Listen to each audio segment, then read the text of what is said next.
logo and what it depicts in this year's sessions.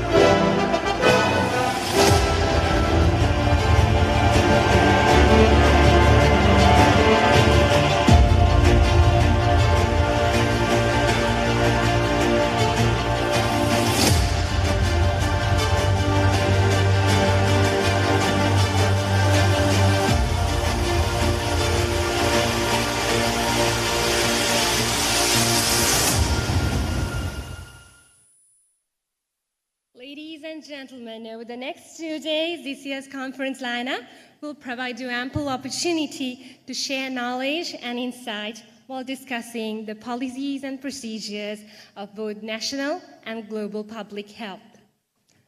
Sri Lanka is a country which has consistently achieved remarkable public health outcomes over the last few decades. However, it is known that the COVID-19 has changed global public health forever.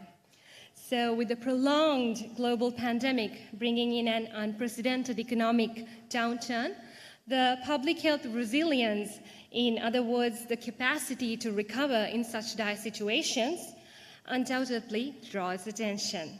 So without further ado, I would like to initiate the plenary focusing on the importance of public health resilience in new normal era.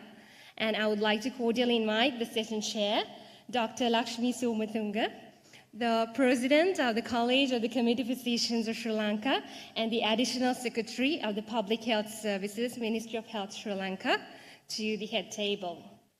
Next, may I cordially invite the guest speaker, Dr. Alaka Singh, the World Health Organization representative to Sri Lanka, to join her in the head table.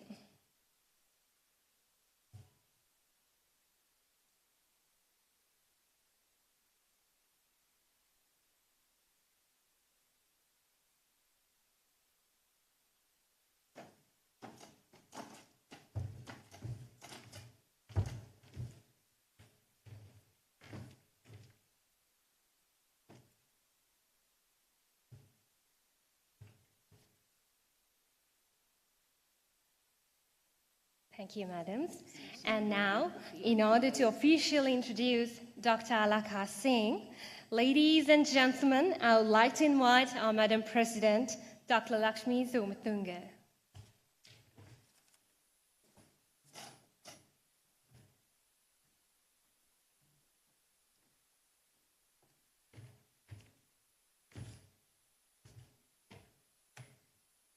Ivan, good morning to all of you. In fact, it's a pleasure to see representation from different sectors of public health here, the audience.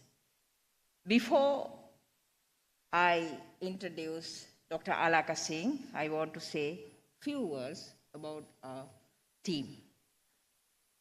Since the origin of the world, hardships, calamities, disasters those appear from time to time. So resilience has been important throughout, not only now. Now, we understand the importance of being resilient more than ever. Because even though not for the first time, we had to face a pandemic. Therefore, we could not think of another theme for our public health college, the College of Community Physicians of Sri Lanka, more than this theme, resilience in public health towards post-COVID era. And when we think of health sector resilience, invariably our development partners come to our mind. So out of all development partners, I must say a word about World Health Organization. They are not just a strong partner in the journey of making us resilient, but a regular partner. All of you know that we are working for biennium program, which is a sustainable funding to our health sector. So we really appreciate that. So considering all these things, I could not think more appropriate person to make this plenary presentation than Dr. Lanka. Let me read out citation to introduce her. Dr. Alaka Singh assumed the responsibilities of WHO representative Sri Lanka from 14th May 2021. An Indian national, Alaka Singh had worked in health and development for over 2 decades. With WHO, she has held positions at all 3 levels of the organization, supporting countries in the Southeast Asia as well as the African and Eastern Mediterranean regions. Her technical experience has been focused on health systems, primary health care, and universal health coverage. She has led on several key WHO efforts in these areas, including development of the Regional Strategy on Universal Health Coverage 2022, 2012 to 2017. More recently, on a regional agenda to advance PHC post-COVID. Alaka Singh has also worked with the Office of the Director General, Dr. Margaret Chan, at WHO headquarters, assisting with high-level discussions between the DG and member states. And as Deputy WHO representative to Myanmar, where she participated in the UN response to both the transition to democracy as well as the humanitarian emergency. Prior to joining WHO, Dr. Alaka Singh worked for the World Bank in New Delhi and Washington offices with the Health, Nutrition and Population Cluster, participating in some of the first lending programs for health systems in India. Dr. Alaka Singh has organized several international conferences, served on academic panels, and been a referee for international journals. Her latest journal contribution was co-editor of the February 2021 issue of the Southeast Asia Journal of Public Health that captures lessons learned from the pandemic for strengthening primary health care for UHC in the region. Dr. Alaka Singh has an educational background in economics and development with a first degree from the Delhi University and advanced degrees from the College of Williams and Mary, Virginia, USA, and Cambridge University, United Kingdom. Dr. Alaka Singh, it's my pleasure to invite to deliver your keynote address when we start our annual academic sessions, a very important event of our prestigious College of Community Physicians of Sri Lanka. Over to you.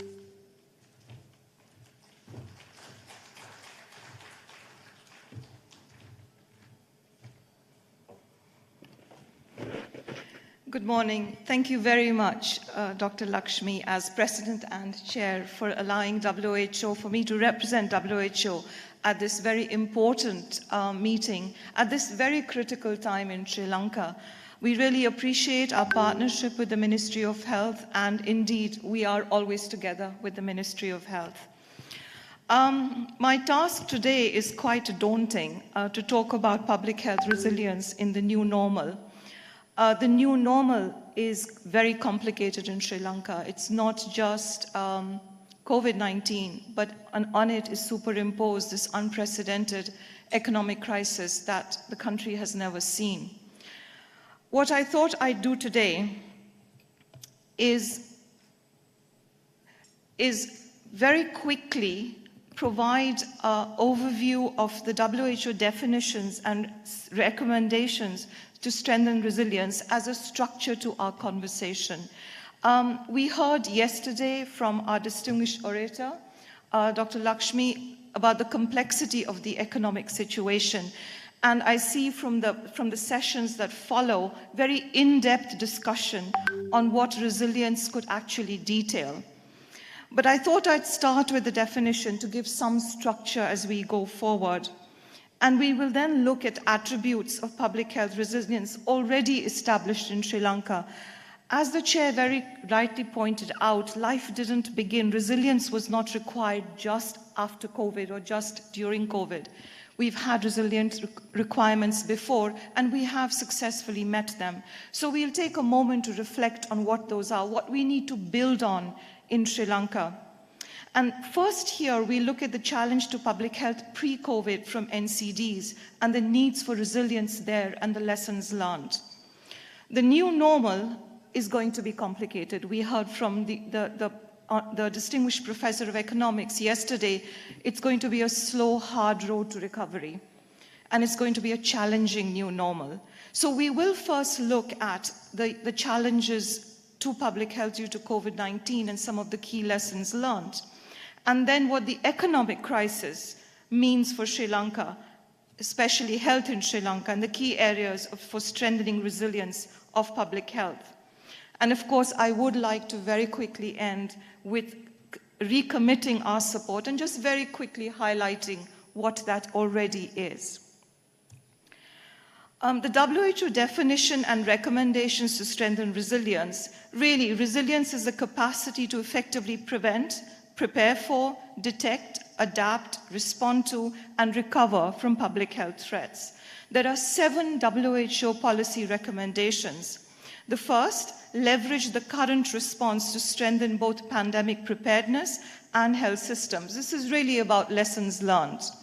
Invest in essential health public functions, including those needed for all hazards emergency risk management, build a strong primary healthcare foundation, increase domestic and global investment in health systems, invest in institutionalized mechanisms for a whole of society engagement, create and promote enabling environments for research, innovation, and learning, and address pre-existing inequities and the disproportionate impact of COVID-19 on marginalized and vulnerable populations.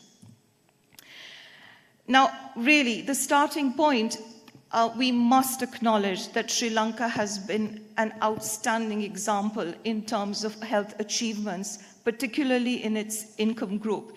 If we look at what has been achieved across indicators, life expectancy, maternal mortality, child health, Sri Lanka is outstanding. Look what Sri Lanka has achieved as compared to even middle-income countries. But what I want to really point out also is the risk of impoverishing expenditure for surgical care, which really highlights the equity in the system. So it's not just about health achievements, it's about achieving them equitably. That's important. And this Sri Lanka has already established, largely due to a public health milestone, which really is the primary healthcare system in Sri Lanka.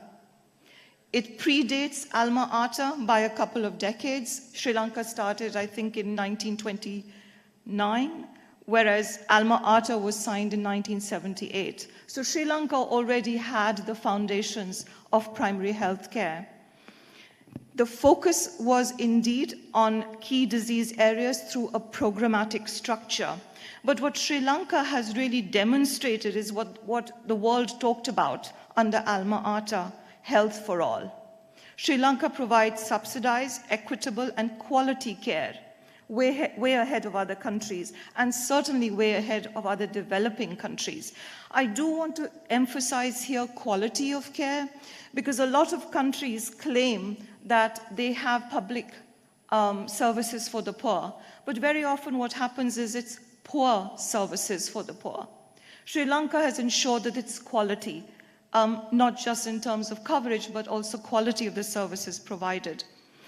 And critically, the reliance has been on domestic resources, whether we look at government spending or whether we look at the human resources. So public investment in public health has been the foundation of Sri Lanka's primary healthcare. Really, the principles are very sound to take us forward. Now, the first challenge, of course, came to public health in Sri Lanka, and so Sri Lanka's primary healthcare system was really the burden of NCDs. Like other countries in the world, the top 10 causes of death in Sri Lanka for over a decade have been NCDs. This is a global phenomenon. More people are dying from NCDs than all communicable diseases put together, 41 million each year. What is critical for countries in our region, and indeed Sri Lanka, is almost half, 7.2 million, of the 15 million people who die globally every year between the age of 30 and 70, that is the more productive years, are from low and low middle income countries. That's critical because it impacts productivity. The link between NCDs clearly starts to highlight the link between health and the economy.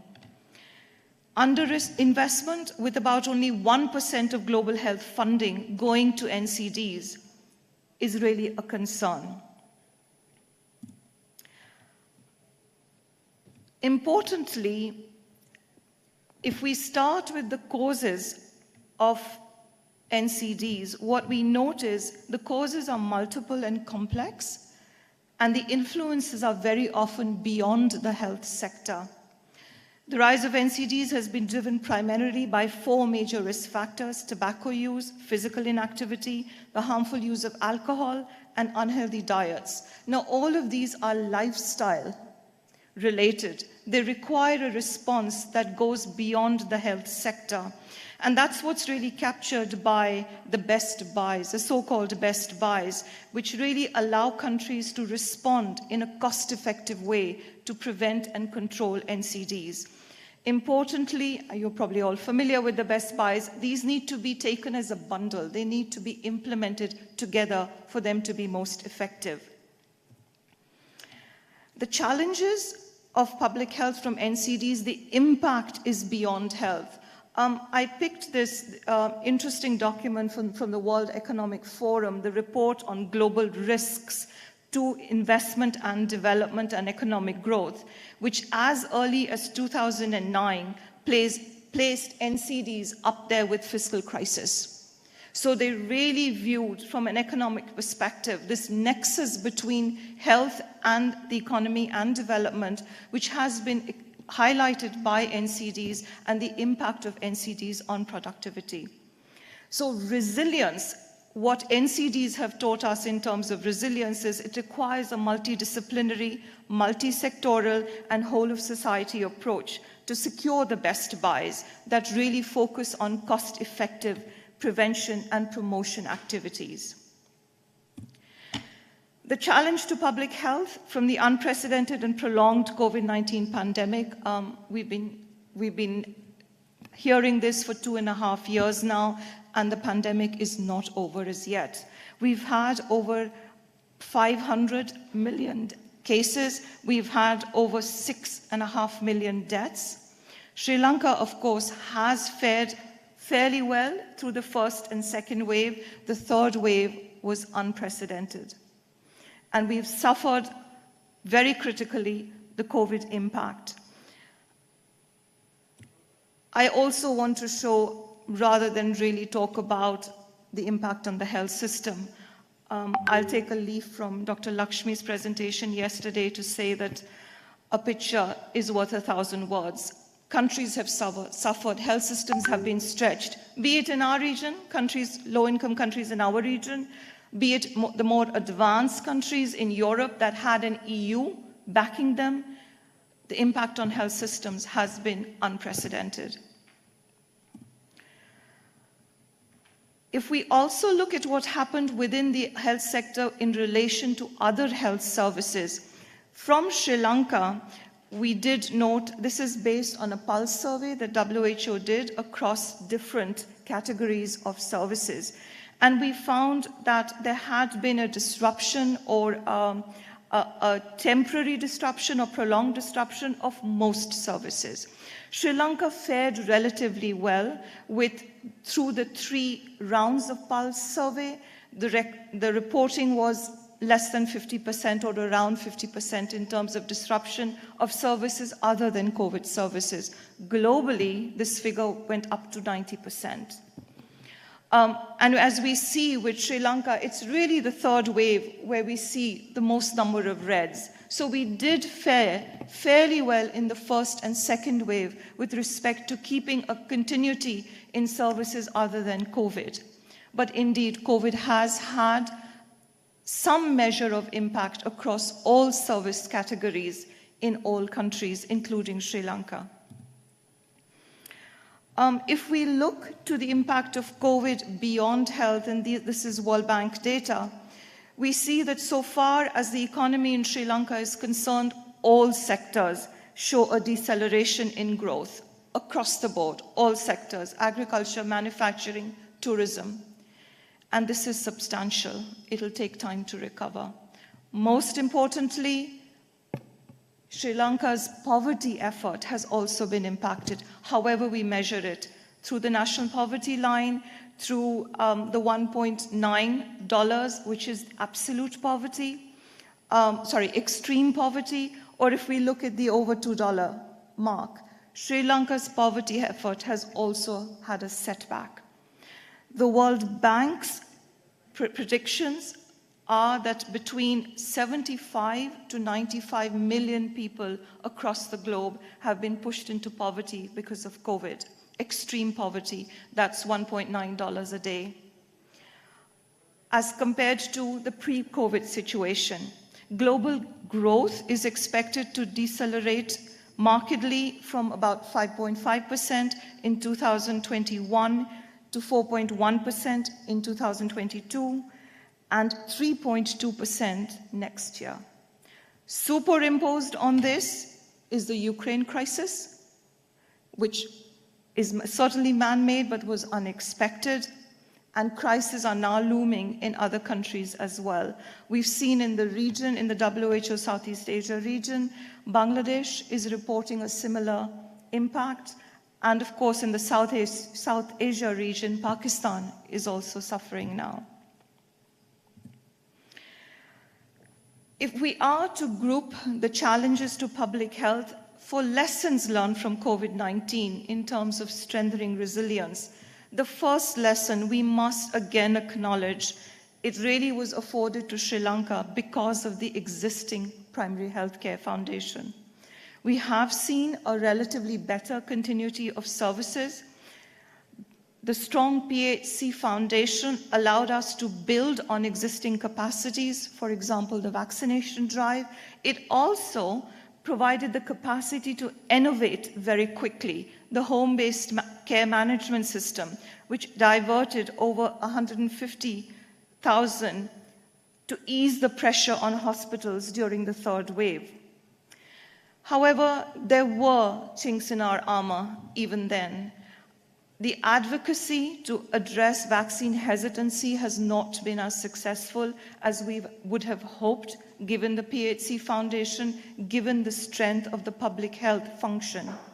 WHO had set 2 targets, 40% population coverage by the end of last year, December 31st. Sri Lanka achieved it well before. Early November. The second target was 70% population coverage with both doses on the 30th of June, and Sri Lanka has not achieved that. So clearly there was there was a gap in terms of our capacity to use the PHC Foundation for advocacy, and yes, to largely counter social media, the negative, the misinformation on social media. There is the possibility of extending home care management to other areas, for example, NCDs, beyond COVID, and we need to look into that. There were other gaps in our capacities, for example, in sequencing. So there are other areas of health systems that need attention. But overall, the first lesson learned is we have the foundation in Sri Lanka to really strengthen for resilience. The second lesson learned, there was a lot of focus on NCDs pre-COVID on the 4 main causes, and we really need to add a 5th, which actually is already added, which is mental health. This was brought to the forefront in the first instance in the region in terms of providing mental health support for the health workforce and really overall health security during COVID. India, for example, had set up a dedicated line for mental health support for health workers, ensuring follow-up after an initial consultation with services as needed. Thailand actually had a more comprehensive package. They had both orientation, they had training, and they also had compensation, financial compensation for health workers who felt that they were too mentally distressed to actually carry on their jobs during COVID. There is long-standing evidence of the impact of financial distress on mental health and the role of depression as a predictor of suicide. Taking the extreme example of suicide, globally, 1 person dies every 40 seconds from suicides. Sri Lanka in the region has the highest at 14 suicides per 100,000. Self-harm in Sri Lanka was among the top 10 causes of death and remains so. However, even though one out of every 8 person lives with a mental health condition, in spite of this being a public health challenge, only 70% of the people globally with psychosis, 70% do not receive care. So only about 30% actually have access and utilize health services. Globally, only 2% of the budget is allocated to mental health, and the under-resourcing also extends to human resources, with 1 mental health worker per 100,000 population. Again, Sri Lanka does have the foundation. We have over 200 MO mental health in our country, so we already have the foundation to build on.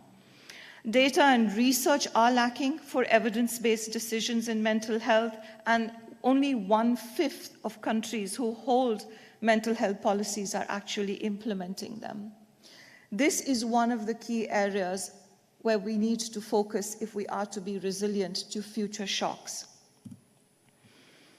The third lesson from COVID is really the significance of community engagement and a whole of society approach that is systematically integrated into a public health response into primary health care.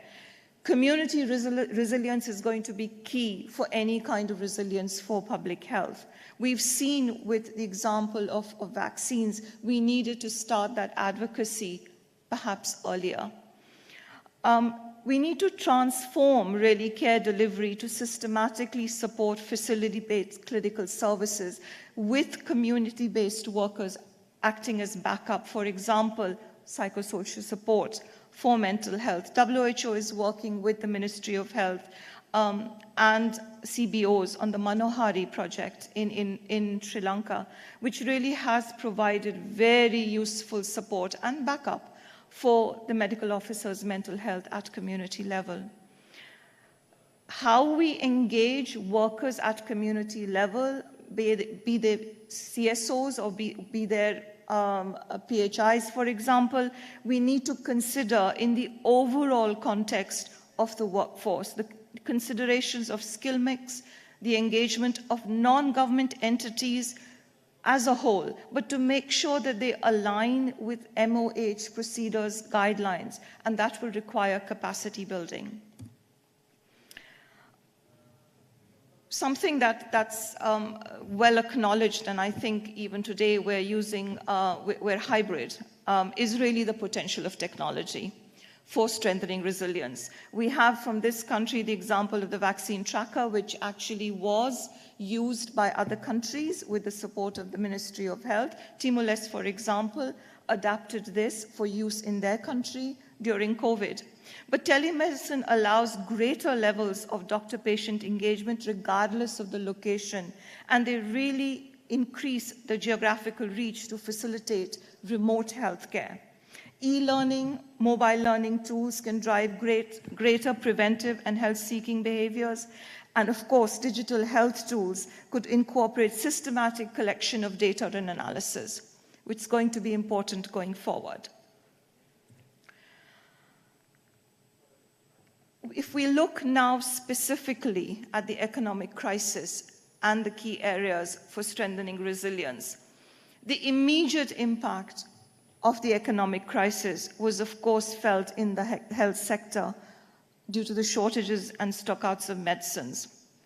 Initially, this was not a supply chain management issue. It was really quite straightforward. It was the foreign exchange issue and the inability to pay for the imports. As we all know, Sri Lanka produces a very small number of medicines, a very small proportion, about 20% of its medicines need. And even in that 20%, a lot of the raw materials are imported.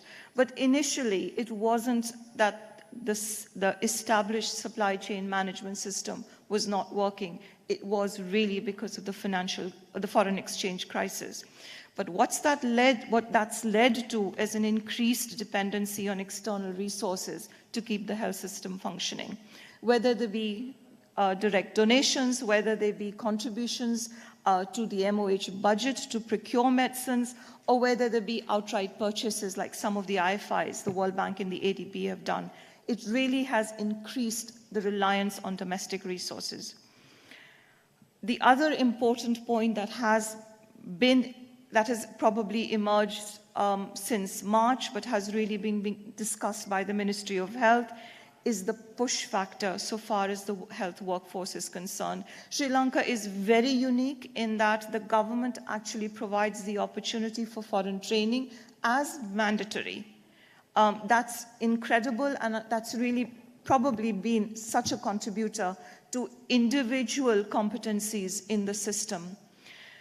But now we have the push factor. There may have been a pull factor previously where there were trained professionals leaving the country to various destinations, but now there is a push factor. There is the concern about the crisis in Sri Lanka and the prospects for recovery, which are pushing people out. And I think you're all aware, you must be all aware that MOH has actually set out a directive allowing staff to leave for 5 years without their seniority being impacted.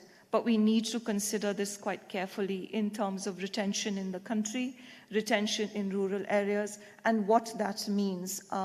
In terms of remittance, indeed in terms of individual rights with respect to the labor market, but what that means in terms of the resources that have been spent by Sri Lanka to create this amazing pool of professionals. We really can't let the health system in Sri Lanka down. So I know MOH is looking into this very carefully, but that's going to be one of the critical impacts on the health sector. The longer term implications, and again, the impact goes beyond health. We're getting quite concerning data from the World Food Programme and FAO as well about the impact on nutrition. And for health, that means that we could also have intergenerational impact of malnutrition due to the food crisis. So it's not just the crisis, the impact on health, but it's on all health-related areas. And of course, the potential constraints on government resources being available for health spending that will impact both services as well as the health workforce. Sri Lanka has never looked beyond domestic resources. That's really the soundest way of funding universal health coverage. And the principle was absolutely right.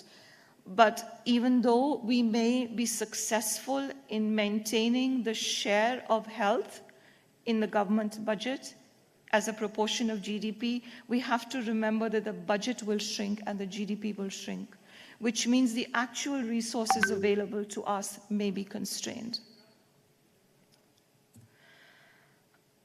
So what key areas do we need to focus on now with the economic crisis being superimposed on the COVID crisis, which came at a stage where Sri Lanka was tackling NCDs? First, we do need more money for health. Even if we are going to implement reforms that are ultimately more efficient, we may need increased investment right now. And for this, all of us need to advocate to safeguard public investment in public health. There is absolutely no question that primary health care is a flagship social protection effort. It's not seen as such. We don't say Sri Lanka has social protection, but that's what it is. Sri Lanka's approach to public health based in primary health care has provided the soundest social protection for a century now. If there wasn't this kind of investment, we don't know what poverty would have looked like. As we know in the region, the broader region, 1/3 of new poverty every year is due to the cost of accessing care. And Sri Lanka is an outlier. So we really must advocate for safeguarding health, safeguarding the principles of primary health care in Sri Lanka, and that's going to be critical in terms of resilience. We must emphasize it's an investment. It's an investment in human capital, which will ultimately impact recovery, economic recovery, recovery of development overall. We were talking about NCDs and best buys. Globally, investment in best buys has a potential of a rate of return of $7 to each dollar spent over a span of a decade. That's a huge return just in one area. And we need to make the case that it's an investment in human capital and productivity of the country, which of course is a key component of economic growth. Also, in Sri Lanka, the health sector is the second largest employer. It's providing employment. So we do need to meet the economic crisis and economic recovery halfway by really emphasizing the role of health in development and in the economy. For development, it's the best social protection effort in Sri Lanka. Whether we look at outcomes or whether we look at the investment per capita, the returns are incredible. And in terms of the economy, there are huge returns. We do still need to keep up the dialogue in terms of a larger share of taxes. This is a very contentious issue, I know, but we need to emphasize that alcohol, tobacco, sugar, and salt that directly impact health, for which the health sector is picking up the cost, the health sector, there should be consideration to compensate it disproportionately from the taxes that are raised through these items, through consumption of these items. We're not getting into the debate about an increase in tax. We're just talking about a larger share of the current tax.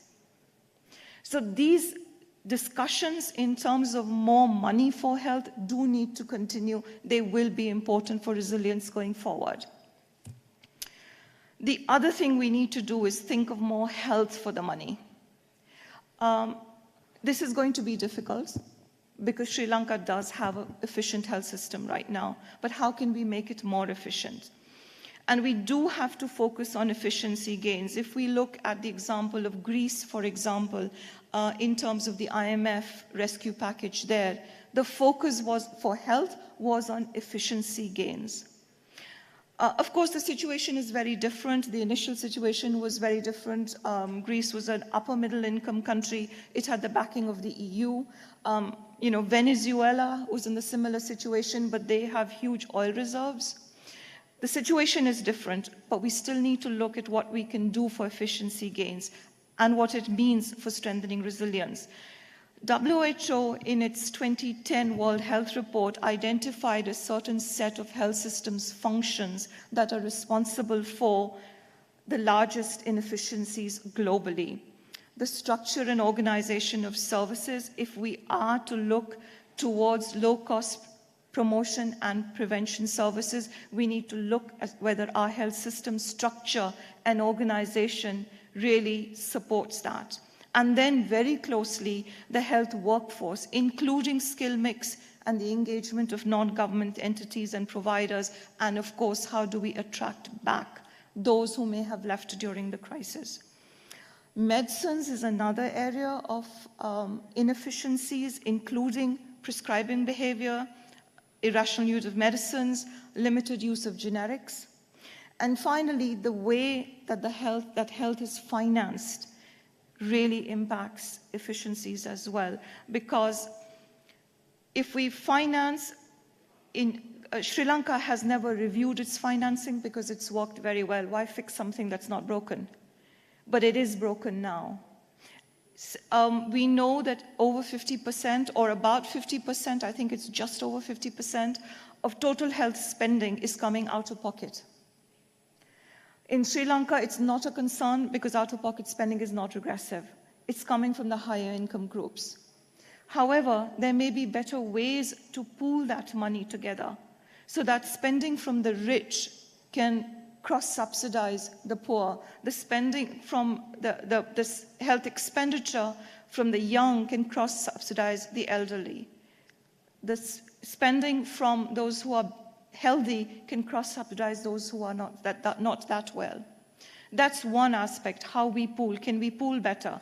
If we do pool in a different way, it also helps us purchase more strategically, especially if we're going to engage non-government entities. But even if we're working with our own providers in the Ministry of Health, for example, if we're going to encourage the use of generics in medicines, or we're going to try and change provider behavior, then we can have a set of rules in terms of signing off on purchase of medicines. That's much easily done when there's a pooling system in place, so we can enhance Ministry of Health's purchasing function. And of course, we also need to look at public financial management in terms of flow of funds, flow of resources down to the community level where the money is really needed. We did, WHO with MOH did a cross-programmatic inefficiency exercise in Sri Lanka in 2018. It was a rapid exercise, it was pre-COVID, and it was just a first look at where we could get some efficiency gains, because Sri Lanka has had a programmatic approach to primary healthcare, and we wanted to see that if we created the health systems platforms that really brought programs together, could there be efficiency gains? And I'm just highlighting 4 inefficiencies that were found. First, overly specialized screening and testing. Disconnected laboratory services, so we can actually combine these across areas. Fragmented data and information systems, and separate supply chain. So there are already areas that were identified in 2018 with the possibility to improve efficiency, and that we can utilize now. This is my last slide, but I'd like to really sum up as to what we would need to do together going forward for public health resilience in the new normal, keeping in mind Sri Lanka's new normal is more difficult than the new normal in other countries. Even though we're all impacted by the global downturn, because of COVID, we don't have this separate economic and financial crisis. Again, structured around the 7 policy recommendations, the 2 greens, the essential public health functions are very well established in Sri Lanka, and inequities is not an issue. Sri Lanka has demonstrated this. Those 2 are green. In terms of what we need to work on is most critically the increased domestic and global investment in health systems, because we don't know how that will turn out.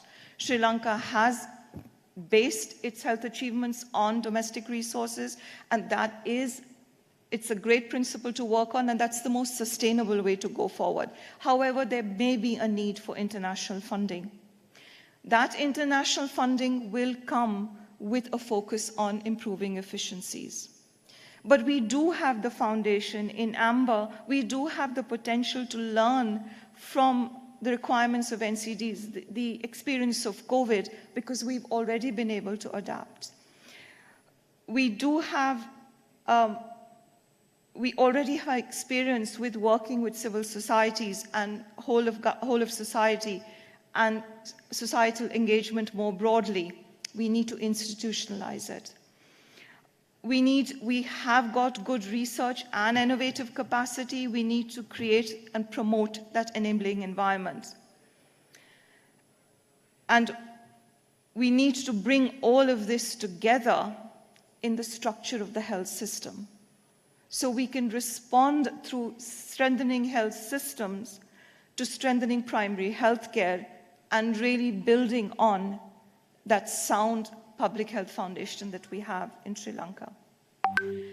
WHO is already working with Ministry of Health on analytical work in terms of the technical issues. Sri Lanka is likely to focus under the aegis of the IMF agreement. We have examples from other countries as to what this could be and what it would mean for health.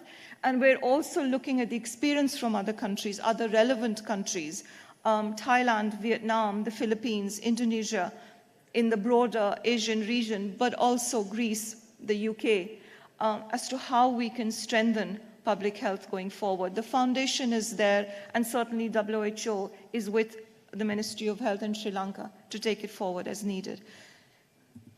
Thank you so much for your attention.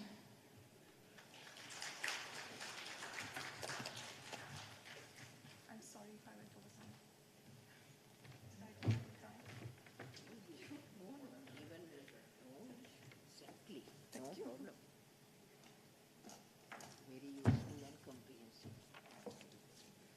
Thank you. Thank you, Dr. Alaka Singh, for giving the directive for the membership who is present here towards the strengthening resilience in public health and even beyond health.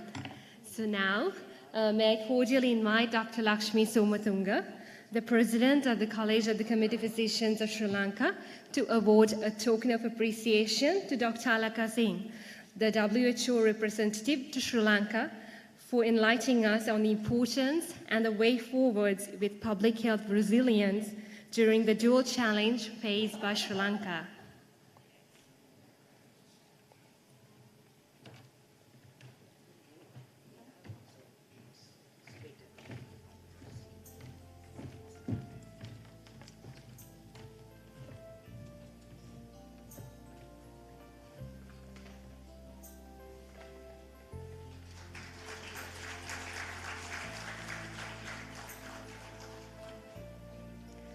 Thank you, dear madams. This brings the plenary of the importance of public health resilience in new normal era to a closure. Next, I would like to invite all of you to join with us for the poster weaving session, which is highlighted at the end of the hall, and while enjoying the refreshments which will be provided in the area adjacent to you. And furthermore, you're also invited to pick the copies of the Journal of the College of Community Physicians of Sri Lanka, which is the official publication of the CCPSL and is an open access, peer-reviewed journal published quarterly. Following the poster session, you are welcome to join us back at 10:45 for the first symposium of the annual academic session 2022, which would generate an interesting discussion on the quality improvement of data for public health. Thank you.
Please assume your seats so that we could initiate the first symposium of the annual academic session.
Ladies and gentlemen, the flow of the quality of data on time is essential in evidence-based policy formation, and ensuring tracking of healthcare information is a key principle in health system resilience.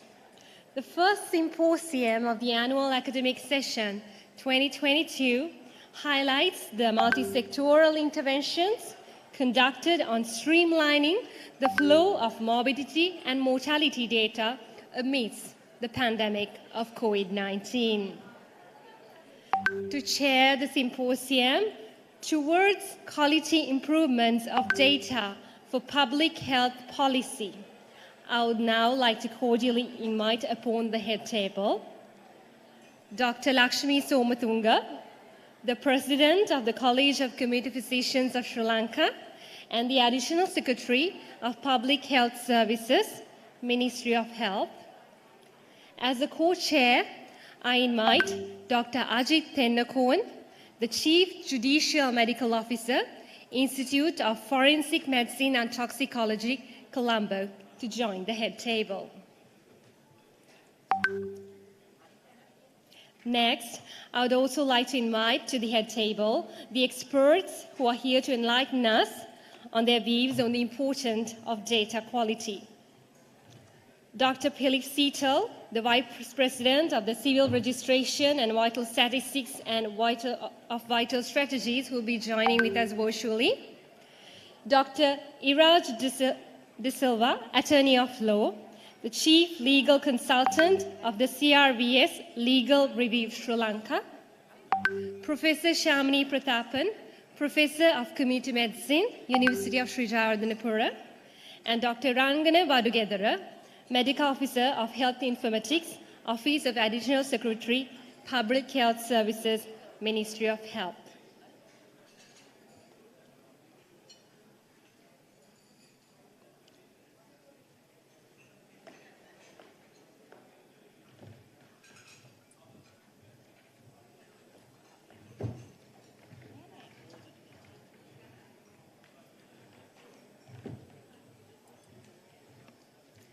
Now, may I cordially invite the session chairs to initiate the first symposium of the annual academic session 2022 towards quality improvements of data for public health policy.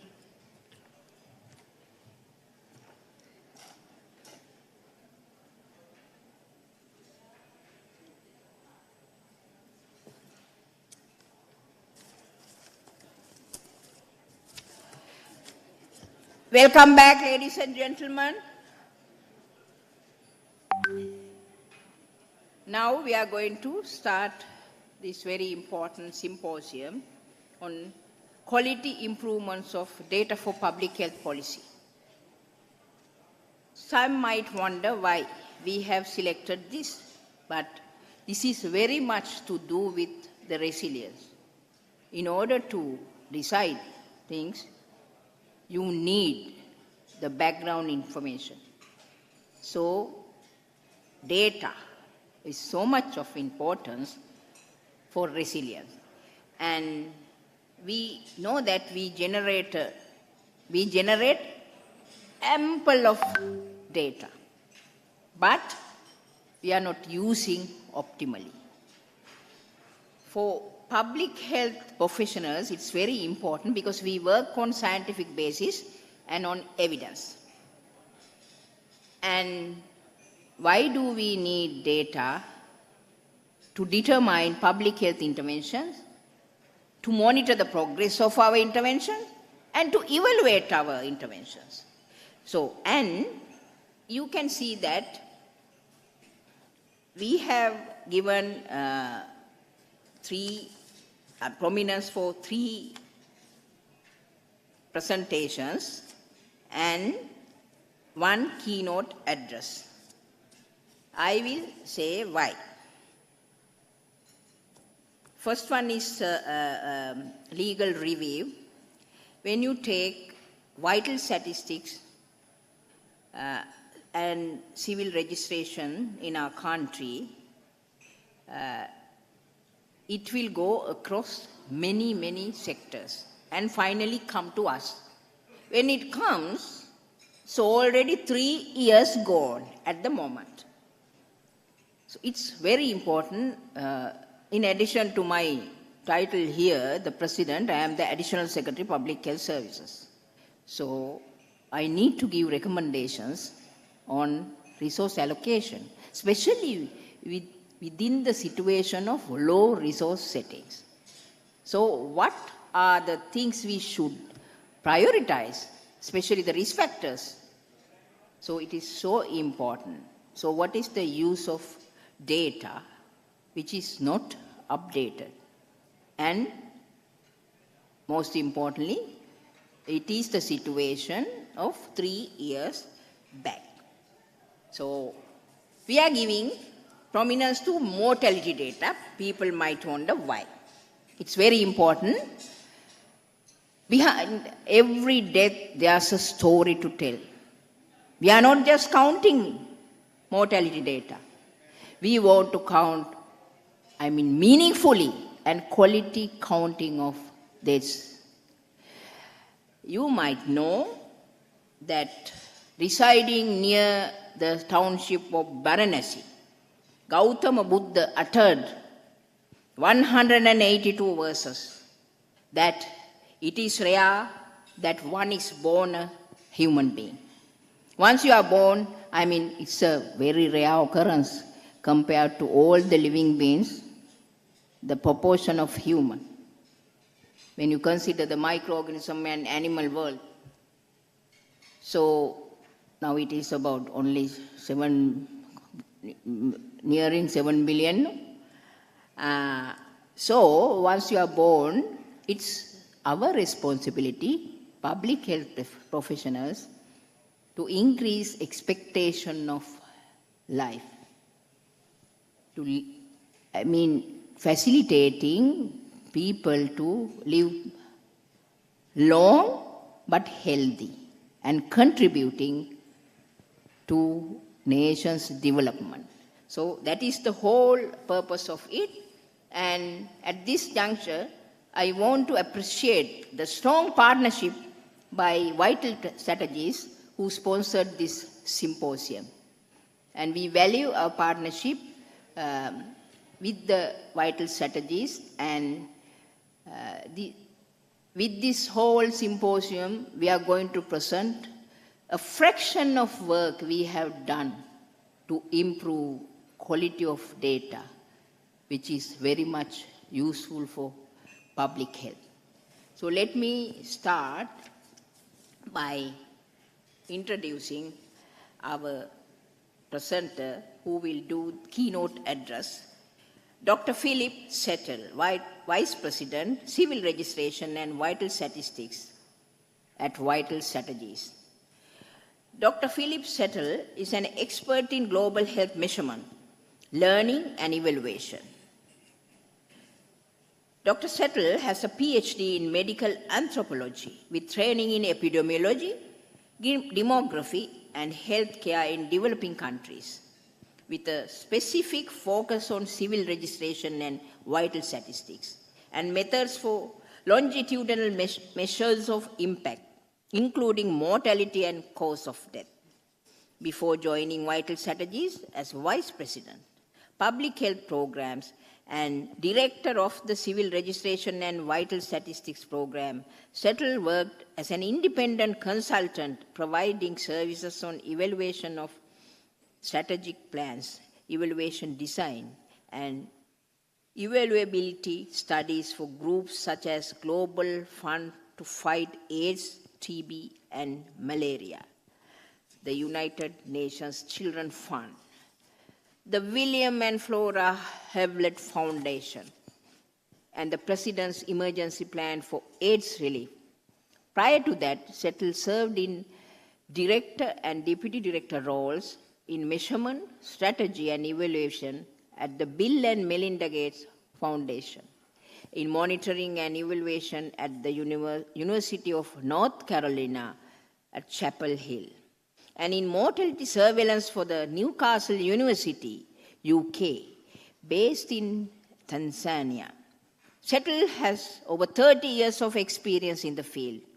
including 10 years of in-country experience, mainly in Tanzania and Papua New Guinea. It's my pleasure to introduce Dr. Philip Settle to deliver his keynote address. As he's operating from abroad, he's joining virtually.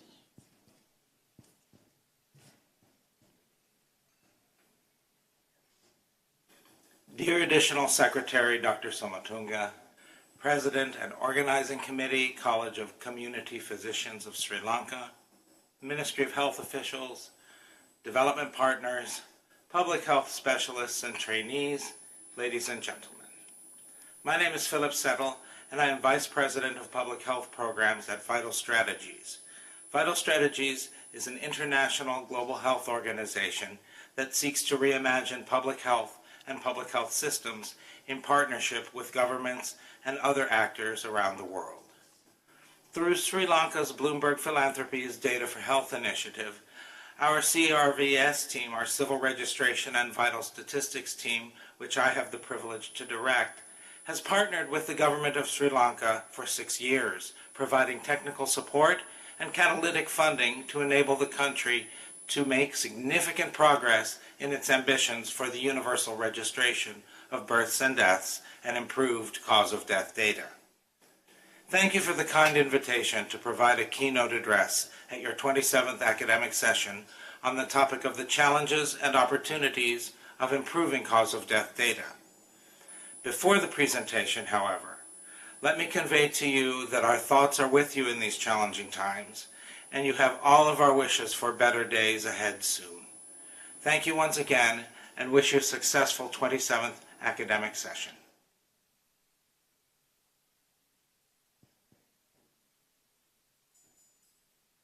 Civil registration is defined as the continuous, permanent, compulsory, and universal recording of the occurrence and characteristics of vital events pertaining to the whole population, and this includes cause of death information.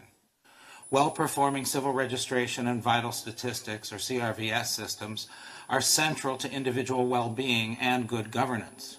Birth registration confers legal identity and often citizenship.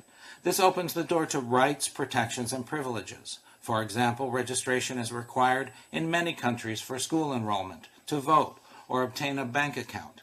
It can also protect women and children from exploitation.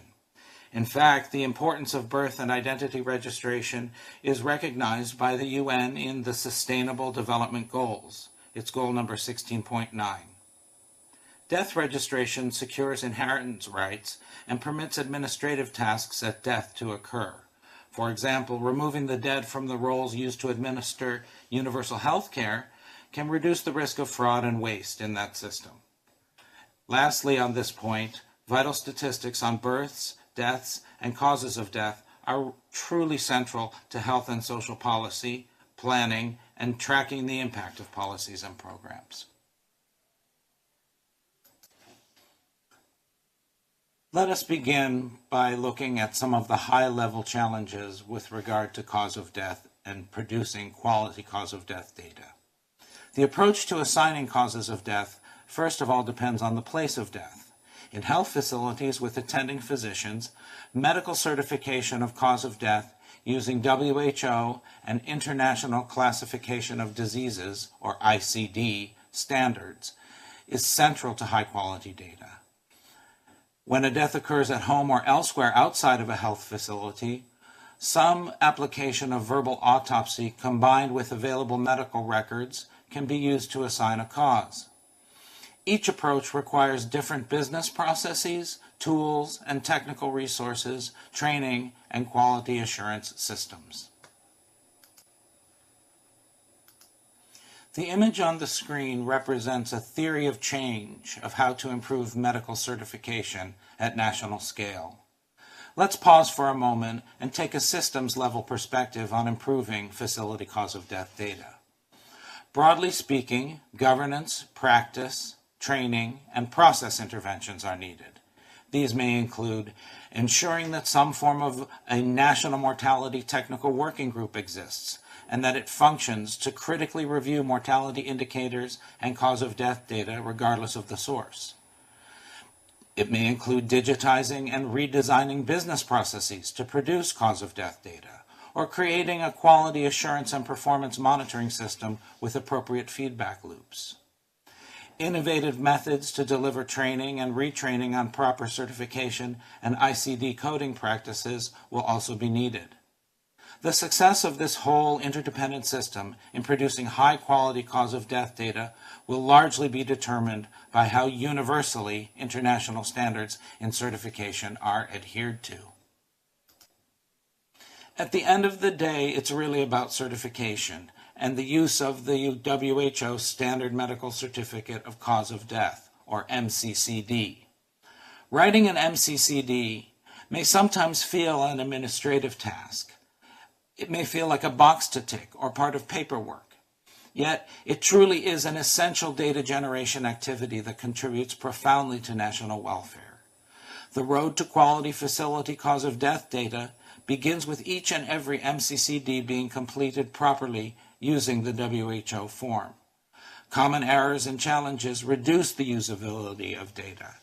Yet without good MCCDs, system strengthening efforts will not produce quality data as efficiently as they might otherwise. Data quality checks yielding few corrections should be the goal, as is to reduce the percentage of deaths assigned to impossible or unusable causes of death on the MCCD forms. Writing a good MCCD requires training, practice, feedback, improvement, and retraining. It is not always easy. However, the government of Sri Lanka, with the leadership of Dr. Somatunga, has produced several resources to meet these needs, which I will speak about a bit later. Increasingly, digital and automated solutions for digital MCCD entry, ICD coding, and running data quality checks are becoming available and used. Digital systems offer numerous advantages over paper-based systems, including savings in the cost of data entry, the immediate validation and verification of incorrect, unexpected, or out-of-range data, and consistency checks in ICD coding. So what are some of the data quality checks that take place after certification? First of all, shortly after certification and completing the form, there should be checks for legibility, missing time interval information, multiple causes put on one line of the medical certificate, or use of non-standard abbreviations. These are some of the common mistakes and challenges to using MCCD data that are found. With regard to ICD coding, errors in the sequence or causal chain as written on the death certificate that are incorrect are identified during the process of assigning the underlying cause of death code. Furthermore, there are checks on aggregated data using tools such as WHO's ANACOD 3. This checks at the individual level for medically impossible causes and at the aggregate level for a variety of indicators, including the percent of deaths with causes that are not usable for public health, including what were once called garbage codes. Garbage codes refer to causes of death codes into which certifying physicians have become accustomed to using as a default. These include things like senility. Well-certified, properly coded, and clean data then become available to policymakers and planners seeking to combat the leading causes of death in the population. Now, before we speak about solutions to improve cause of death data, it's vitally important to consider how the proportion of deaths occurring outside of health facilities affects our picture. In many countries, deaths that occur at home or elsewhere outside a health facility with attending physicians are not subject to medical certification, although external causes of death are frequently handled by medico-legal death investigation, or MLDI systems. This means that government has only a small and biased window into the complete mortality picture. the rest of the image remains out of focus. An increasingly common method for getting a more complete picture of mortality involves some application of verbal autopsy. Verbal autopsy is a method for determining the most likely underlying cause of death in cases where medical certification is not available. It consists of a structured and unstructured set of questions to elicit the signs and symptoms of the deceased in the period before death. These questions are designed and validated to be understood and reported on by family members or caregivers of the deceased, and to generate cause of death assignments of sufficient quality to inform priority setting and trend measurement. The WHO standard verbal autopsy forms and associated resources are being implemented around the world in a variety of settings and contexts, which I don't have time to summarize here. Suffice it to say that many challenges remain in the scaled use of verbal autopsy. Should it be used with or without exploiting linked and available medical records? Should it be implemented universally or in a nationally representative sample? How can the accuracy be improved? Addressing these challenging questions is an area of active research, as are methods to integrate verbal autopsy and ICD-coded cause of death data from facilities for data analysis.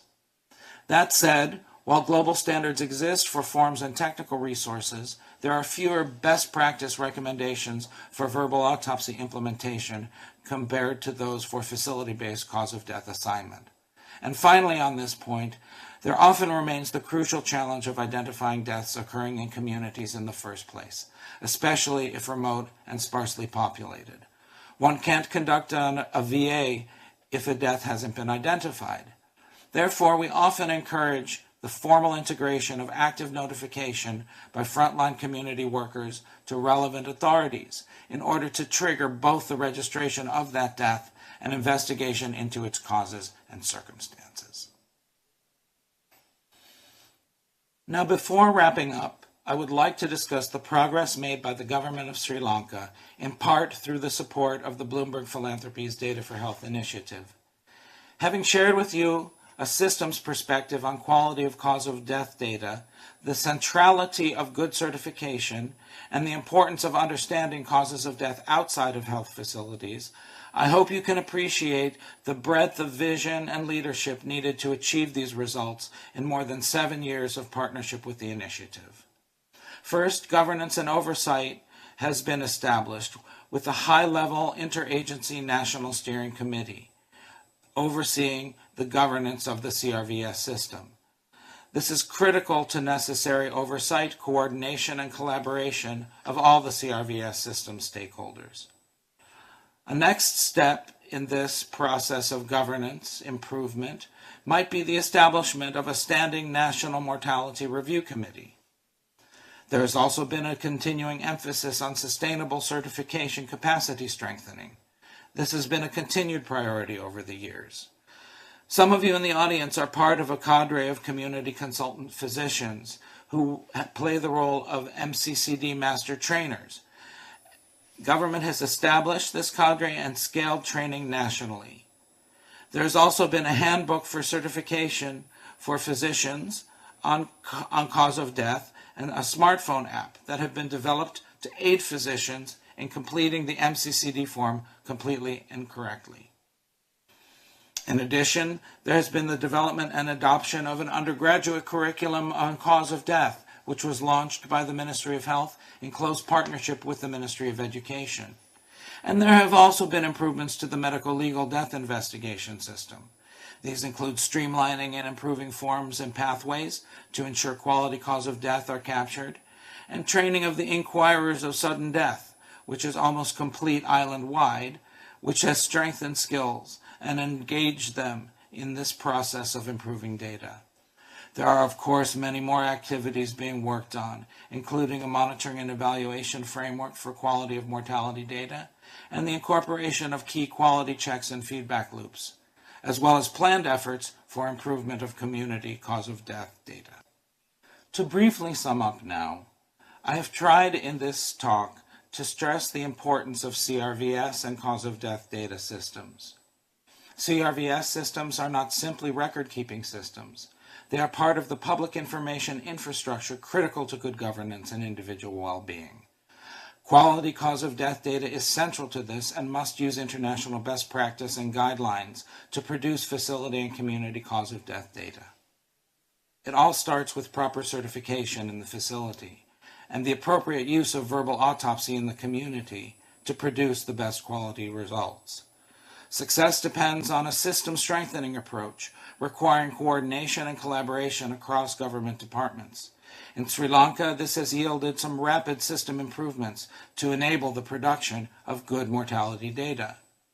These conditions all favor the continued fast improvement of cause of death data quality in the country.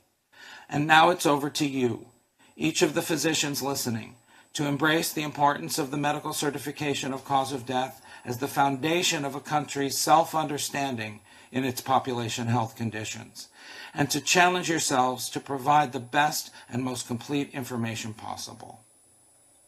Before closing, I'd particularly like to thank the government of Sri Lanka and the Additional Secretary, Dr. Somatunga, for this opportunity to address you and for her commitment to strengthening cause of death data as part of the CRVS system of Sri Lanka. Thank you.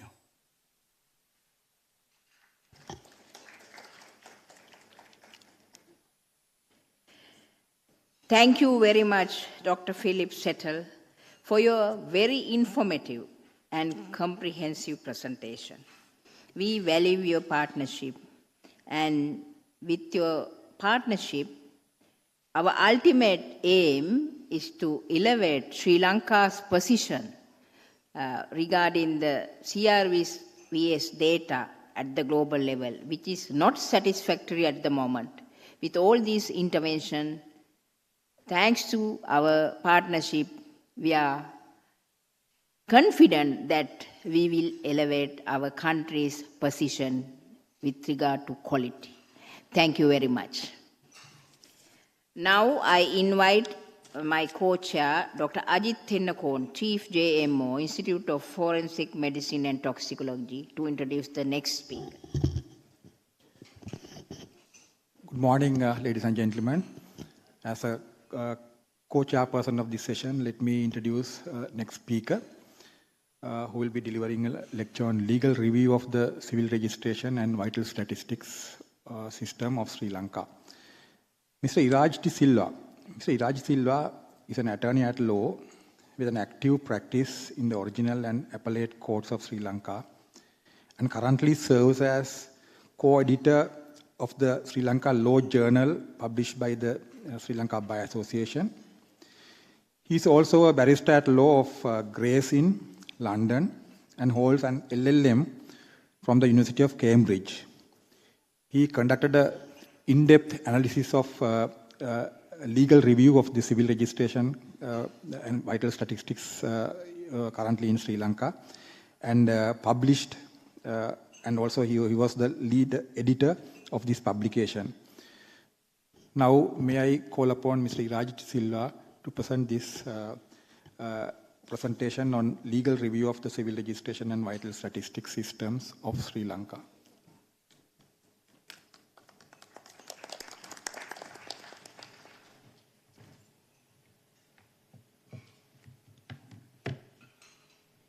Thank you, Dr. Tennakon, for the introduction.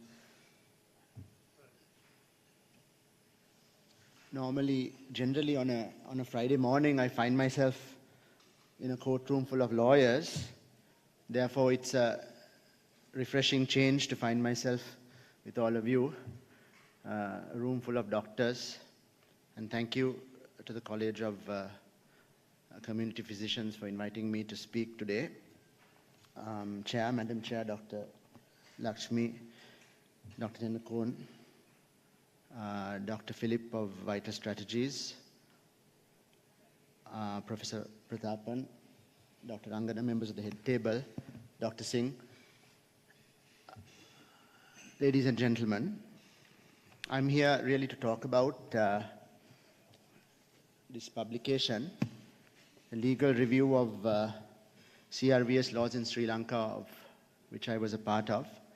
Of course, today, since time is limited, I want to focus on, emphasize on the role of the health sector in this regard, I must of course say that this publication was a lot of hard work from a team of people, including our legal team. I must acknowledge the role played by Lynn Sredsa, and of course Dr. Lakshmi and her team, Dr.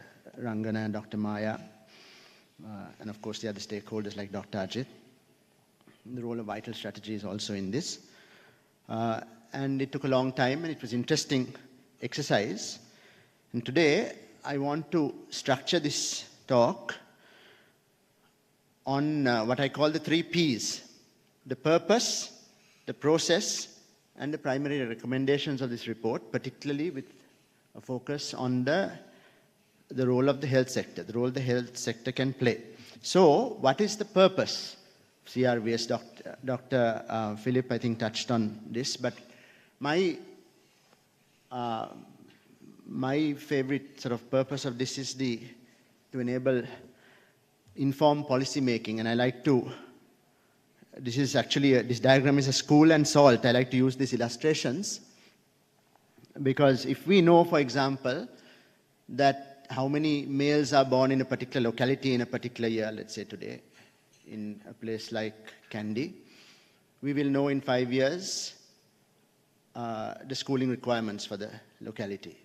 Or if we know in, say, in the Western Province or Eastern Province, how many people are dying of, say, strokes, one recommendation can be to limit their salt intake. So salt and schools enable informed policy making. And this we do with the registration of births, deaths, and stillbirths. Focuses on that. So these types of data that we can generate, focusing on the information we gather during the registration of births, deaths, and what we call fetal deaths, is tremendous. Not only, as I said, the number of males in a particular town or locality, not only the people dying of strokes in the province, but other statistics which are set out, more sophisticated statistics as best practices have set out. And I urge you to get a copy of this book, and it'll be of particular interest, I think, to the College of Community Practitioners and Physicians. Live births by place and occurrence and sex of child, live births by age of father, and so on, several tabulations, sophisticated forms of tabulations that all can be generated from the information we gather here.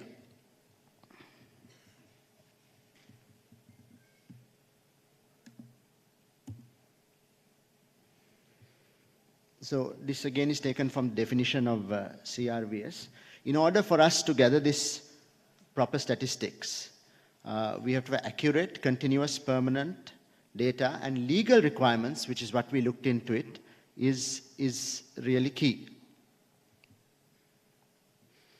Now, it is not only the law that is relevant in this area.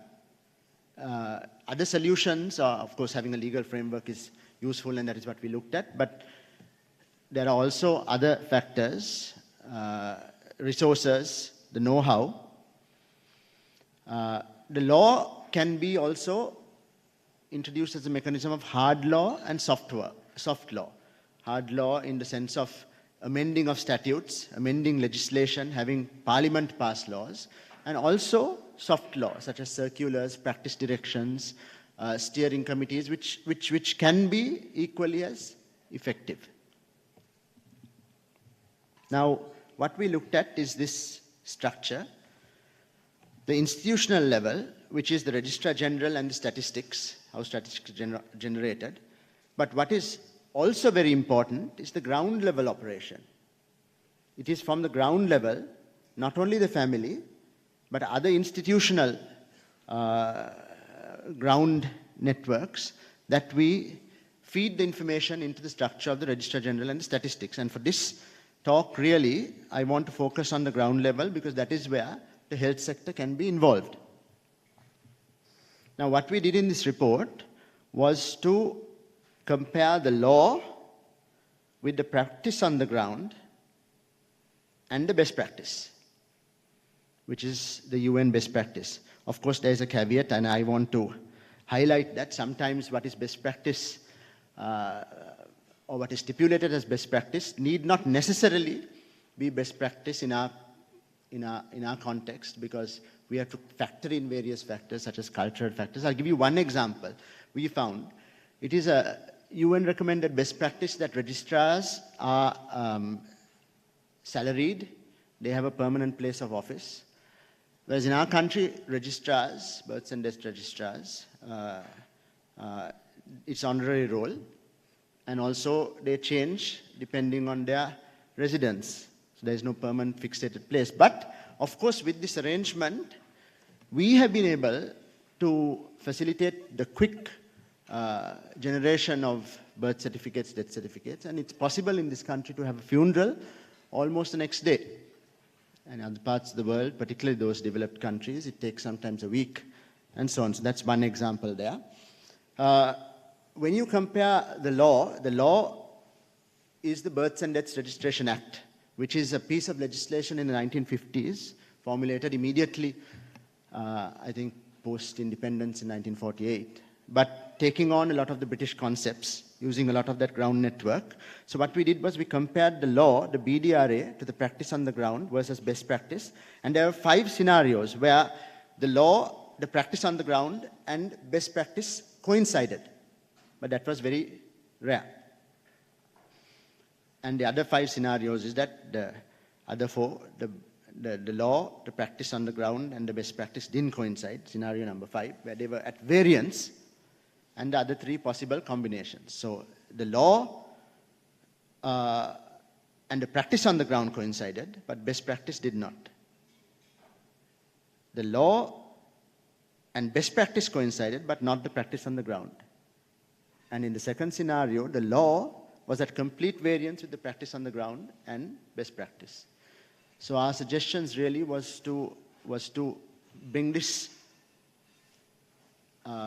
to harmonize this, make this more in line with scenario 1, and make the law, the practice on the ground, and best practice synchronize. So our primary recommendations, going again back to this diagram.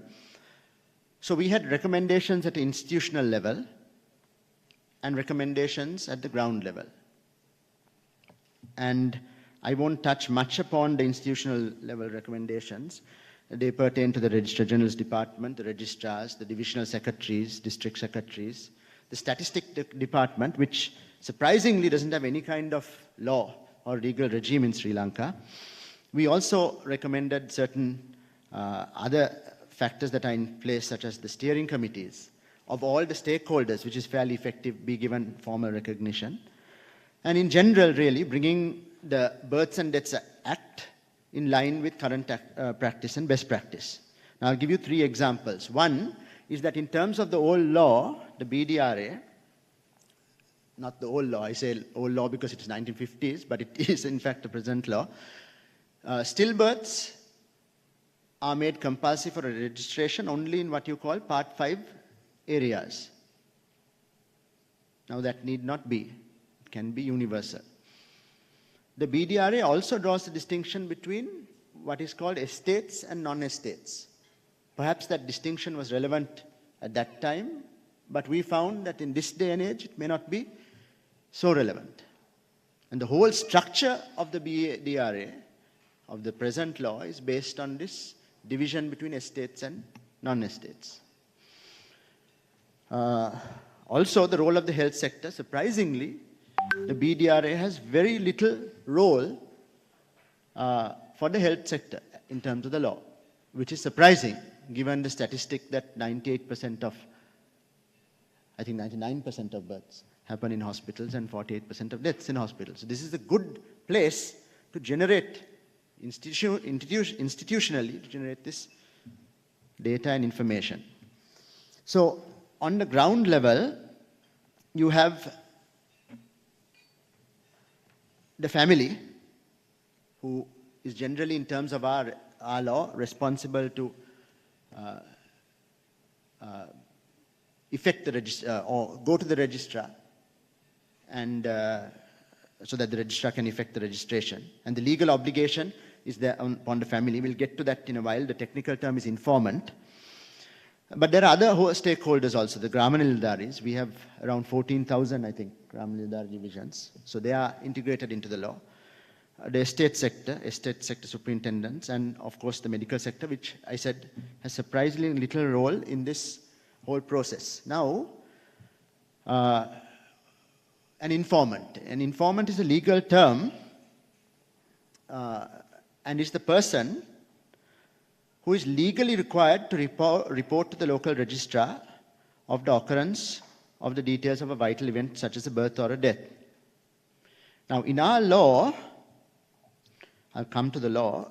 Now, in our law, it is really the family. But in practice, as I said, births and deaths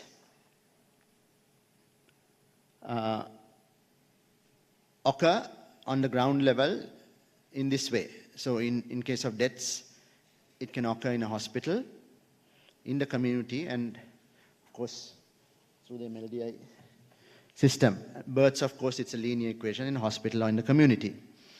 And again, that statistics, 48%, 99%. So this is a good stakeholder, medical sector, all of you, for this purpose. Now, surprisingly, the BDRA, as I said, draws the distinction only between estates and non-estates and doesn't take cognizance of the practice on the ground, this reality, where births and deaths can occur in this sort of way in the hospital, in the community, and MLDI. So, in terms of non-estates, the informant is the family. That's a legal obligation of the family to report. And in estates, it's superintendent. So that is really the scheme of the BDRA. Informant duties are on the family in a non-estate circumstance, and on the superintendent of an estate on an estate. There are certain notifier duties for the GN. But this highlights the very limited role of the health sector and the importance placed on the health sector by the framers of the law at that time, which I feel is totally out of touch with the reality today. In fact, the very limited role of the health sector in the scheme of the law, the written law, the BDRA and other laws, is limited really to 3 sections. The most important, of course, is as to certification of cause of death. So 3 areas. That is in section 31 of the BDRA, where I won't read the whole section, but essentially the medical practitioner who has last attended is required by law to certify cause of death. And that is irrespective of whether it happened at a hospital or in the community, and this obligation is still very much part of the law. There is also a limited duty on the part of nursing homes to submit weekly reports to the registrar. And the other role is, of course, found in the Criminal Procedure Code, section 373, where an inquirer or a magistrate may, if they consider it expedient, refer for the purpose of cause of death to what the Criminal Procedure Code terms, government medical officer, or any other medical practitioner. So that is the law. So it's very limited role, and I say is completely out of touch with this triangle and the linear diagram of what happens on the ground. And what happens on the ground? Apart from all the legal obligations in the law, what happens on the ground is, we found that it is almost impossible to register a death without, for example, if a birth or a death occurs in a hospital, without the relevant forms of the hospital, which is more in line with best practice. So hospitals de facto, apart from the legal letter of the law, are treated as informants. Though there is no legal duty, it is almost a practice on the ground, and de facto it is this is required, the B33 and the B148 for births and deaths if there's a hospital death. In MLDI, the B18, Dr. Ajit will know, and the JMOs and the faculty on rotation, they contribute towards the input in relation to cause of death. In the community, of course, we find that the B24 is filled in by the GN.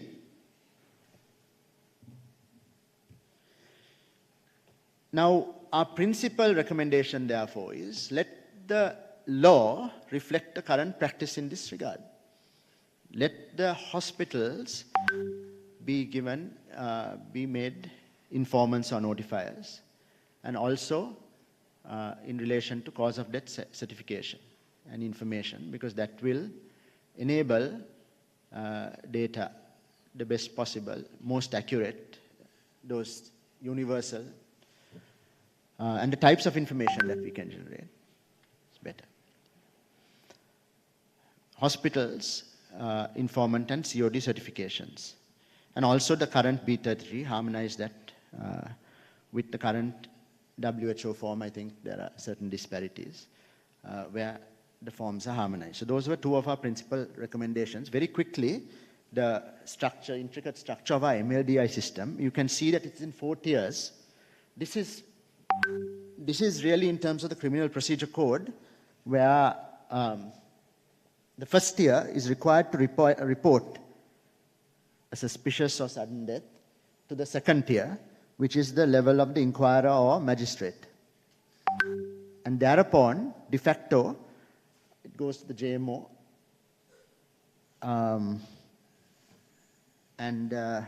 or the faculty. And thereafter to the appropriate registrar. I've simplified this diagram in this way. So the family and other people report to the magistrate or coroner. Thereafter, the JMO tier is involved and the registrar. So we found that, and rather, it's very commendable in the way that the JMO and the faculty have evolved in this process in order to assist this process. But our recommendation really, but we don't find it too much in the letter of the law. So therefore, our recommendation was to regularize this and to also use this very valuable resource, the JMO and the faculty, spread right throughout the country.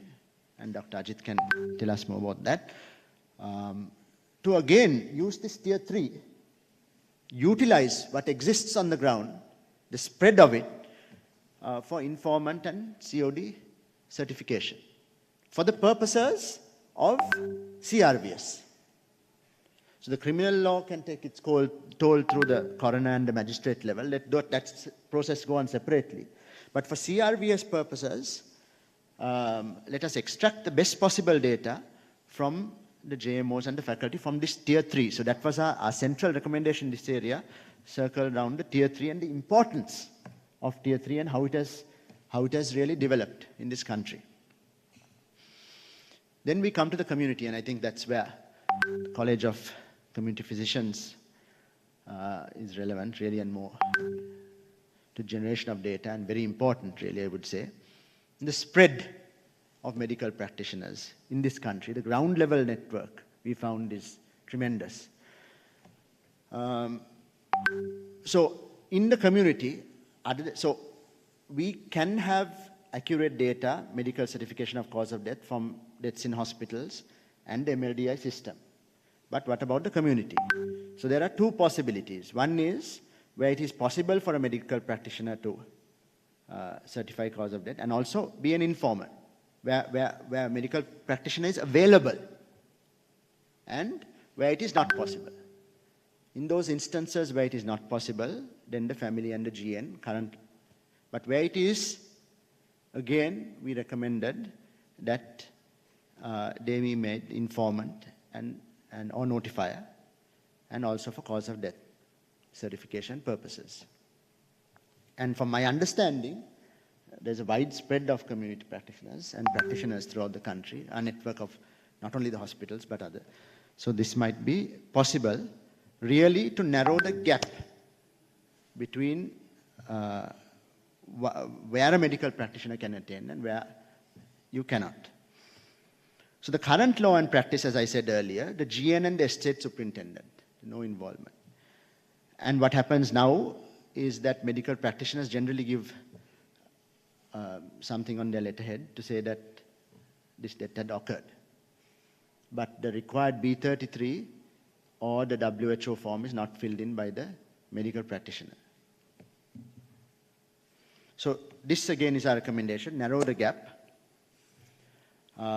and again harmonize the forms wherever possible. Require that medical practitioners be given informant duties, facilitate that perhaps through apps. I heard that Dr. Philip talk about this app on the phone that can be used and utilized. And so our recommendation really is more health sector. Health sector involved the hospitals, the MLDI, and the community. So just in a nutshell, amend the laws, formalize that, inform and notify duties to the hospital, MLDI, Tier 3 particularly, and the community where possible, community practitioners. Uniformity, harmonize the forms. Use the same form in the hospitals, MLDI, and for community practitioners. Harmonization of B33 in line with WHO form. And of course, medical school curricula and continuous education. So again, in this endeavor to enable effective policy making, generation of this data, I say again, the medical sector is key. And this is open for discussion. Once again, please, I urge you to read this report. And thank you once again for inviting me.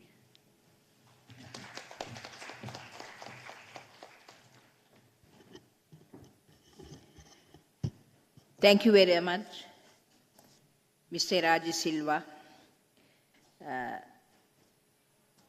for presenting the summary of our work done. And we are very proud to say that it is for the first time in the country such type of review has been done. And in the world, there are only few countries had done this type of review. Thank you. Let me introduce the second presenter now, Professor Prathapan. Shamini Prathapan is the Chair Professor of Community Medicine at the Faculty of Medical Sciences, University of Sri Jayewardenepura, a teacher for undergraduates and postgraduates with MSc, MD, and PhD, a public health specialist, bioethicist, and a journal editor. She is the co-editor of the Journal of the College of Community Physicians of Sri Lanka and was the secretary and the editor too. She is the secretary of the Forum for Ethics Review Committees of Sri Lanka for a decade, an international survey to survey and evaluate ethical review practices. And she has been reviewing the ethics review committees internationally and nationally. She has more than 200 peer-reviewed articles and oral communications in her capacity. She has authored many books on public health, biostatistics, and ethics, and has conferred many awards and grants both nationally and internationally. It's a pleasure to introduce you, Professor Prathapan. Floor is yours.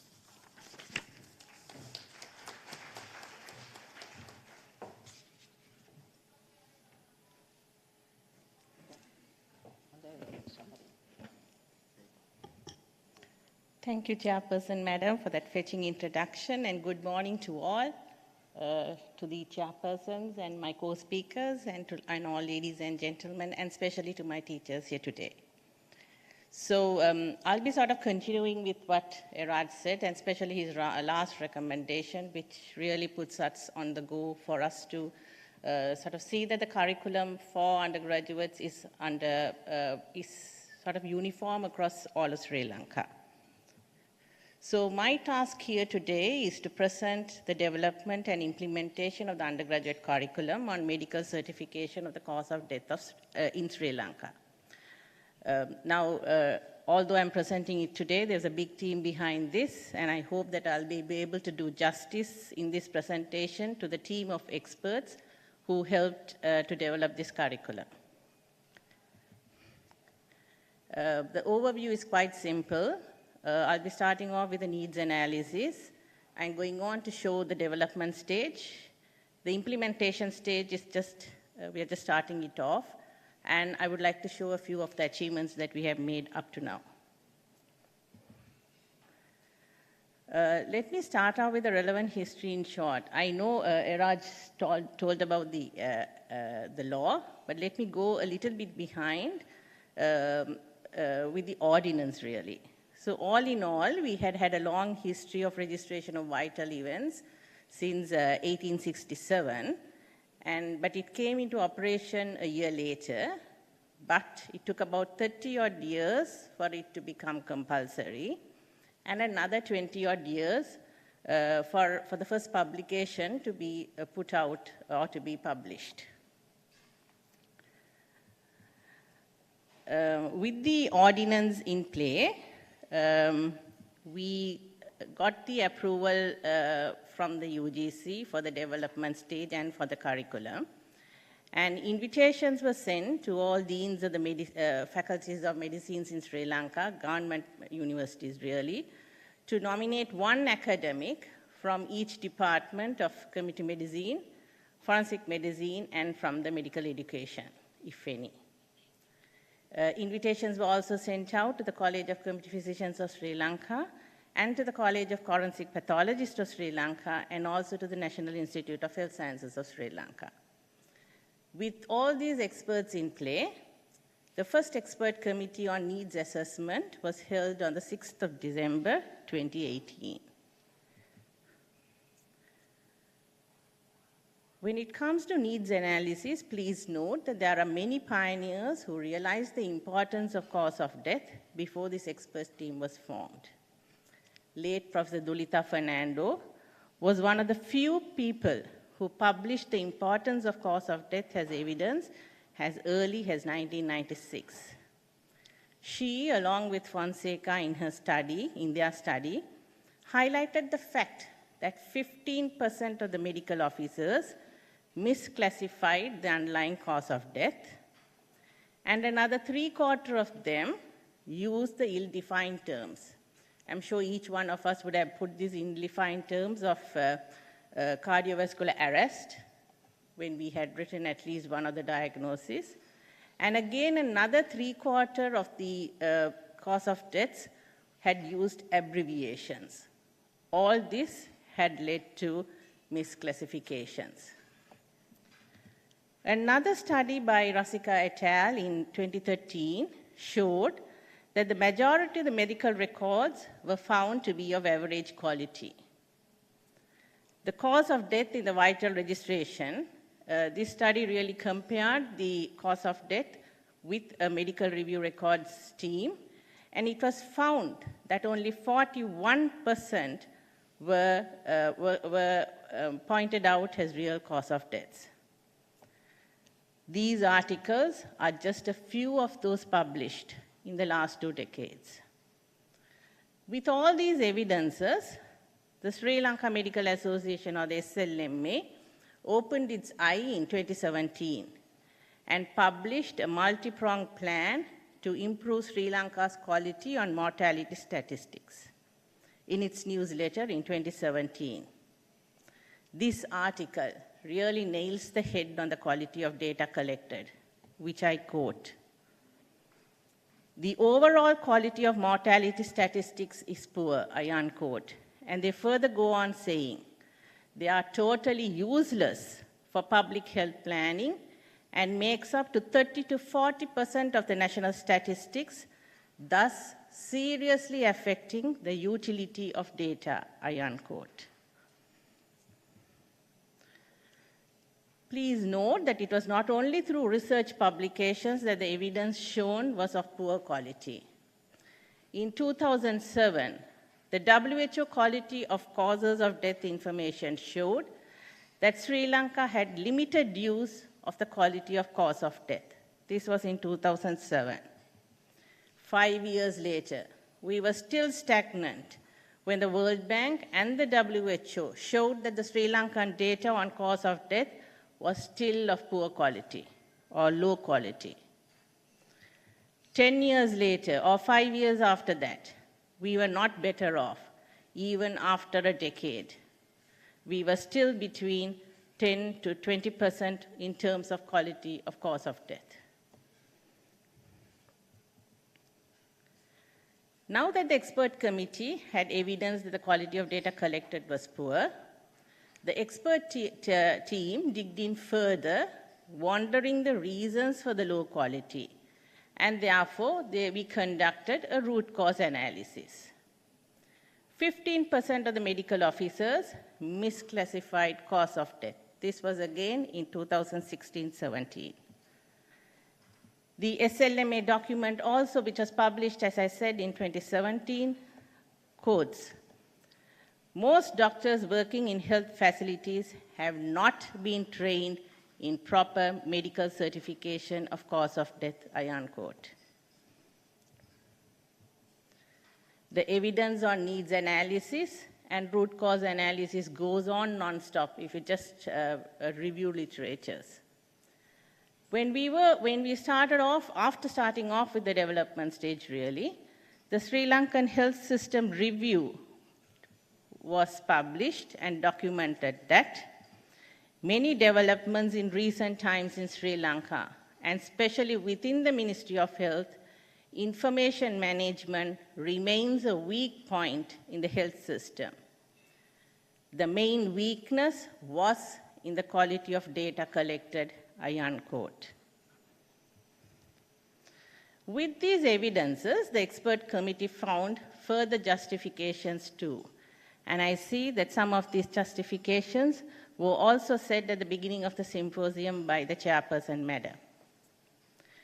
When governments fly blind, they often make policies on the basis of ideologies, anecdotes, or for political consideration, rather than on evidence. We have all seen this. All policy decisions begin at this point. We need a solid system of registration. Without such data, policymakers lack reliable evidence to design policies. And this presents a major challenge to evidence-based public policy. While we were in the development stage, the Lancet published, Lancet journal reports that, I quote, "The systematic neglect of registration of cause of death has been identified as the single most critical failure of development over the last 30 years, I unquote.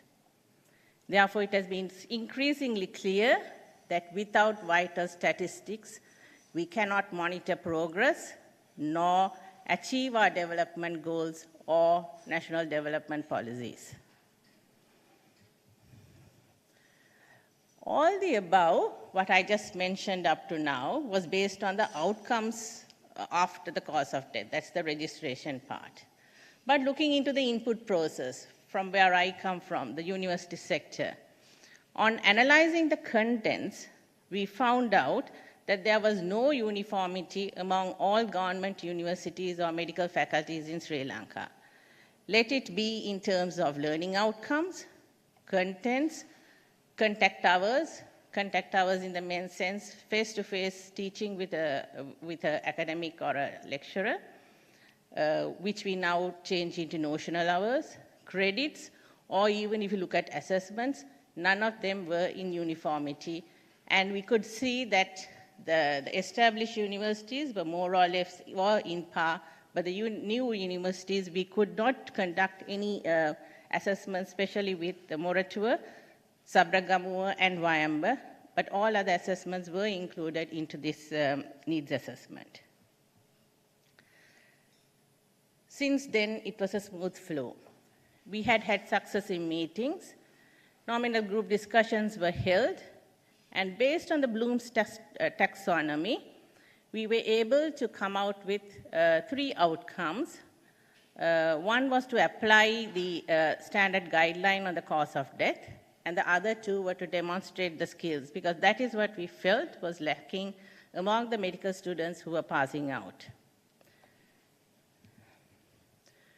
Now, with those outcomes, we made up 9 learning areas. I'm not going to read out the list here, but I'm sure that you all can, all universities have got copies of this, and you all can also get the soft copy of this, and you all can read about that in the learning areas in that. But all this set the stage for the second steering committee. The experts in this team went back to our own departments and faculties to have interactive sessions with the departments and the faculty staff, and we all came up with the development of the teaching guide in terms of teaching method and the contact hours. The departments and the faculties decided upon the teaching learning method and the number of hours needed for one student to achieve the outcome. These were all discussed in around 6 to 7 meetings at length to come up with the final draft. As you could see here, the total number of hours was 9 hours. Now, we all know that the undergraduate medical curricula is really overloaded with many subject areas. And whatever specialty you talk about at the faculty boards or the curriculum development committees, there's always demand to include more area of knowledge into them. That is always the topic of most of these meetings. But given the importance of the precise declaration of the cause of death, not only to the deceased, as Mr. Raj mentioned, not only to the deceased, but to the family members, but also to the community. And for us, as a preventive healthcare point of view, the inclusion of so much of hours, that is 9 hours, had become a timely necessity. Therefore, this curriculum was designed as a module with 9 hours of contact time with 8 learning areas spanning throughout the course. It could be from the first year to the 4th year and allocated as per need of the learning areas and subjects. To say actually, the pathway was easy from then onwards. The draft was circulated among all experts, and after many rounds of discussion, the final draft meeting was held on the 27th of December 2019. As mentioned before, the contributors were from wide specialities and from all universities in Sri Lanka, and the final meeting was held, as I said, 27th of December 2019, exactly a year from the needs assessment meeting. As per most of the medical faculty's curricula, this was an outcome-based curricula with components for competencies. The competencies were also matched to the assessments, which is what it's driven really. The assessments vary from knowledge-based related pertaining to MCQs and SCQs, structured essay questions, to skills related, which are OSPEs, objective, structure, practical examination. We deviate a little bit at Jayawardenapura, and now we are doing OSCEs also, objective clinical practical examination, with a self and peer evaluation for problem-based learning methods. So all this, what I'm showing here today, is from the medical curricular guideline. As mentioned before, the teaching was for 9 hours, but remember, it's to be divided among 2 to 3 departments: community medicine, forensic medicine, and if they are, and as a few faculties did not have the so-called behavioral strand or the professional and the personal development strand, the task was delegated to the forensic medicine department and the community department to conduct it accordingly. It can be within the 3rd and the 4th year. Best is after the 3rd and the 4th year, as soon as they start their clinicals. Now, in this curriculum, we also have many case studies in the guide. These case studies could be held as problem-based learning. Now, these case studies, the students will be demonstrating the skills to complete the death certificate. So that is the main aim, and that is one of the third outcome is also to demonstrate that they have the skills to complete the death certificate. Now, there are different types of case scenarios in this guideline. Some case studies have only a cause of death with line 1A only, right? As you can see here, the first line is line 1A. Now, some of the other case studies have cause of deaths with two sequence of events leading to death, right? So obviously in the wards, they'll be seeing two sequence of deaths. Whereas a few case studies have cause of death with four sequence of events leading to death. We didn't stop there. We also made case studies for some of the cases for filling the part 2 of the death certificate only. So there are many case studies which could be held as problem-based learning in all medical faculties of Sri Lanka. With the final draft that was ready came the launch on the 14th of August 2021, delayed due to COVID-19 pandemic. The launch was under the auspices of the Honorable Minister Pavitra Deviwanyarachi and the Senior Professor Sampath Amaratunga, who is the chairman of the UGC Grants Commission of Sri Lanka, and the first copy was handed over to him. We are now at the implementation stage. We also feel lucky at this moment because most of the medical faculties are currently reviewing their curriculum. A good example is Jayawardhanapura. Because of the Sri Lanka Medical Council's accreditation that all universities have to be accredited within this year, we have really gone through a good a process of changing the curriculum in which we have integrated most of this into it. And a good example to counter-argue about this contact hours is that community medicine do have problem-based learning, but we share that we also do that with the Department of Forensic Medicine, as you all can see here today. Achievements. This expert committee, the group, has moved beyond boundaries and also within boundaries, really. A good example is where I come from, a curricula that we are fully integrating. And as I said, we are collaborating with the Ministry of Health. We are under the Ministry of Higher Education, and we are also collaborating interdepartmentally also within the curriculum for it to be an integrated curriculum. The expert committee is also at this reflect level of policy change. This is just the beginning. As we need to improve further, we need to revise and review, and maybe look at this again in 3 years, evaluate it again in 3 years or so. Until such time, the expert committee will go on monitoring on what each faculty is doing and what the outcomes would be. Thank you to all, and I hope that I have made justice with this presentation to all experts who are behind this. And let us move along with the 21st century skills towards Partnership 21. Thank you.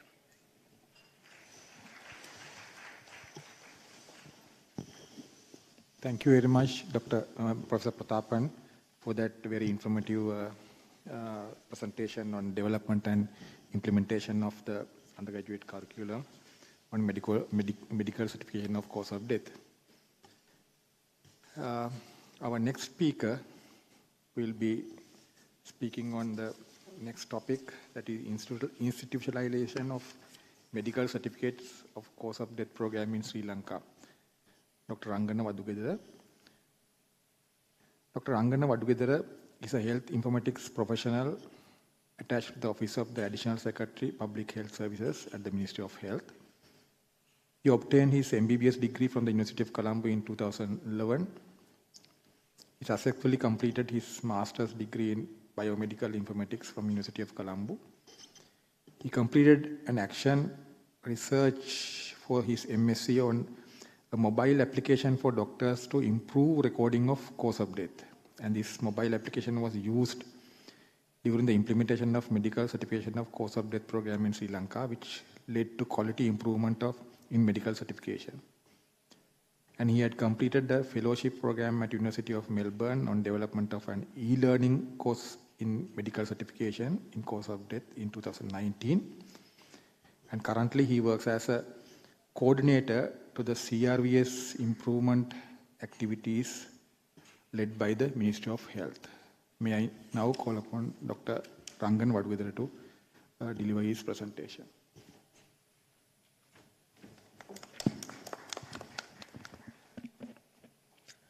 Good afternoon.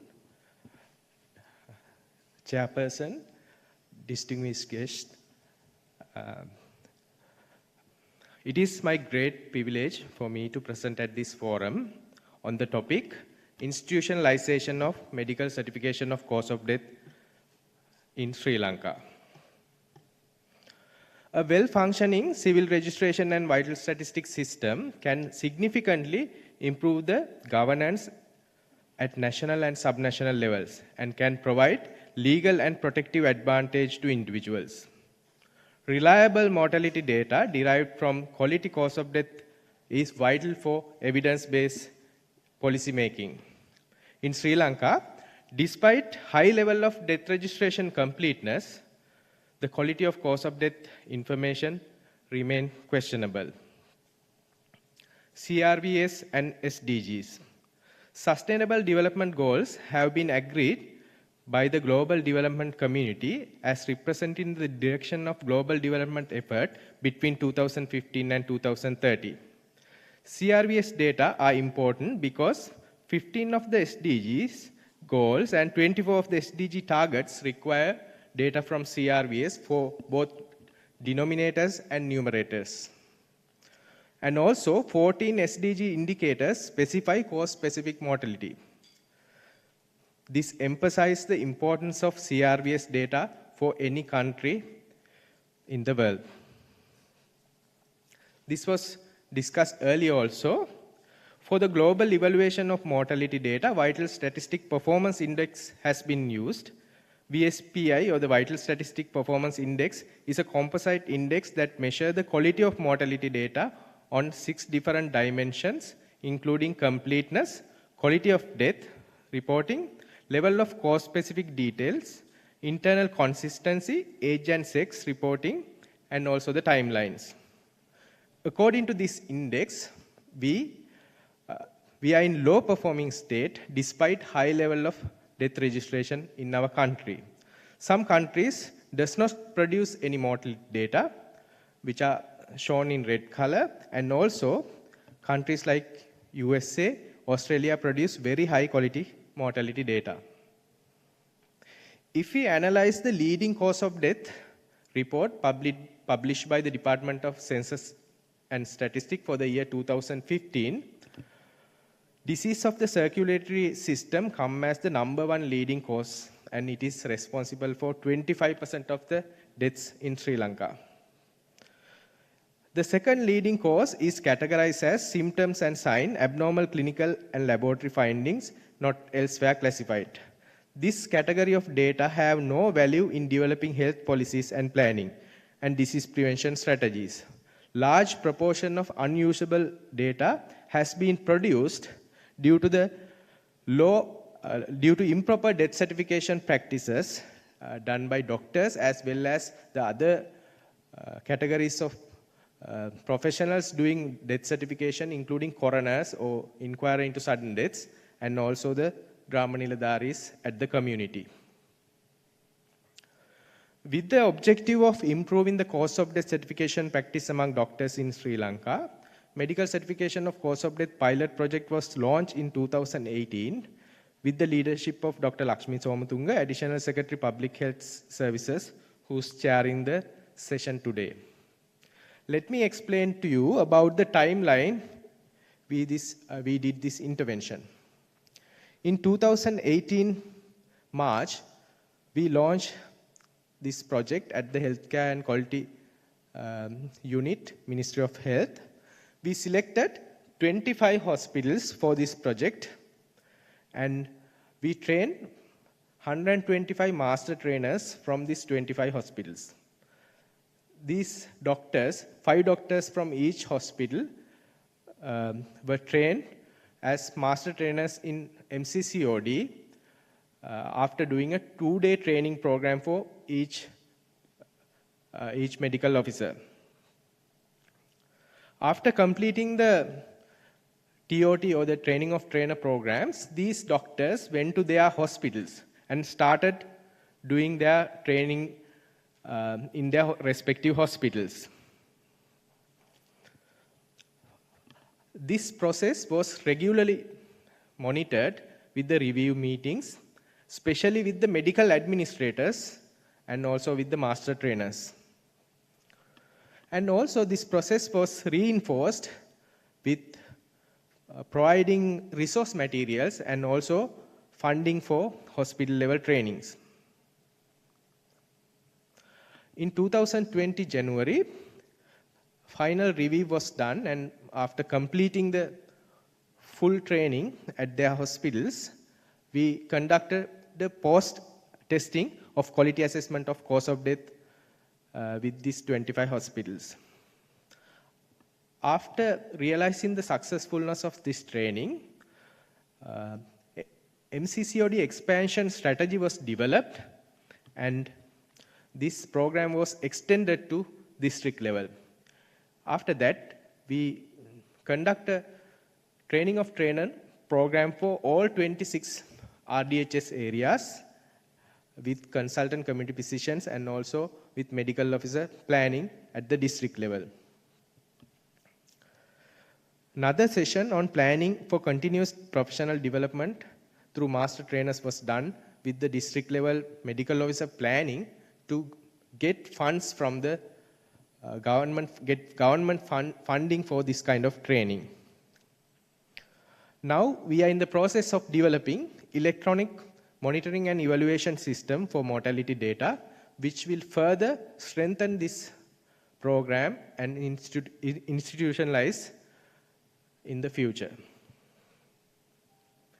4 key components of our strategy: most deaths, trained trainers, supportive mechanism, and resources. To improve the most number of deaths by this intervention, we selected 25 large hospitals above the base hospital level. By selecting these 25 hospitals, we were able to cover 31% of the doctors in the country, and also 25% of the all annual deaths occur in the country. We conducted 5 sessions of training of trainer program to cover 25 hospitals, and this map shows the geographical distribution of 25 hospitals. These are the 25 hospitals we selected based on convenient sampling method. Contains 6 teaching hospitals, 2 provincial general hospitals, 12 district general hospitals, and 5 base hospitals. To produce master trainers, master trainers in medical certification of cause of death, we conducted a 2-day training program, and by completing 5 sessions of 2-day training program, we were able to build a capacity for 125 doctors as master trainers. We did another refresher TOT program to fulfill the gaps. Supportive mechanism. This program was conducted with the leadership of National Steering Committee on Data for Public Health Policy. The training program was anchored in the hospital committee that take responsibility for implementing it, including monitoring the impact. We were able to achieve good collaboration with hospital administrators, and also the leadership was given by the master trainers at their hospitals for hospital level trainings. This graph represents the coordinated action for partnership and collaboration achieved through the National Steering Committee for Data for Public Health Policy. This National Steering Committee worked with key stakeholder organizations responsible for CRBS information flow: Ministry of Health, Ministry of Justice, Department of Census and Statistics, and Registrar General's Department. All the CRVS improvement interventions are coordinated by this national committee. Resources. COD Guide mobile application is an educational interactive mobile application that can be used to learn medical certification of cause of death by the medical officers during their day-to-day work. Ministry of Health developed a handbook on Sri Lankan doctors on cause of death certification that it was used as a resource material for this training. I hope you all receive a copy of this book today. And we conduct some sessions on soft skill training, including communication skills, leadership, and also the presentation skills. We develop curriculum for training of trainer training as well as for hospital level training. And also we were able to secure funding for hospital training as well. This is the B33 or the cause of death certification form, which is used by medical officers to certify cause of death at hospitals. And it was updated with the WHO standard on cause of death certification guideline in 2015. And also, a cause of death mobile application can be downloaded at mobile app stores by searching COD Guide.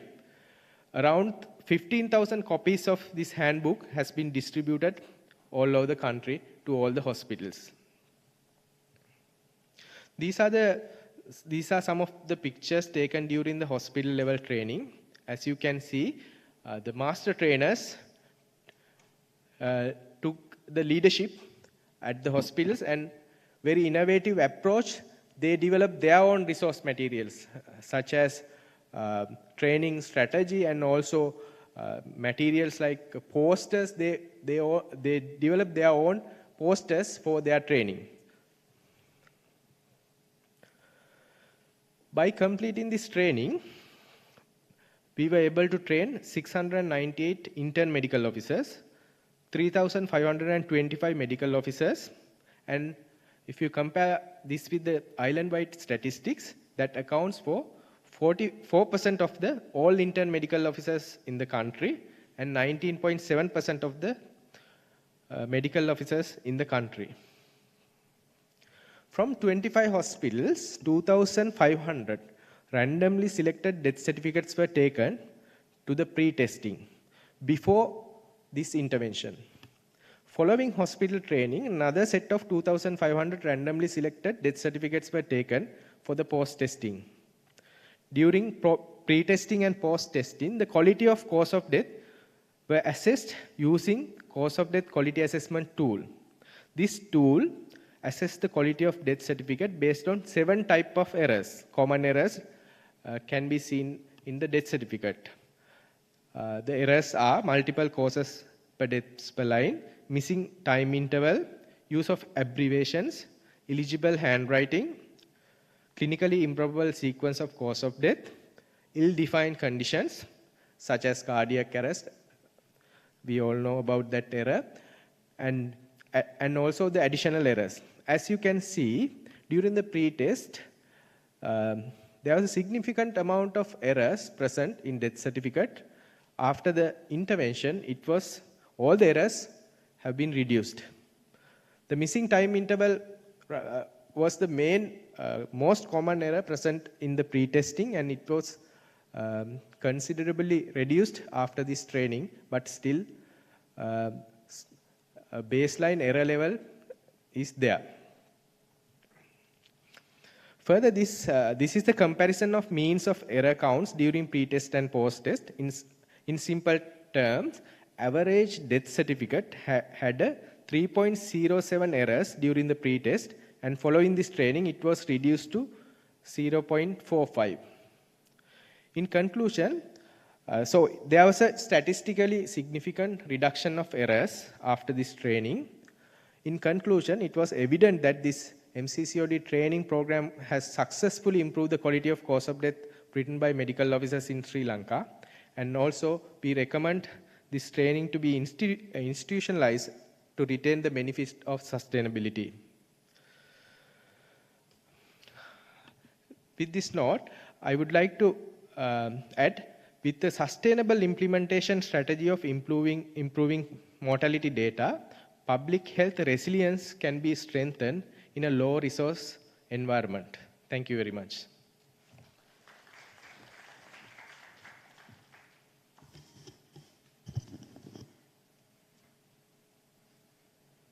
Ladies and gentlemen, we are now concluding our symposium, but before that, I want to say that task of bringing quality into data goes beyond the boundaries of health. We are partnering with Ministry of Justice, Registrar General Department, Census and Statistics Department, and also with academia. So this is reflected today from the person sitting at the head table as well. So I want to thank all the presenters, all three, for presenting just a glimpse of things we do at the public health services to improve quality of data. And also who delivered the keynote address, Dr. Philip Sattel, and my co-chair, Dr. Ajit Tennakon, who is also a strong partner to our public health services. Thank you very much.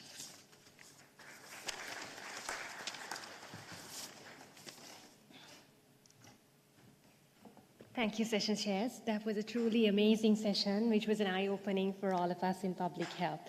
So now, on behalf of the College of Community Physicians of Sri Lanka, I would like to extend our acknowledgement to the speakers. I would like to invite the session chairs to award the token of appreciation to the speakers. First of all, ladies and gentlemen, I would like to cordially invite the session chair, Dr. Lakshmi Somatunga, to award a token of appreciation to Mr. Iraj De Silva, acknowledging his elaborate presentation on the legal review of the clinical registration and vital statistics system of Sri Lanka.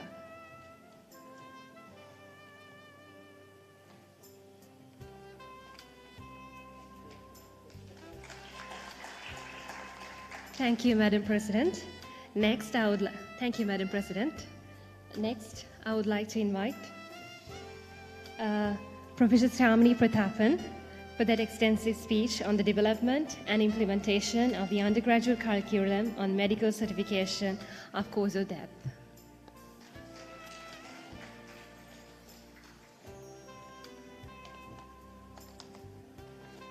Thank you, Madam President. Next, I would like to cordially invite the co-chair, Dr. Ajit Tennakon, to award the tokens of appreciation to Dr. Rangana Vadugedara on his extensive speech on the institutionalization of medical certificate of cause of death program in Sri Lanka.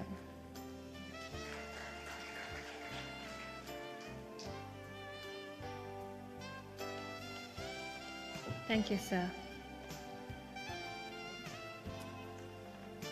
Next, I would like to award a token of appreciation for the session chairs for their valuable contribution shown towards the session. So first of all, I would like to invite Dr. Shiromi Madhuwage, the Secretary of the College of Community Physicians of Sri Lanka, to award the token of appreciation to Dr. Lakshmi Somatunga.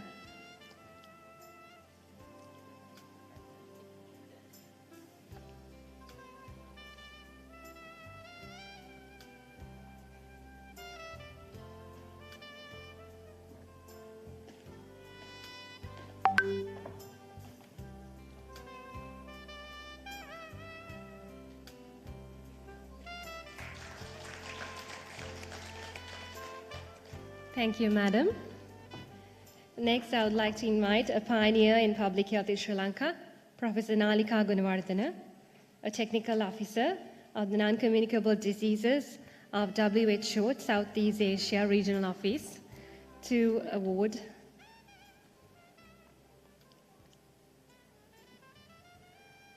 a token of appreciation to Dr. Ajit Tennakoon, the Chief Judicial Medical Officer of the Institute of the Forensic Medicine and Toxicology, Colombo, the co-chair of this session.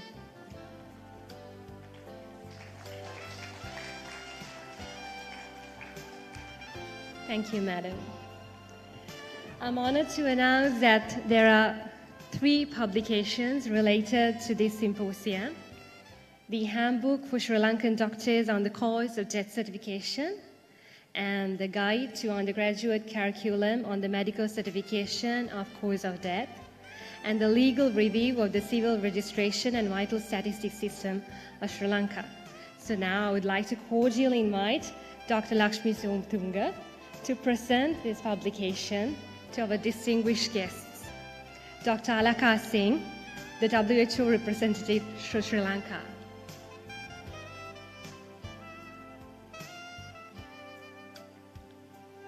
I would also like to invite Professor A. Padmeswaran, Professor in Public Health, Department of the Public Health of the Faculty of Medicine, University of Kelaniya.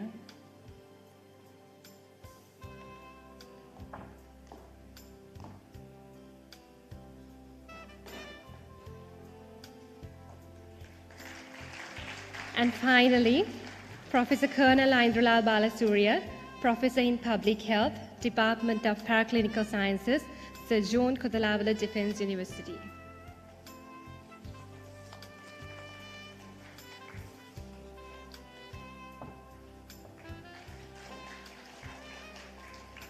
Thank you, Madam. Ladies and gentlemen, that concludes our morning session of the 27th Annual Academic Sessions of the College of Community Physicians, Sri Lanka. So I would like to invite you to join lunch served at the adjacent area. And it's time to mix and mingle with your acquaintances. And we invite you to join us again for the first free paper session, which will commence at 1:15 at the same venue. Enjoy your lunch.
will start. Madam will start.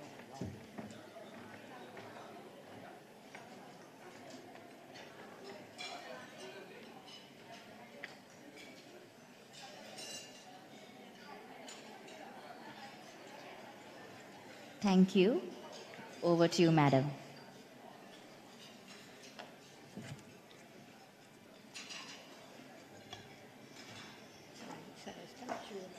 Good afternoon.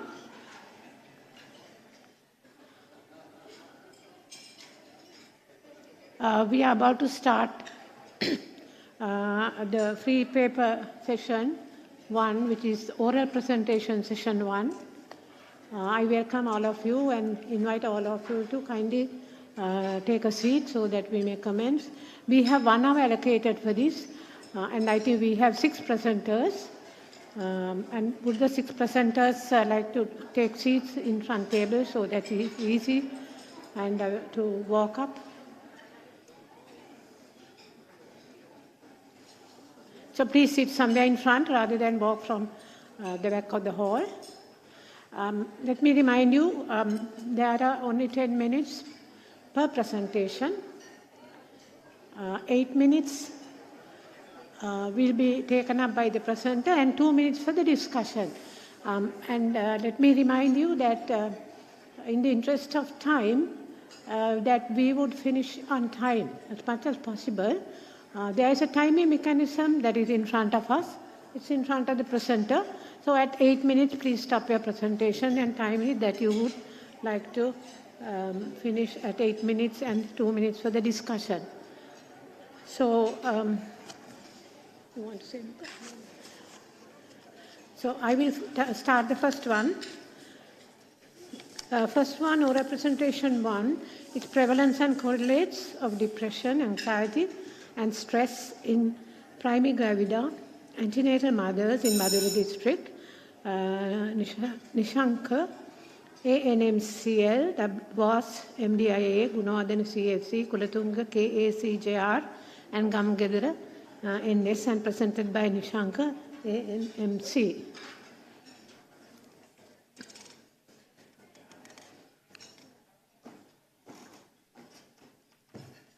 Is this timing down mechanism going to commence?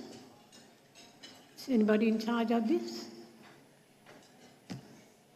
Or otherwise we go ahead. Please. Yeah. Good afternoon, everybody. I am Dr. Lakshmi Nishankar, Senior Registrar in Community Medicine. I am going to present you my study, Prevalence and Correlates for Depression, Anxiety and Stress in Primary Gravida Antenatal Mothers in Badula District. As we all know, motherhood in primary gravida is the premium decisive point in life of mother, offspring, and the whole society. Depression, anxiety, and stress are the most common mental disorders in antenatal period. Recognizing and controlling them create definite advantage to mother and growing fetus. Prevalence and correlates for these 3 conditions, depression, anxiety, and stress, were not assessed especially among antenatal primary mothers. And no local studies have been conducted in Badula district as well.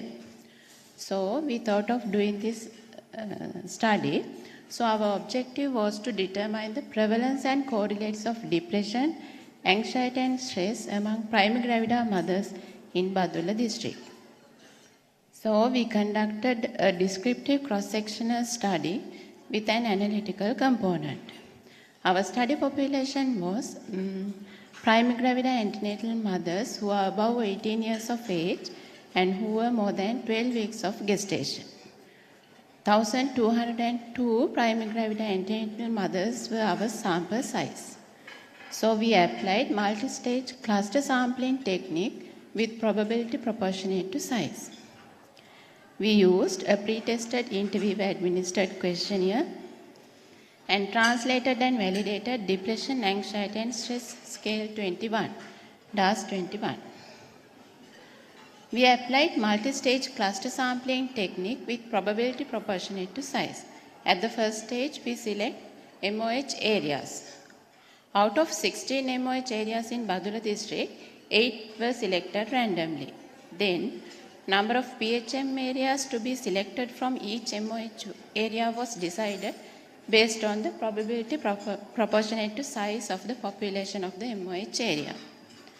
In the second stage, we have the selection of public health midwife areas. So we list out the PHM areas in the selected 8 MOH areas. Then applying simple random sampling with probability proportionate to size to the population of the MOH area, we selected 150 PHM areas. That means the clusters. Then in the third stage, we select primary mothers. We arrange list of primary mothers in the PHM area. Then first eligible 8 primary mothers from the day of the first visit to the area were selected. This is an illustrative presentation how I have done multi-stage cluster sampling. And in data analysis, 346 primary gravida mothers who are with disorders who had abnormal scores for any disorder. That means depression more than 17, anxiety more than 16, and stress more than 20. Scores screened by depression, anxiety, stress scale DAS 21 compared with 346 who are without disordered group. Then applied bivariate analysis followed by logistic regression model to identify independent predictors of depression, anxiety, and stress. A total of 1,166 participants responded, and when we look at the socio-demographic characteristics, age ranged from 18 years to 41 years with a mean age of 24.71 years, and 2/3 of them were Sinhala and Buddhist. Almost all were married, and nearly half of them married for 1 to 3 years. When we look at the socio-economic characteristics, more than half of the primary mothers' highest educational achievement was GCE ordinary level and above, and more than 3/4 of them were unemployed, and 4/5 of them earned more than 20,000 rupees as their monthly family income. So when we look at the prevalence of depression, anxiety, and stress among primary gravida antenatal mothers in Badula district, the prevalence of depression was 2.2%, anxiety prevalence was 20.7%, and stress was 18.8%.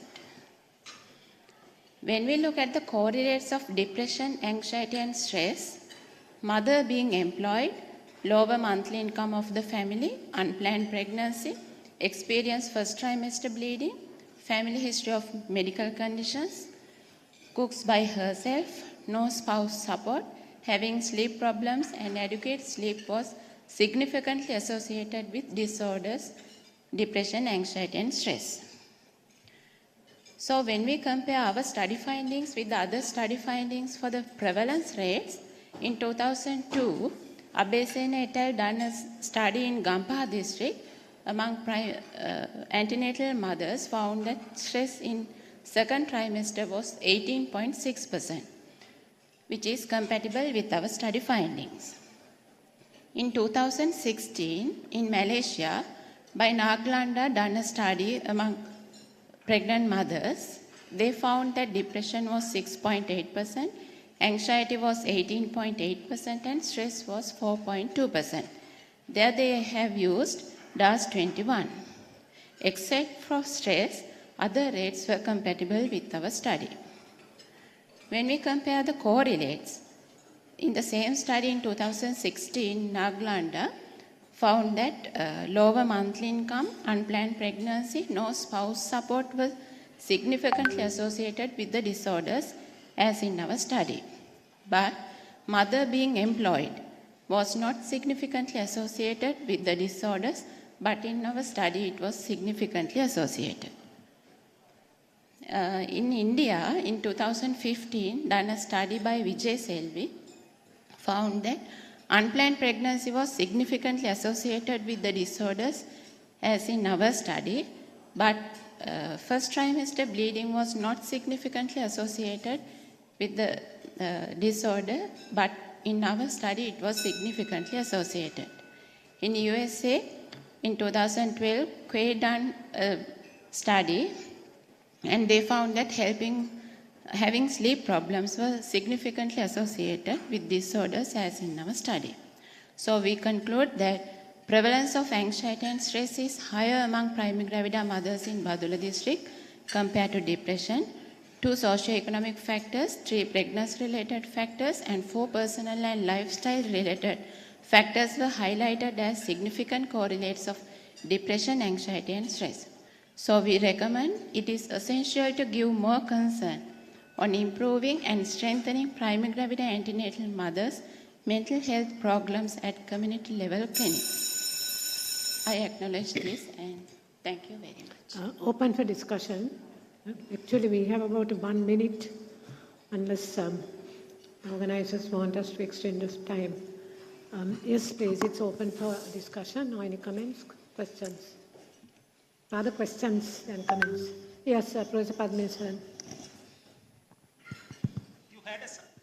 You had a sample of more than 1,000 Yes. mothers, and you had 346 with disorders. Yes. Why did you not use the others in the analysis? You only analyzed 340 plus 340, about 700 people. Yeah, my whole sample size was 1,202.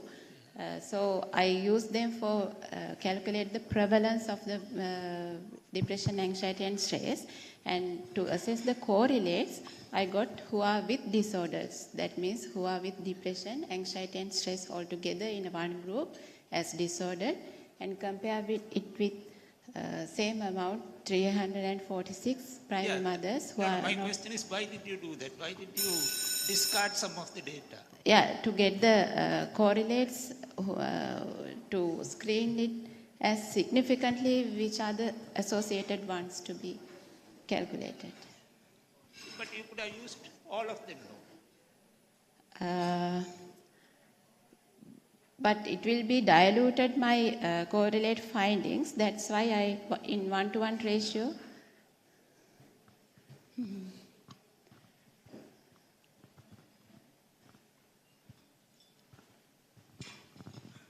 No further questions. Over to you, Dr. Suravira, co-chair.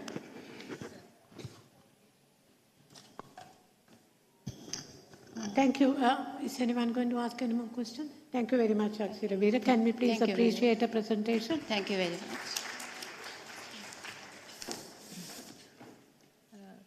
Thank you, Madam. We will move on to the next presentation. It's a healthy lifestyle profile and its associations among young elderly in Kalutara district. Jaisingha AVK, Abesena C, and Ferdinando R. It's being presented by Jaisingha AVK. Over to you. Good afternoon, Chair Madam. Good afternoon, everyone. I'm going to do my presentation on healthy lifestyle profile and its association among young elderly in Kalutara district. So as we all aware, Sri Lanka is experiencing the phenomenon of population aging, where the significant proportion of total population belongs to elderly population. This phenomenon is expanding further. According to the prediction, 1 out of every 5 belongs to age 60 or above in year 2031. This population aging scenario cause many implications in all aspects of the country, and it has been considered as a major public concern in current context. We know that the elderly population is growing up in the era where our economic prosperity is not in good condition. Therefore, we are not in the position to allocate more and more resources toward elderly population. Therefore, it is high time to find out new strategies to overcome, counteract with the impact of the population aging. Considering other parts of the globe, the many countries adapted health promotional intervention like lifestyle intervention to improve the health status of the elderly population. In fact, World Health Organization also described healthy lifestyle is a way of that living, lowering the risk of being seriously ill or dying early. In fact, the people who are adapting healthy lifestyle can live longer period of life as well as they can enjoy good quality of life. So we are just thinking about whether we can apply the similar sort of lifestyle modification for the Sri Lankan elderly population. Those kind of lifestyle modification intervention may be more applicable among relatively younger elderly population. However, it is important to assess existing level of healthy lifestyle profile and determinant prior to intervene on them. Therefore, our main objective of this study is to assess healthy lifestyle profile and its association among young elderly population in Kalutara district. So, who are those young elderly? Broadly, elderly population in the country can be divided into two main categories like young elderly and old elderly. Young elderly is defined as a person aged between 60 and not completed 74 years. We use the same definition in our study. So, healthy lifestyle profile is the main construct we measured in our study. What is that? So, we conducted thorough literature review and we got some input from expert, and after that we had a panel discussion with the expert. Based on the consensus, we define healthy lifestyle profile as a set of action and perception which will maintain, promote physical, mental, social, and spiritual well-being of young elderly. So, this study was conducted as a community-based cross-sectional study. Participants were selected using multi-stage stratified probability proportional size cluster sampling method. So, Gramaldari division was considered as a cluster, and all Gramaldari divisions in the Kalutara district were divided into urban and rural. So, after that, we selected Gramaldari division. We developed two different sampling frames. So, based on that, we selected GN division from each strata. So, data for the healthy lifestyle profile was assessed or obtained using the healthy lifestyle profile scale. The scale was developed and validated in Sri Lankan context. The scale consists of 28 items and divided into 8 domains. So all 28 items can be ranked, rated with a Likert scale, and the scores of converted into percentages, and participant scored 60 or above considered as having better healthy lifestyle. So those are the dimensions, 8 dimensions of the scale. In addition to the scale, we used judgmentally validated questionnaire to obtain the information related to the associated factors. We conducted chi-square test at the bivariate level as well as the multiple logistic regression at the multivariate analysis. Talking about the results, out of 980 selected participants, we were able to interview 922 participants, and the median age of the participant was 66 years. Those are the basic characteristics of the participant. As you can see, the majority of them are female and belongs to Sinhala ethnicity and Buddhist religion, and majority of them were married at the time of data collection. However, about 27% of them are widow, and in fact, about 15% of them were employed at the time of data collection.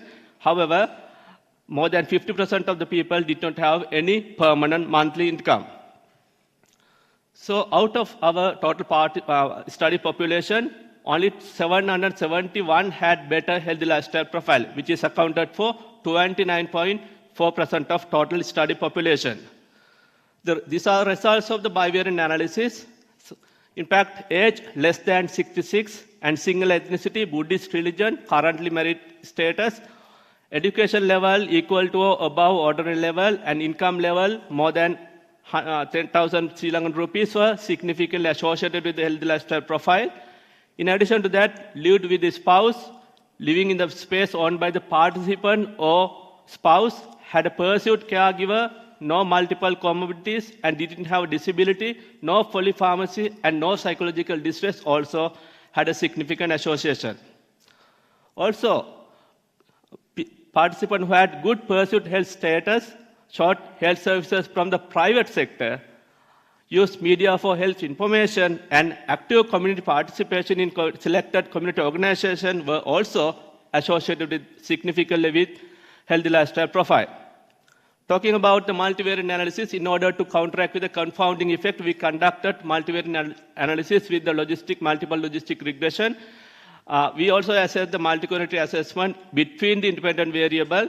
So, following the multivariate results, we have identified 6 variables which are significantly associated with the healthy lifestyle profile. So by doing that, based on our research, we can conclude that majority of the young elderly, which are more than 70%, had poor level of healthy lifestyle profile.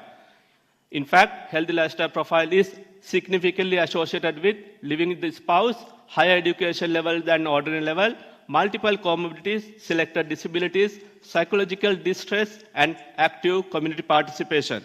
So based on that, we recommend that to introduce health promoting intervention to enhance the lifestyle level, healthy lifestyle level among young elderly, while putting more attention on more vulnerable subgroup.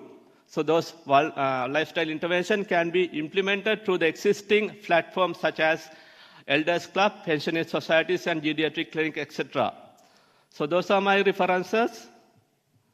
And thank you for your time. Thank you for listening.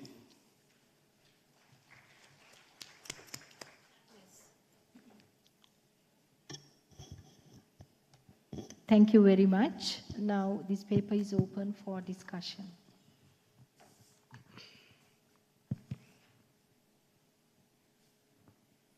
Yes. Yeah, thank you for that presentation. Yes. How was the cutoff determined for the logistic regression? No, madam. Thank you for that question, madam. Actually, the cutoff value was decided based on the during the development phase, madam. This is part of the major study. In the initial part, we developed and validated the instrument. During the validation process, based on the expert opinion, and they went through all the item of the instrument. Based on that, based on the consensus of the expert panel, we decided the cutoff value as a 60%. So what was the proportion in both? Actually, about 29% of people had a better, more than 60 or 60, above 60, and about 71% of the population didn't have expected level. But it was through judgmental validity. Is that clear, or am I? Judgmental validity means the cutoff value was decided prior to the cross-sectional study during the development phase. Okay, thank you.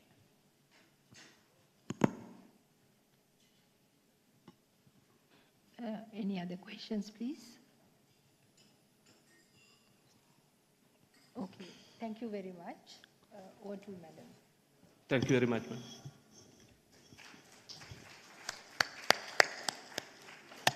Oral presentation 3 is on advertising literacy on non-core food and beverages and associated factors among grade 12 children in Colombo by Galage A and Arambapala C, presented by Galage A.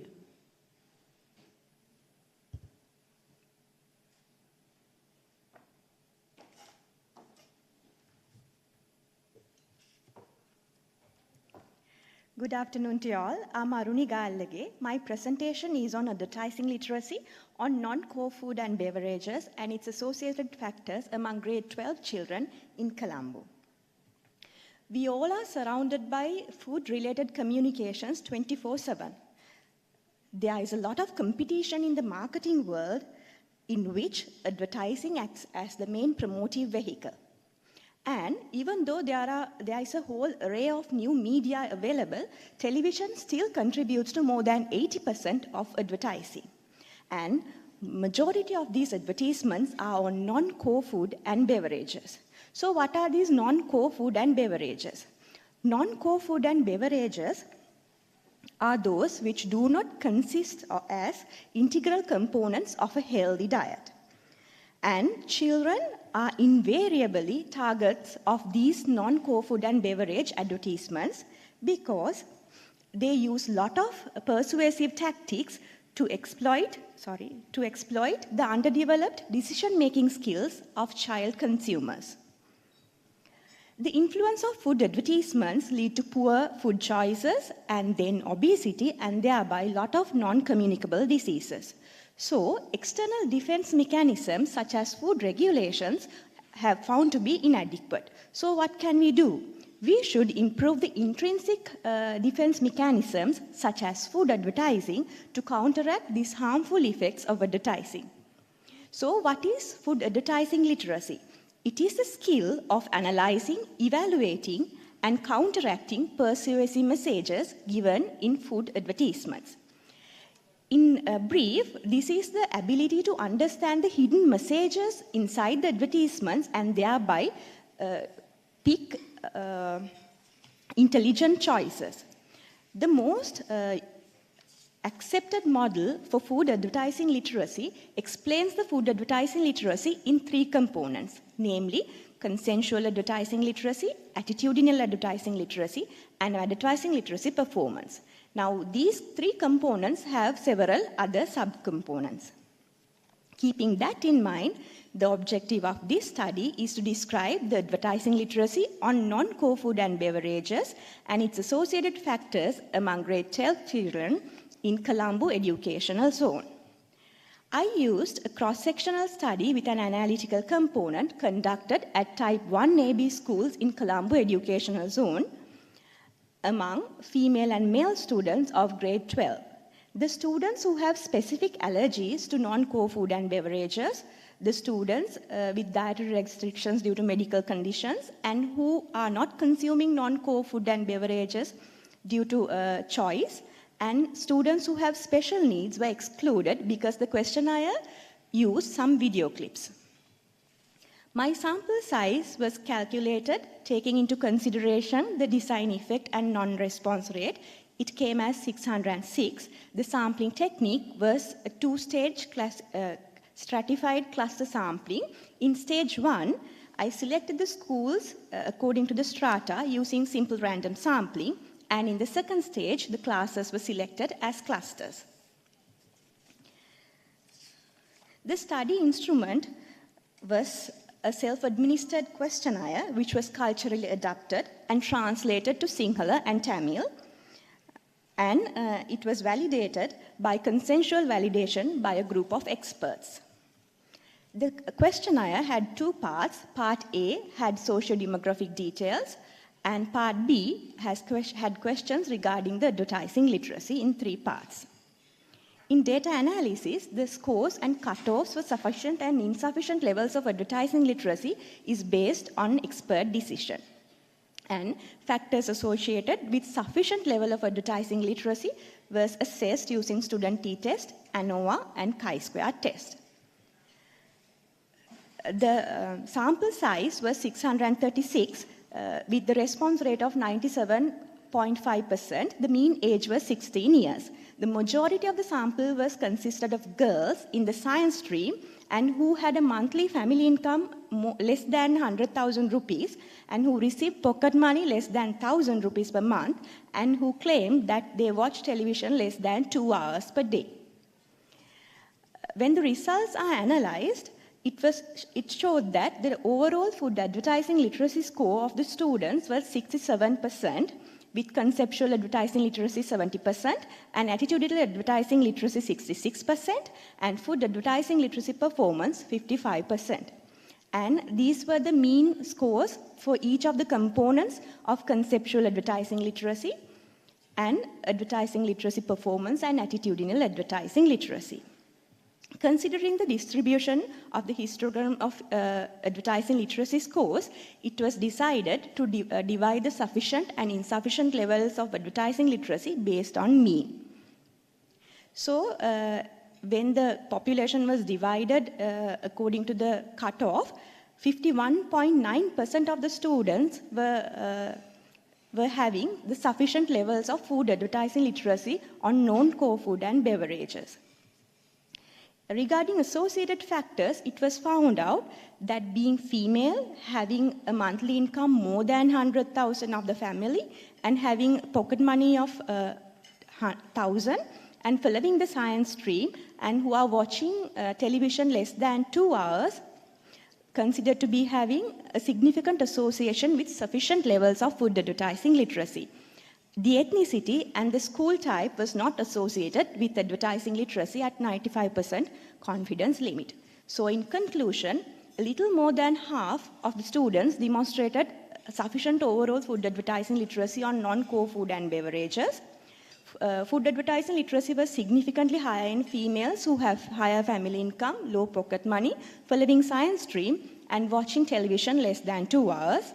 And high advertising literacy was shown on children whose parents showed high influence on contents of TV advertisements.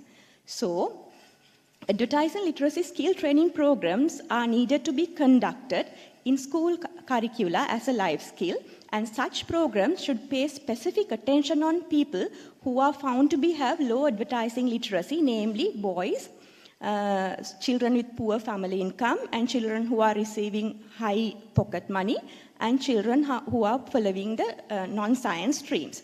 And parental education programs should be done because parental influence is shown to be associated with high food advertising literacy levels.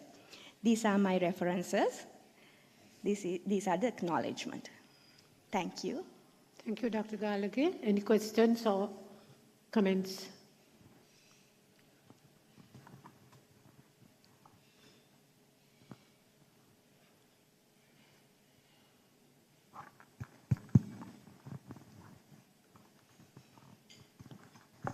Very interesting presentation. Thank you, Did you madam. assess you assess only the television advertisements? Yes, What madam. about the social media advertisements? Was it No, also madam, I analyzed? didn't assess that. My study was solely based on TV advertisements, as it was shown that these advertisements are more than 80% is telecasted in TV. There was study findings. Thank you. Thank you, madam. Any other question? Can I ask you a question, please? Yes, madam. Were there different aspects of this literacy that you studied? I'm sure you put it up, but what were they? Yeah, yes, madam. It was consensual advertising literacy, attitudinal advertising literacy, and advertising literacy performance. So in your analysis, you did not present it, but can you tell us which area contributed most to lack of literacy? Lack of literacy was on advertising literacy performance, madam. What a performance? Sorry? Which one? Advertising literacy performance, madam. Which assessed? Which assessed the retrieval and the application of advertising literacy skills. That if the children were showed an advertisement and if they want to buy some products, whether they use that knowledge to take the decision. That part was lacking. What percentage? What was the percentage? It was 55%, madam. Okay. Thank you, madam. Okay, no further questions? Thank you. Thank you very much, Dr. Gallagher. Okay. Thank you, madam. Now let us move on to the fourth paper. A cluster randomized controlled trial to assess the effectiveness of a behavior change intervention to improve functional voice disorders among primary school teachers in the Colombo district. Authors are Herath, MD, Senarath, LDJU, Jayasuriya C, Jayasingha JSR, Surabirese IK. It is presented by Herath, MD. Over to you, Dr. Herath.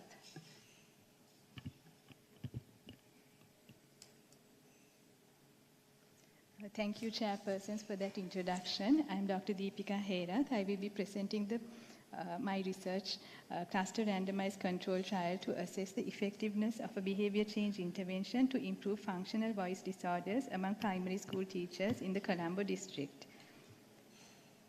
Voice is an essential element of human communication, and a voice disorder may only be perceived by a person suffering from it.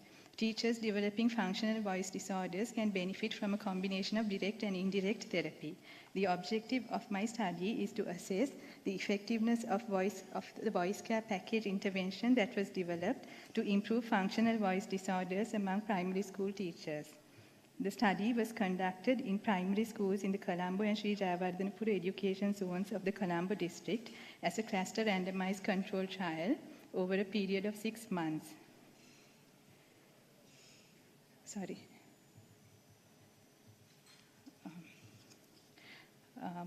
Among primary school teachers detected as having voice disorders fulfilling the eligibility criteria.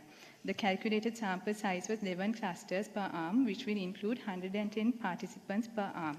Clusters were unequal in size, and 24 clusters had to be identified to fulfill the sample size. To ensure the participants had functional voice disorders, flexible laryngoscopy was conducted by the ENT team at the National Hospital of Sri Lanka. The teachers not consenting for laryngoscopic evaluation or were unable to attend the procedure were recruited if a functional voice disorder could be ascertained following careful history taking as instructed by the ENT team. The intervention was developed as a part of the larger study and it includes a combination of direct and indirect methods. The intervention was non-invasive and was conducted at the National Hospital as a group intervention. For those who could not participate in the intervention session, a video recording of the session was given, which was viewed while a trained person guided them. At the start and at the end of the trial, the participants were assessed by the VHI 30 questionnaire and the knowledge questionnaire. To further support the findings, a target planner booklet and voice use chart were analyzed. Per protocol analysis was used in the analysis. Moving on to the results. This is the consort diagram. I think it's not very clear. I'm sorry about it. 230 teachers in 24 clusters were screened for eligibility, and 226 were screened for functional voice disorders.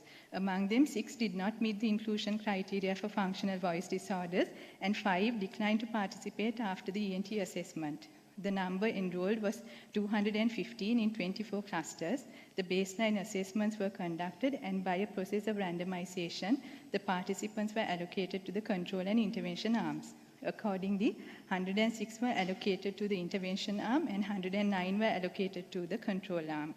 The intervention arm received the intervention in 2 forms, as face-to-face intervention and as a video intervention.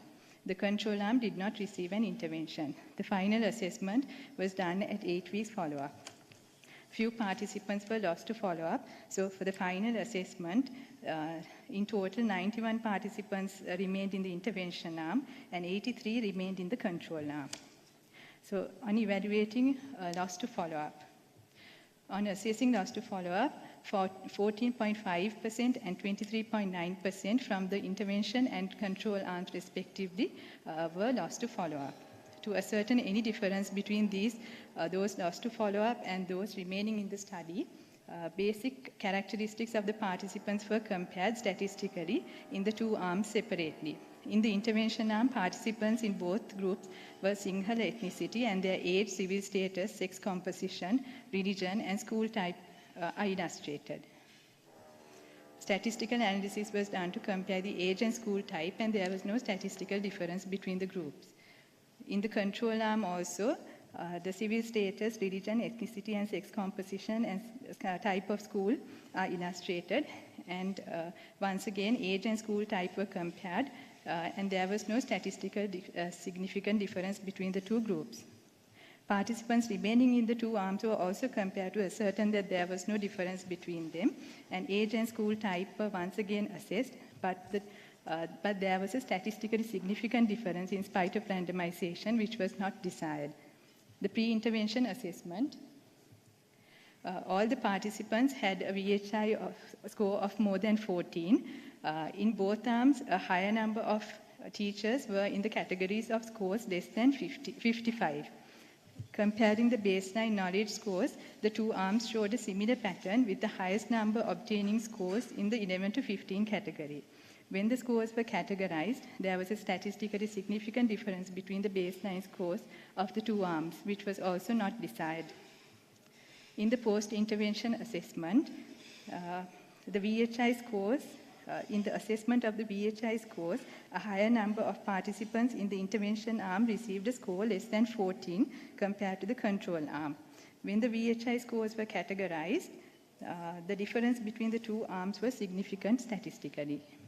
In the post-intervention scores, knowledge scores, it indicated that a higher number of participants in the intervention arm obtained a score in 16 to 20 category, while the control arm, a higher number obtained scores in the 11 to 15 category. On categorizing the scores, there was a significant difference between the 2 arms. Post-intervention assessment.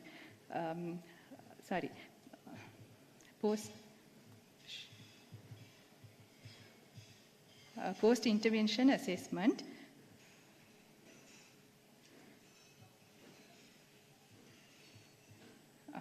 Post-intervention VHI scores obtained by the within intervention group was analyzed to evaluate the face-to-face intervention group and the group following intervention via video. The categorized scores did not show a statistically significant difference, which was a desired result. Assessment of the effect of improvement in voice disorders. The proportion of improvement in voice disorders indicates that a 23.2% additional improvement attributed to the success of the intervention. The results were further analyzed, controlling for confounders, age, school type, and pre-intervention knowledge scores, and obtained the adjusted odds ratio of 2.102, which was significant.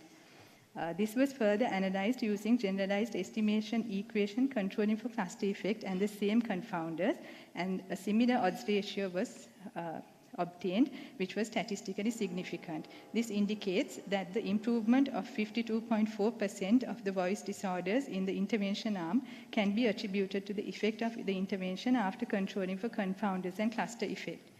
Analysis was further supported by other documents, the target planner booklet, which indicated the compliance of the participants, and most of the participants showed a compliance to the activities. And the analysis of the voice tool indicates that except for one teacher in the control arm, all the teachers used their voices at least for 1 hour for more than 10 days in the 8 weeks. In conclusion, the package intervention is a valid and comprehensive program and is recommended to be utilized for teachers with voice disorders in the future. Thank you. These are my references. Thank you very much, Dr. Herath. Now it's open for questions and clarifications.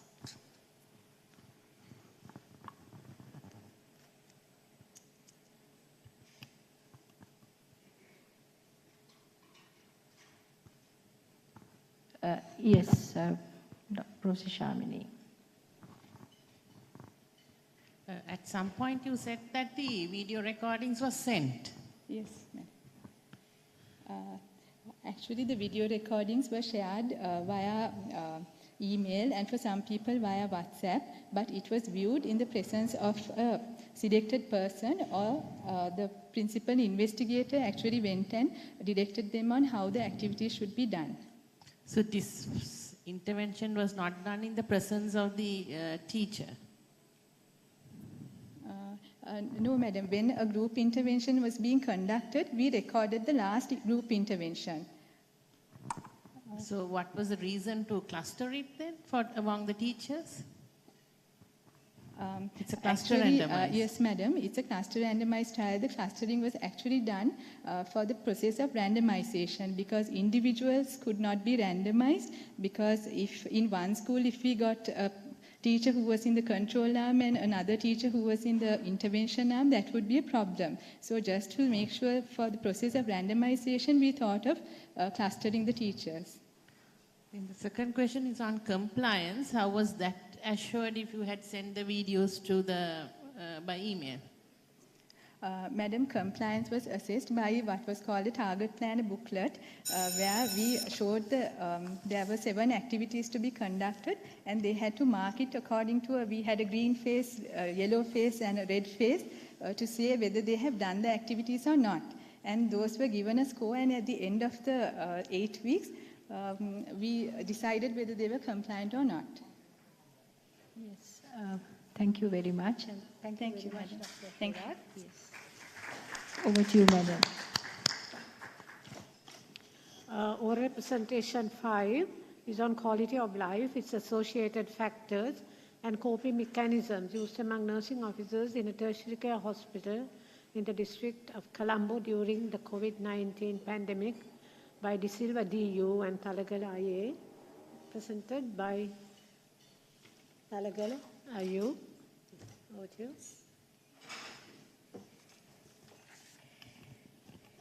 Good afternoon. The World Health Organization declared coronavirus disease as a public health emergency of international concern in January 2020. And since then, it had been a threat to individuals and countries across the globe in many levels. In addition, the COVID-19 pandemic added an enormous pressure to the already burdened healthcare workers across the world, of which the nursing officers carry a fair portion. Further, the rapid spread of the COVID-19 infection and related deaths, drastic increase in the workload, hampered the physical, psychological, and social aspects of the lives of the nurses. With this background, we conducted a study to assess the quality of life, its associated factors, and the coping mechanisms used among the nursing officers in a tertiary care hospital in the District of Colombo during the COVID-19 pandemic. Thus, a descriptive cross-sectional study was conducted among the nurses who were attached and in active service at the National Hospital of Sri Lanka, Colombo, during the last one-year period from the data collection.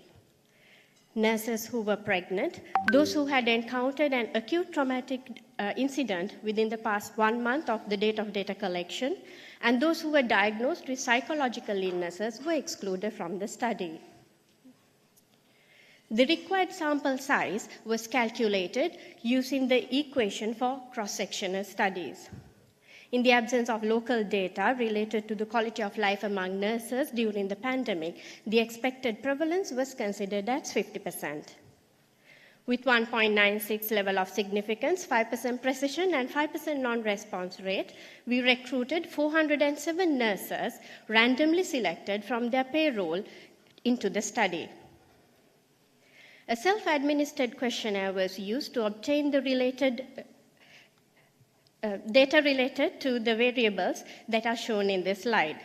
The quality of life and the coping mechanisms utilized were assessed by the locally validated SF36 questionnaire and brief COPE questionnaire, respectively.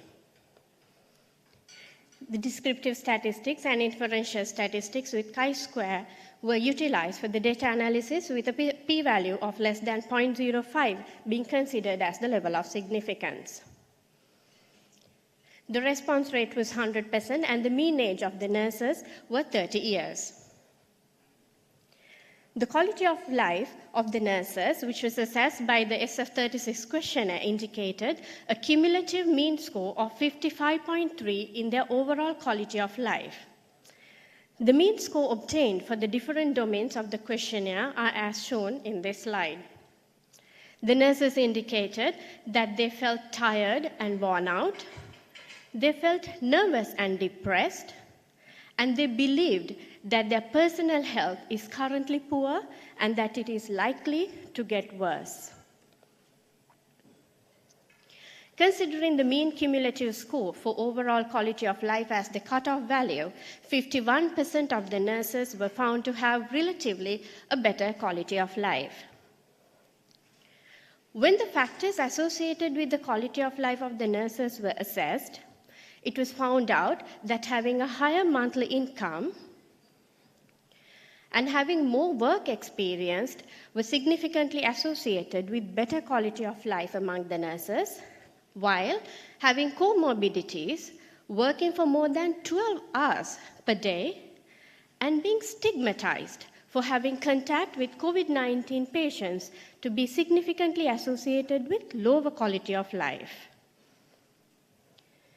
Considering the coping mechanisms utilized by the nurses, the brief COPE questionnaire assessed the coping based on these three domains that are shown in this slide. It indicated that 61% of the nurses took action to make the situation better, and almost 55% of them concentrated on doing something about the situation. It is important to note that 69% of them found comfort in their religion or spiritual beliefs, while almost 24% of them criticized themselves and 22% even blamed themselves for the situation that they were in. Of the nurses, almost 45% gave up dealing with and coping with the situation. And almost 29% of them were in denial. On the other hand, 6% of them used alcohol or other drugs to feel better. With these findings, we concluded that although fatigued and emotionally affected, the physical, social, and role functioning of the nurses were not greatly affected. High monthly income and more work experience were associated with better quality of life during the pandemic, while having comorbidities, more work hours per day, and social stigma were related with poor quality of life of the nurses during the pandemic. And most of them effectively coped with the stresses of the pandemic. Thus, we recommend the policymakers and hospital administrators to undertake necessary actions to improve the overall resilience among the nurses, supporting their psychological endurance and positive responding to stressors. Hospital administrators need to arrange feasible duty hours for the nurses, and it is important to conduct health education programs to prevent social stigma related to COVID-19. Thank you.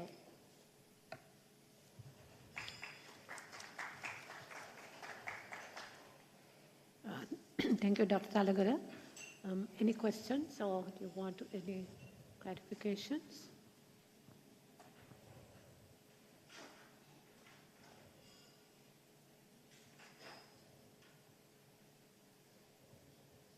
Yes, madam.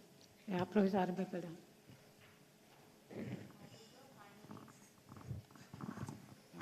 Thanks for the presentation. How would your findings differ from the quality of life of nurses before COVID period? Because the quality of life of nurses is anyway is not that great. Yes, madam. Thank you for the question. Now, we did not compare their quality of life before the pandemic and during the pandemic. What we did in this particular study was we assessed their quality of life during the pandemic, while the pandemic was going on, and they were responding to it. But compared to the studies available in the literature, then definitely it shows that the quality of life has gone down compared to the quality of life. Of course, the associated factors, when we assess the associated factors, of course, the workload, they always has mentioned that as well. But in addition to that, we found out the stigma as well as more working hours, because more working hours was not there available in the literature, at least in local studies. More working hours and the associated stigma, of course, were significant findings in our study. Thank you, madam. Yes, ma'am. Any further comments? Yes, Professor Prathapan. I guess all these nurses would not be the first care person to treat COVID, right? Or was that an inclusion? Madam, all the nurses who were directly included, directly working with the COVID-19 patients were taken for the study. And there were some, accident and emergency service doctors were also there, nurses were also there, as well as the nurses of ICUs, and then even the medical wards, which are separated and dedicated for COVID-19 management as well. Right, so what proportion of those were nurses, that the distribution between the two groups among those who were using alcohol, drugs, and stigmatized? The proportions? Yeah.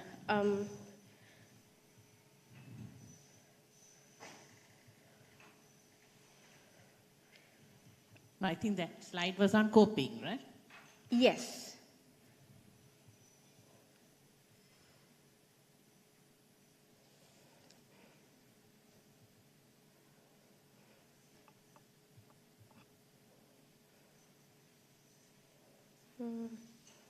I'm sorry, madam, offhand I cannot remember what the proportions were.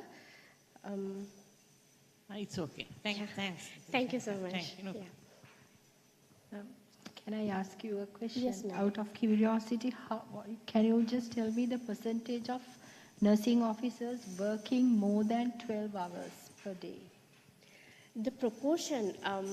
or the percentage? Yes, that's madam. fine. Yeah, offhand I cannot remember. I'm extremely sorry, but most of them were working more than 12 hours, madam. We, in fact, just as a friendly discussion, we discussed with them and asked why that happens. So it was mainly because most of the nurses, like pregnant and whoever were having comorbidities, who were not in having controlled comorbidities, were not allowed to work with the COVID-19 patients because of their higher risk. So these nurses had to work more because of the less human resources that were available in the hospital.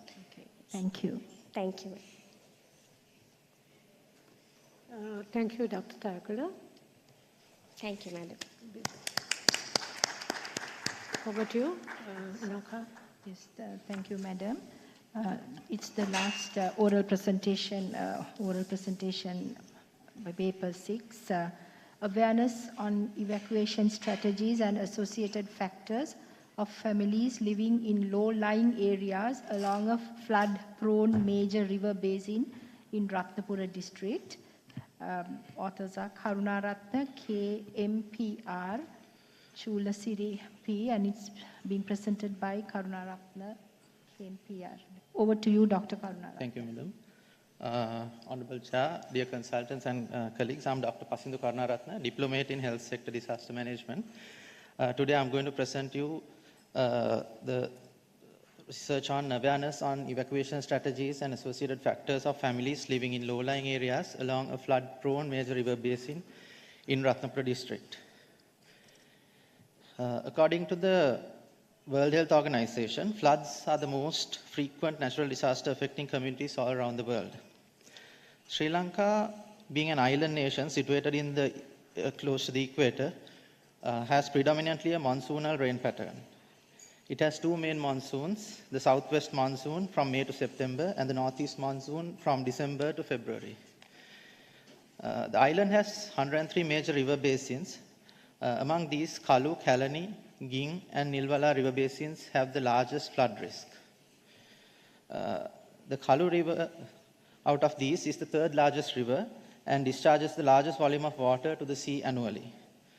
The river traverses through Ratnapura, then to cover a distance of around 129 kilometers to reach the Indian Ocean in Kalutara. The Ratnapura Divisional Secretariat Division lies along the banks of the Kalu River. The main reason for frequent flooding of the Kalu River, apart from the volume of water carried, is its geographical situation of the Ratnapura city and the dynamics of the course of the river. Kaluganga, which starts from the Sripada mountain at an elevation of around 2,250 meters, reaches the Ratnapura town, which is at a mere 13 meters above sea level, within a short span of around 36 kilometers. Thereon, it is a very slow descent of up to sea level, around a distance of around 100 kilometers. So the river basically is falling like a waterfall on Ratnapura city, accounting for the very rapid floods, which usually occurs within 3 to 4 hours of heavy rainfall in the upper catchment areas. The objective of the study was to identify the evacuation strategies and associated factors of families living in low-lying areas along the Kalu River basin. A descriptive cross-sectional study was carried out involving the 8 highly flood-prone Gramanildare divisions of the Ratnapura Divisional Secretariat area, namely Mahavala, Godigamuwa, Angammana, Ratnapura Town North, Batugedara, Veraluppa, Muwagama and Devalegawa. The study unit was identified as a family unit, and the sample size was obtained as 420 families, and simple random sampling was used to select the study sample. An interviewer-administered questionnaire was used for data collection. The questions were administered by the principal investigator and the development officers from the respective Gramanildare divisions.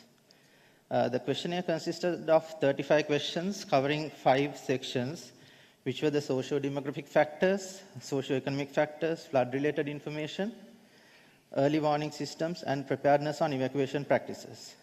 Ethical clearance was obtained from the Postgraduate Institute of Medicine, the University of Colombo. So, out of the households, a majority of 90% were predominantly permanent residents of the area, and 68% of families had resided in the area for more than 20 years. When considering the rainfall patterns, the maximum rainfall is seen in the months of May and June. In Ratnapura, the locals talk about a 45-day flood, which is approximately 45 days after the Sinhala Hindu New Year, when usually floods occur in Ratnapura according to the residents. This is towards the end of May, which coincides with the onset and peak of the southwest monsoon. A clear improvement of the early warnings was seen, where 87% of families received their early warnings, and out of which 69% of the time it was through the Disaster Management Center, compared to a study done in 2018 where it was only 15.3%. However, surprisingly, 81.7% of the population were still at home when the floods reached their household. Further, the lack of knowledge on evacuation routes was evident, where 58.3% had poor to no awareness on evacuation routes, and another 52% still continued to move upstairs as their evacuation strategy. Significant associations were seen between the knowledge on evacuation routes and where they were when the flood reached their houses.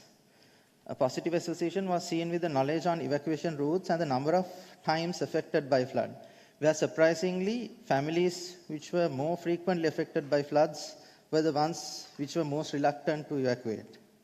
Also, majority who moved upstairs as their mode of evacuation had no knowledge on evacuation routes. Significant associations were seen between whether the family is evacuated and the number of years in the current residence, and also the number of adults in the household. The highest level of education and the monthly income also showed statistically significant associations with the medium of evacuation. So in conclusion, the community's perception is that the floods will increase in frequency and intensity in the future. And a clear improvement of the dissemination of the early warning systems was seen. However, the compliance is questionable. A hesitancy for evacuation is seen. Houses with higher frequency of flooding showed more hesitancy to evacuate. Further, the trend of moving upstairs as a means of evacuation continues to happen, which poses a major health and a life risk, as it was evident in major floods which occurred in 2003 and 2017, where even there were loss of lives. Finally, I would like to suggest to look into increasing community involvement in developing a community-based disaster risk reduction model with active involvement and responsibility of the affected community, and conducting exercises and drills which would ultimately improve their compliance. These are some of the references I used. Thank you very much. Thank you very much, Dr. Karunaratne. It's open for questions and clarifications now.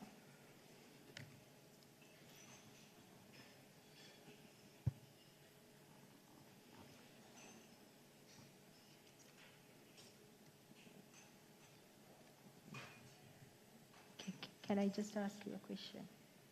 Yes, ma'am. Yes. Now, this is an interview-administered questionnaire. This is an interview-administered questionnaire.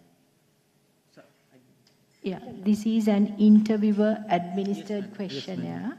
So to whom, who was the respondent from the family level?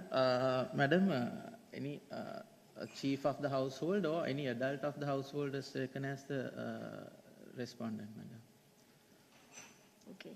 So now you have found out, certain very important aspects, because Ratnapura is an area where there is, flooding happening over a period of time. So what would be your recommendations? Madam, actually, now moving, one is their hesitancy to evacuate. So the Disaster Management Center warns them about floods. There are evacuation routes marked, but there have not been any drills or any sort of community involvement in them. There have been leaflets have been given out, and they have been educated about it, but they have not practically experienced how to do it. And the other thing is, even there were stages where they had been offered land, and those areas would have been moved, but they still prefer to stay with that flood situation in that area, madam. Okay. Thank you. Thank you very much, madam. Any other questions or clarifications? Okay, thank you very much, Dr. Karunaratne. So, I think we have come to the end of this session. Thank you very much for the very interesting presentations and the active participation of the audience. And I wish to thank my co-chair, Madam Seniviratne, who is also one of my teachers. Thank you very much. Over to you, Madam. Thank you very much, everyone. I think the presenters kept to time. I know that is important in the conduct of these sessions because there are further sessions coming on later on. So thank you very much for all those who did the presentations, as well as we would both like to thank the organizers for inviting us to chair this session. Thank you. Thank you, Madam. It is time to present the token of appreciation to the two judges of this segment, Professor Shamini Prathapan and Dr. Thilanga Ruwan Pathirana. I would like to cordially invite Dr. Inoka Suravira to present the token of appreciation to Professor Shamini Prathapan.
Adversity. The COVID-19 pandemic exposed the gaps and inequities of health systems globally. However, despite limited resource availability and multiple other challenges faced, Sri Lanka showed commendable delivery of public health services, reflecting public health resilience. Symposium 2 of this year's annual session is on achievement and maintenance of public health services at the post-COVID era in Sri Lanka, and the lessons learned. To commence the symposium, may I cordially call upon the session chairs to the head table. Ladies and gentlemen, I cordially invite Dr. Suzy Pereira, Deputy Director General, Public Health Services to Ministry of Health, and Dr. Chitramali De Silva, Director, Maternal and Child Health, Family Health Bureau, Ministry of Health. And as the guest speakers of the session, I would also like to cordially invite to the head table Ms. Emma Brigham, Deputy Representative, United Nations Children's Fund, Sri Lanka, and Dr. Azza Abid Raza, the Regional Immunization Specialist of the UNICEF Regional Office of South Asia, will be joining with us virtually. I would also like to cordially invite to the head table the guest speakers, Dr. Samita Ginige, Acting Chief Epidemiologist, Epidemiology Unit, Ministry of Health, and finally, Dr. Amanti Bandusena, Consultant Community Physician, Health Promotion Bureau.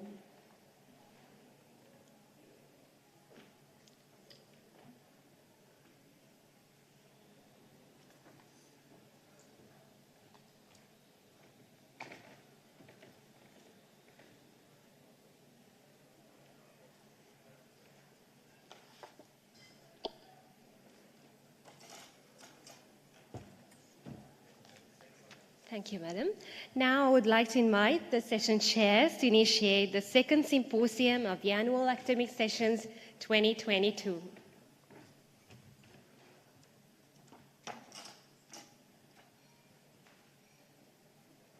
A very good afternoon.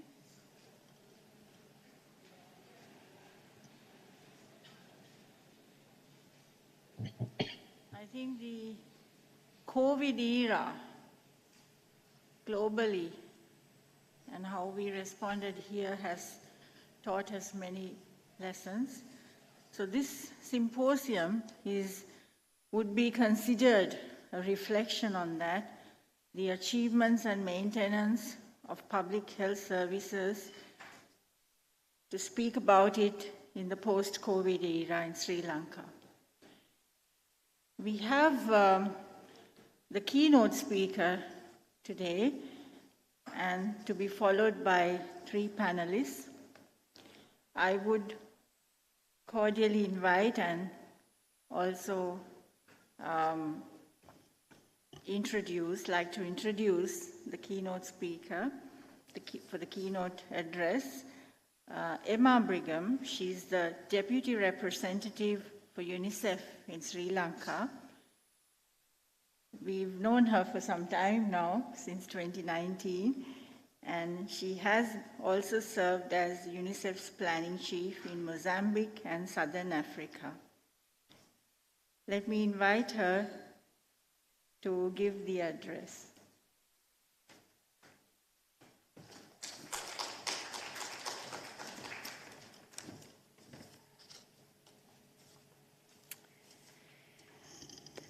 Additional Secretary, Dr. Somatunga, Director, Deputy Director, officials of the Ministry of Health, ladies and gentlemen. As you will have heard in the previous presentations that were given, and I think all of us would agree, that in the past 2.5 years, we have all experienced profound disruptions caused by the COVID-19 pandemic. More than 6.4 million deaths have occurred globally, and more than 16,000 here in Sri Lanka. And it's widely acknowledged that the toll is likely to be much higher.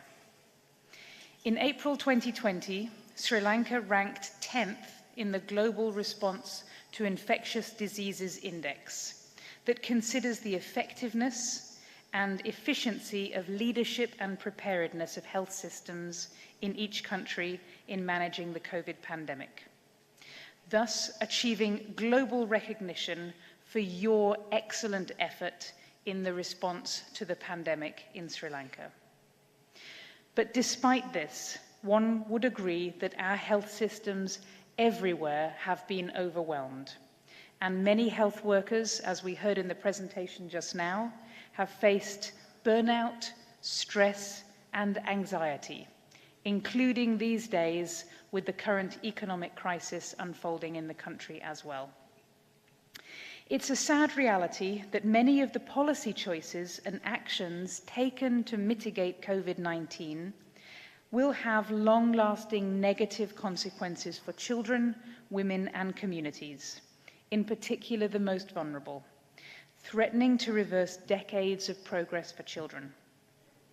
Children of all ages and in all countries have been affected in different ways by the impact of the pandemic and the response measures put in place, including disruptions to essential nutrition and health services and increased food insecurity, disruptions in education and learning caused by school closures, which also affected school meals, and increased rates of stress, anxiety, and other mental health issues.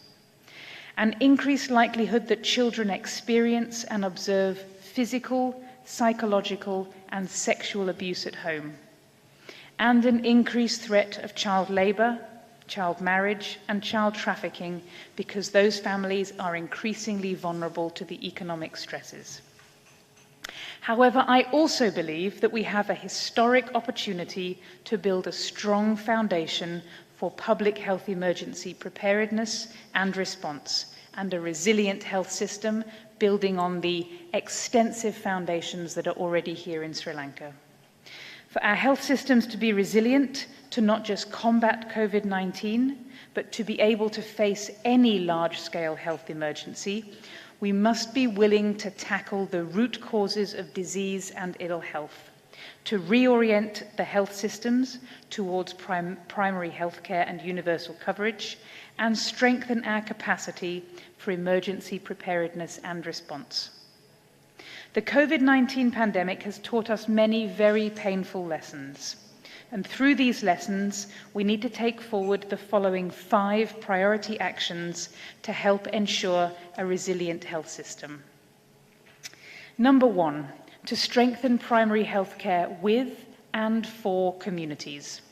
Strong healthcare systems rooted in communities will help detect public health threats swiftly.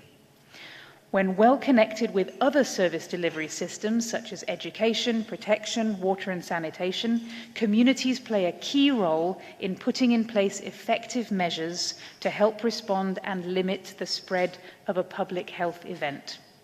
Systems rooted in communities help identify those at risk of being left behind. And in this regard, investing in primary healthcare and other essential service delivery systems is vital. Number 2, identify the most vulnerable children and communities. The COVID-19 crisis has reminded us that no one is safe until everyone is safe. And most vulnerable children live in hard-to-reach rural communities, the estate sector area, or densely populated poor urban settlements, and they are affected by multiple deprivations. To better prevent and prepare for future public health emergencies, we need to identify those children and those communities and ensure that they have access to life-saving health and nutrition services, nutritious diets, education, safe water and sanitation, social protection programs, and protection against all forms of abuse and exploitation. Number 3, invest in health and social workforces and support educators and other caregivers. During public health emergencies, caregivers, health and education, and social workers are the first responders. A particular focus on supporting these frontline workers, many of whom are female, with substantial care responsibilities of their own, is required to ensure a vital link between communities and services.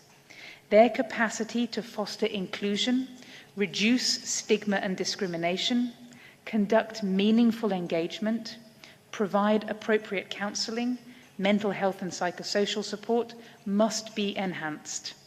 Empowered with the right tools, training, and data, they can help design a response that is more appropriate to the specific context they're working in and therefore more likely to succeed. Number 4, generate actionable real-time data for better decision-making at all levels. Well-designed preparedness and response efforts hinge upon up-to-date quality, disaggregated data that helps us understand the problems that we face.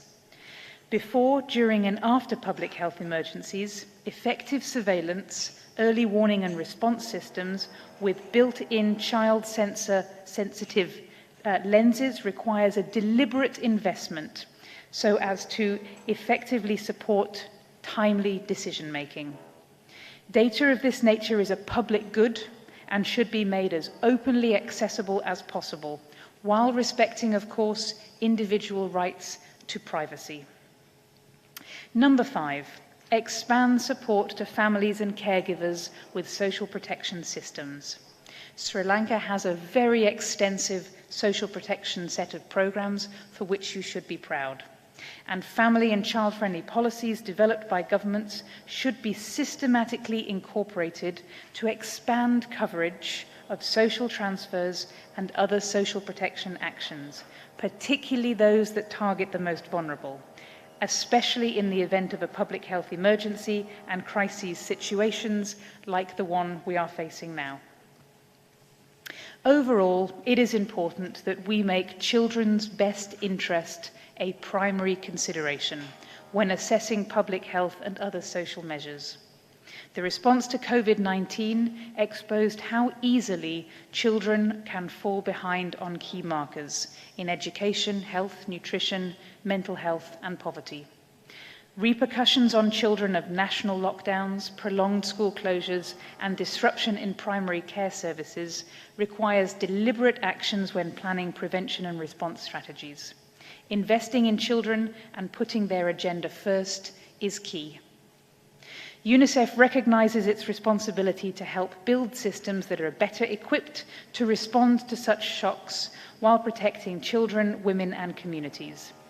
Similarly, we recognize our responsibility to use resources made available in response to public health emergencies to build stronger, more resilient systems. Indeed, COVID-19 has taught us many lessons. The greatest tragedy would be not to learn from them. Now is the time to make bold changes that must be made to keep future generations safe. Thank you for inviting me to make this address, and thank you for listening to the words I have to share. Thank you.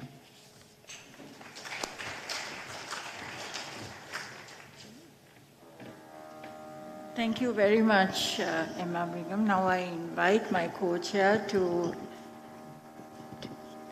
introduce the other speakers. Very good afternoon to all of us. And I think after a very interesting keynote address of Ms. Emma Brigham, we will now move to the first panel discussion. We are conducting the first panel presentation on virtual basis.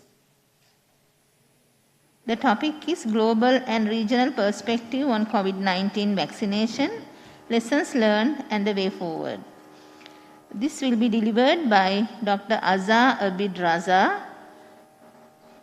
He joined UNICEF Regional Office for South Asia as Regional Immunization Specialist and is the technical lead for immunization and related accelerated disease control initiatives to South Asian countries. He had been heading the maternal and adolescent immunization team at the United Nations Children Fund headquarters in New York, managing the global maternal and neonatal tetanus elimination, and UNICEF lead for UN Joint Program for Cervical Cancer Control and HPV vaccination rollout to low and low middle income countries. We are fortunate to have him here in this important presentation. So he will deliver his address virtually. Thank you, Dr. Azza Abid Raza, for your commitment and enlightening us on the global and regional perspective on COVID-19 vaccination.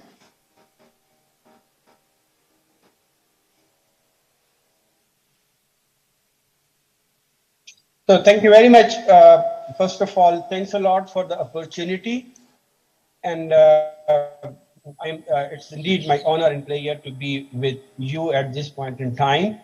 So let me start my presentation, and thanks to Emma for setting the stage where she said that the greatest tragedy will be if you don't learn from the lesson. So let's see what the lessons were in overall in the region, so that we can tailor it down to the country context. So am I audible? Yes, you are audible. And my presentation is visible. Visible, yes. Appreciate.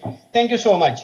So it is primarily the global and regional perspective of COVID-19. Especially we focus on the lessons learned and way forward, but a lot of information will be in the introductory slides as well.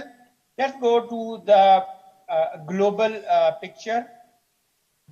Actually, if you see this global picture, we have got almost, how can I remove the bar from here? Lovely. We have got 600 million cases and 6 million deaths. So by the time it is slightly above more than 6 million deaths. And if you see this bar graph and the line, primarily we have got 3 or 4 spikes globally, but most of them initially they were in Europe and Americas, but now we are seeing the impact more in the middle, coming to the South Asia and these African regions. And again, we have got seeing a spike here in Americas as well as in Eastern Mediterranean and European region. But still, if you see the burden, we have got ample burden at this point in time as well. Let's go to the region.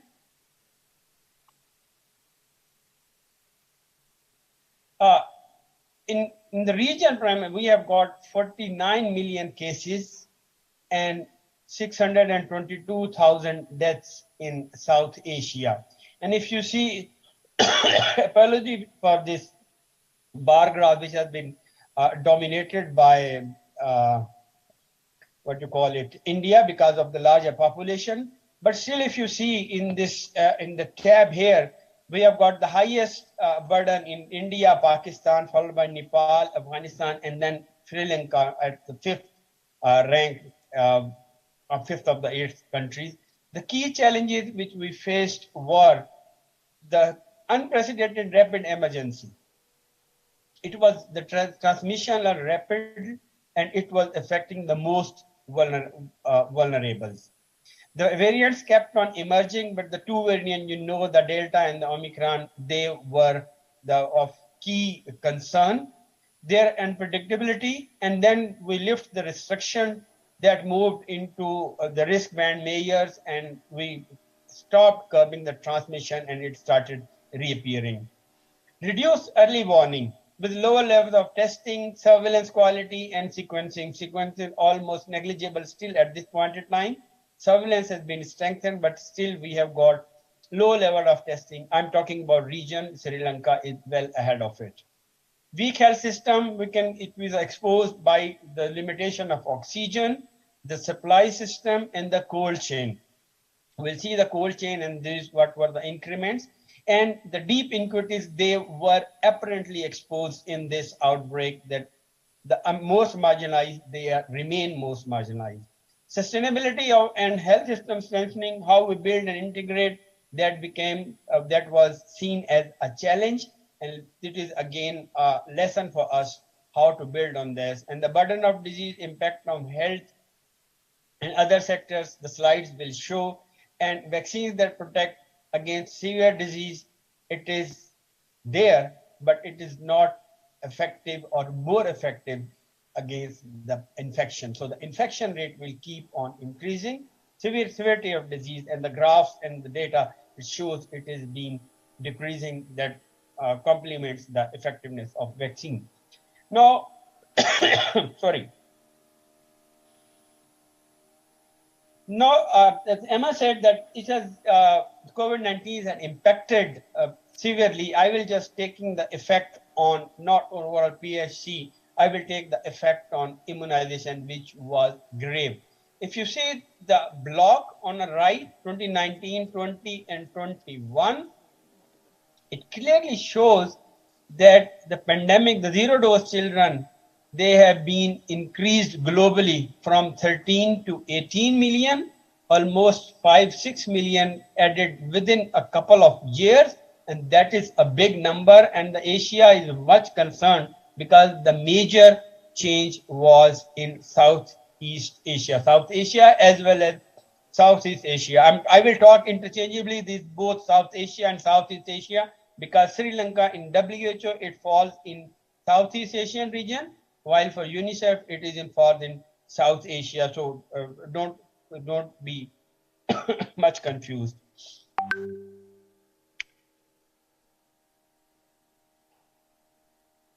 So if you see the burden clearly shows that India and Nigeria, Indonesia, Ethiopia, and Philippines, these 5 countries, along with one African, Congo, they are the person which harbor most of these children. And if you go to the this slide, which is the region-specific slide, if you see, primarily we have got a dip in coverage in almost 4 or 5 countries in 2020.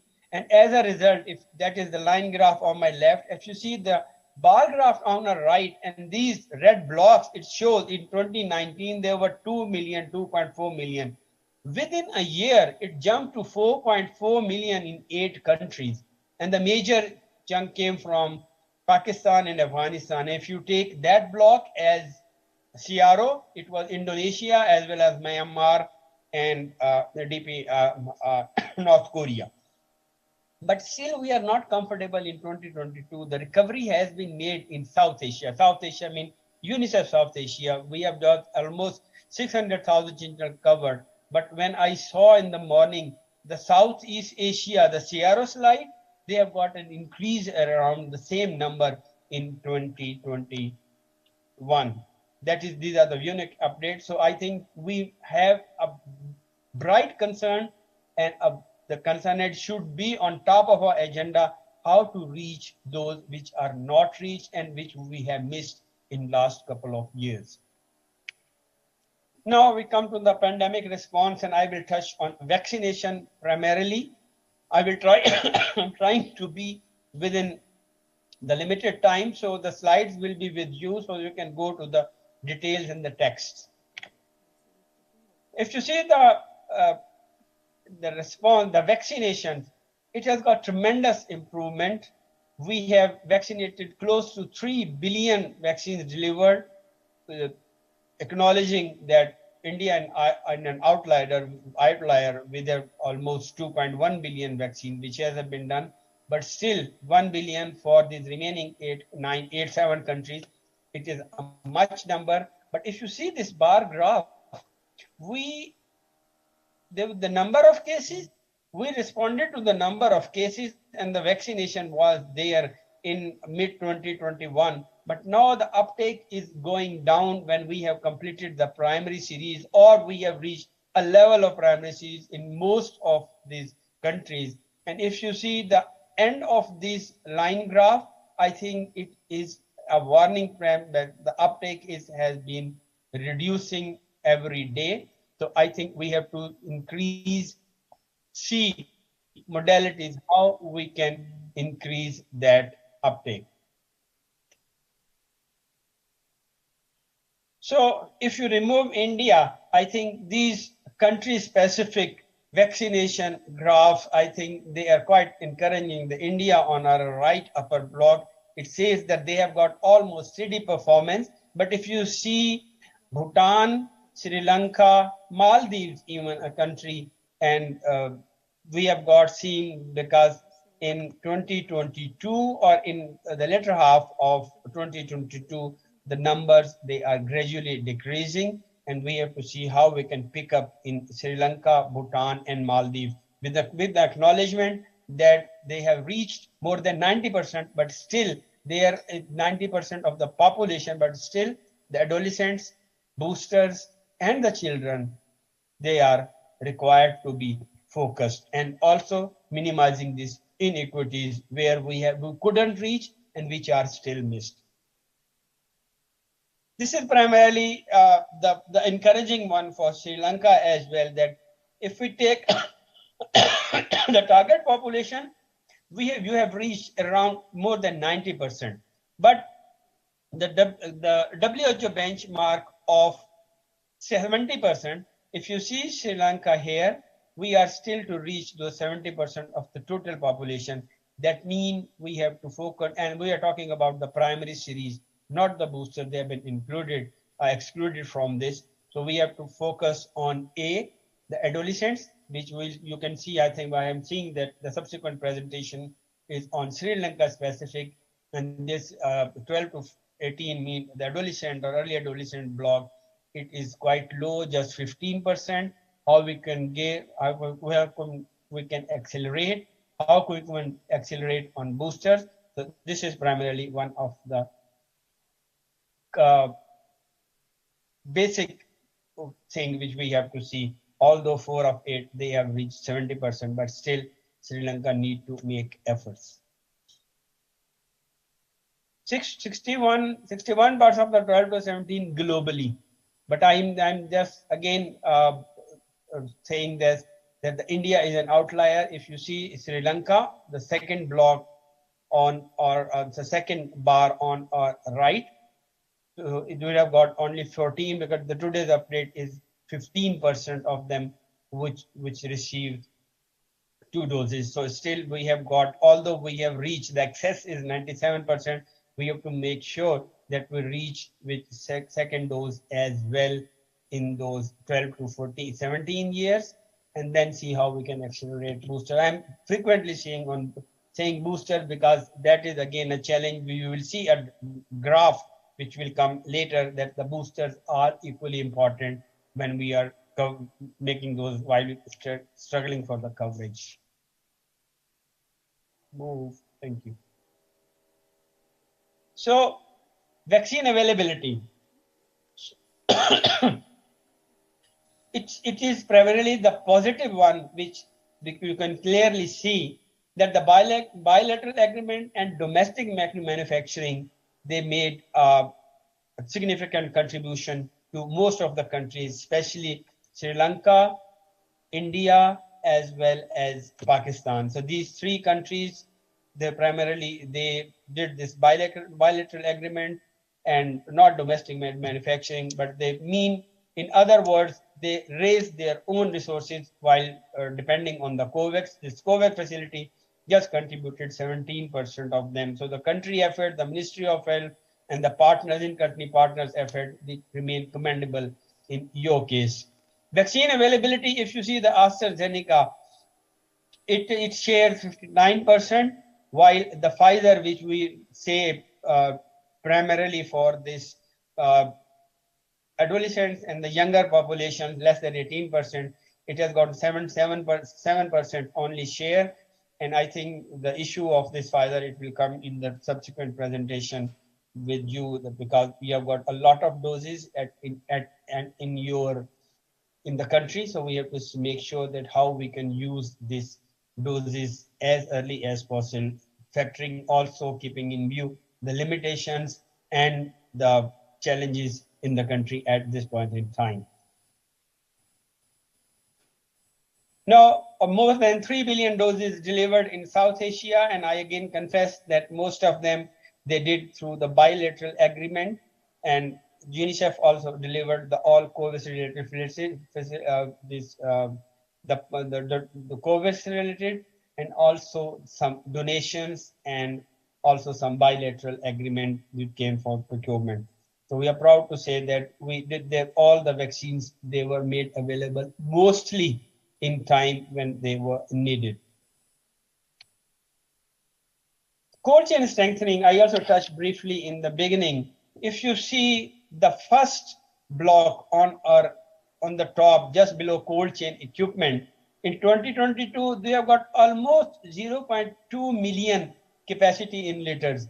But in 2021, thanks to the donors and the partners, I think it was almost increased 8 times, and it will still remain at that level. And it is not only the traditional refrigeration and the freezer, the ultra cold chain capacity has been, that is primarily new in most of the countries, especially in health sector. It has been tremendously improved to almost 800 liters capacity.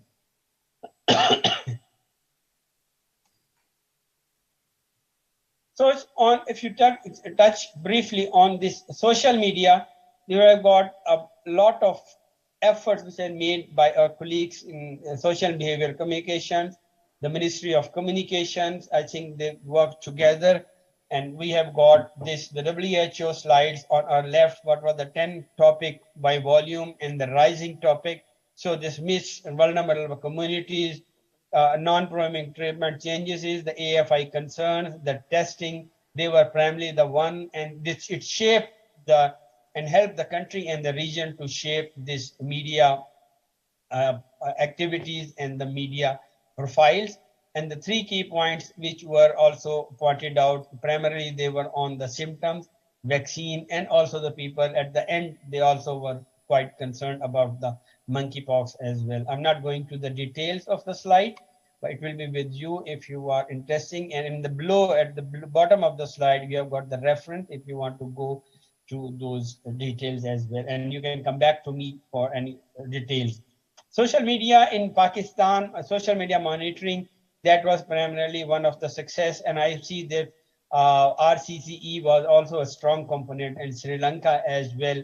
So the social digital media monitoring was, and sentiment analysis, they were also key lessons, key intervention, as well as a lot of lessons learned from them, which shape media almost on weekly basis, media campaign.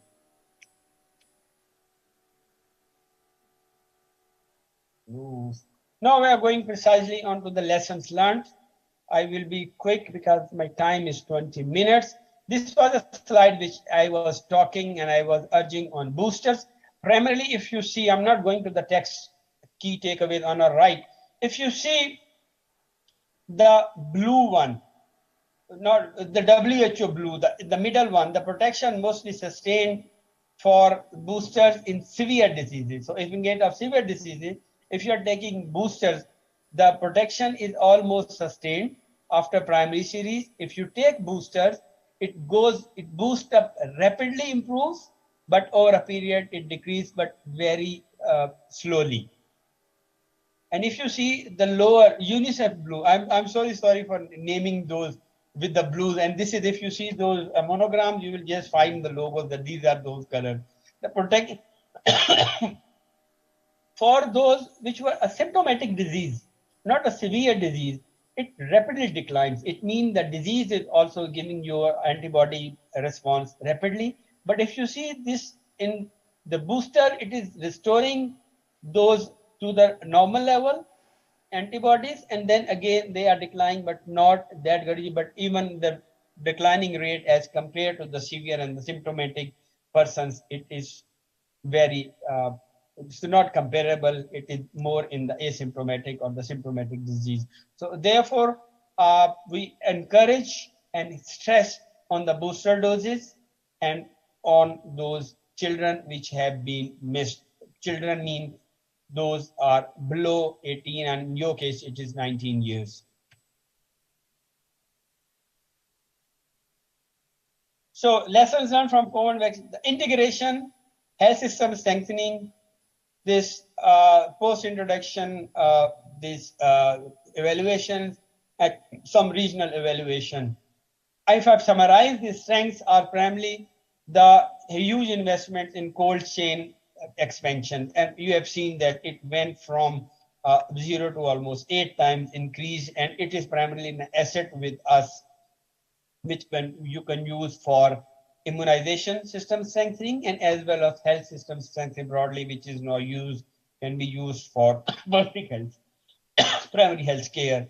And health workforce, actually, it is primarily not only vaccinators who vaccinated, or paramedical staff and other colleagues, they came to us as a vaccinator, and also the social workers and others, they joined hand and they become a larger force who responded it. So these were primarily the strengths of the system, and therefore I think Emma also said that we have to invest on PHC to be more resilient, to be on top when we are facing any subsequent pandemic.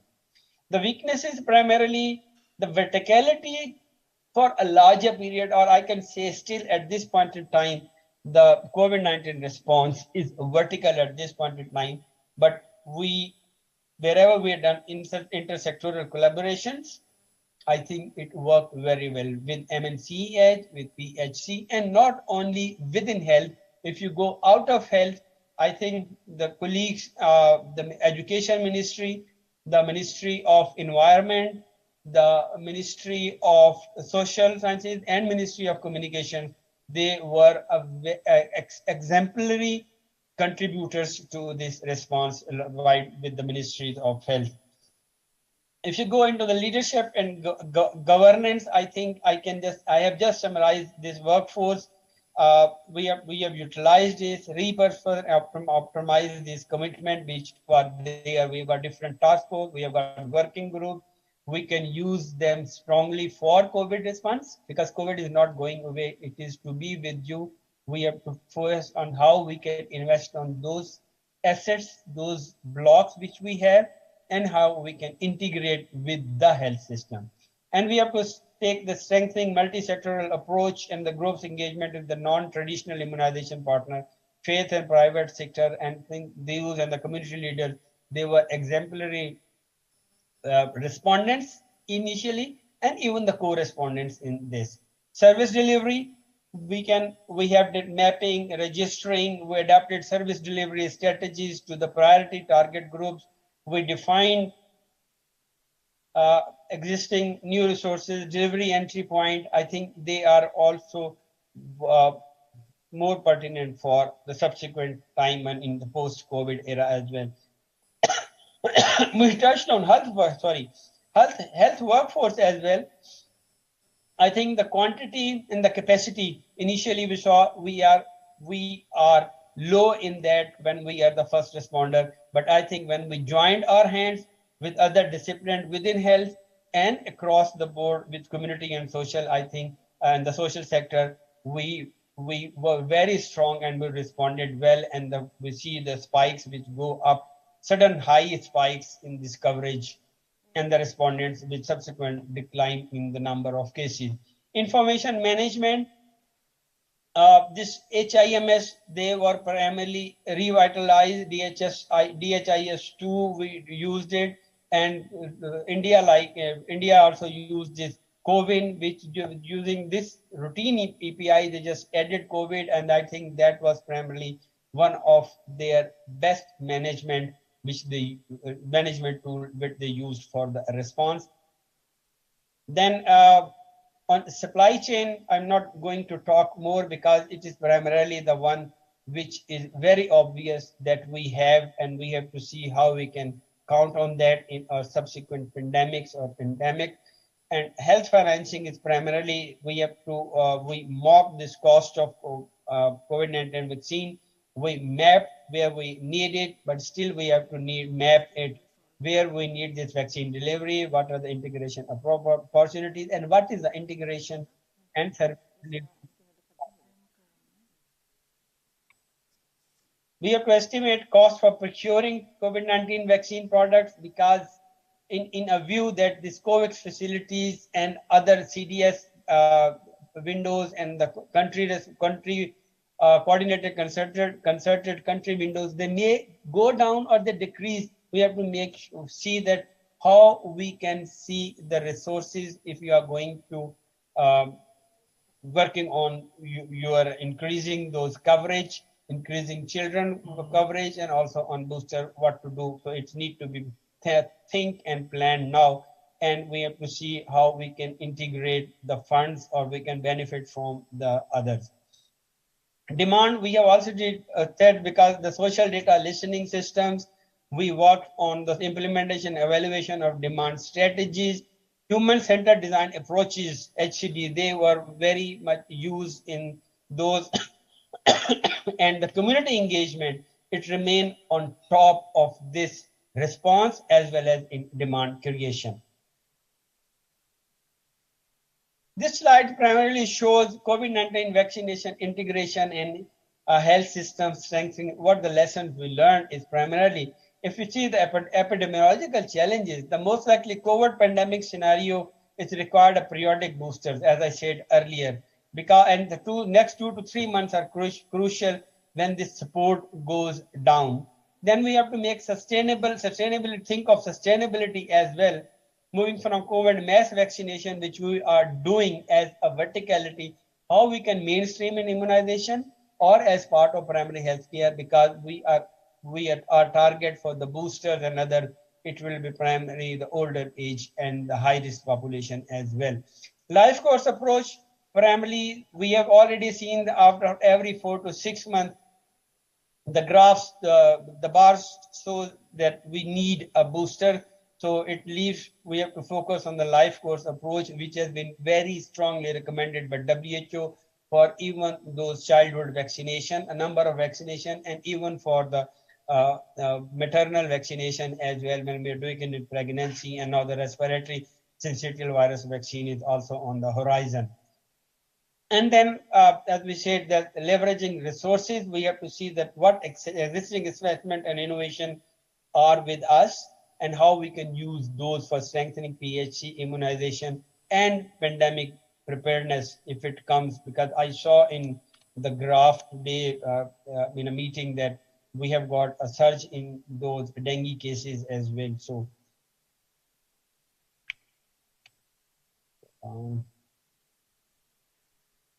So, the integration principle, I'm not going to be in that massive details.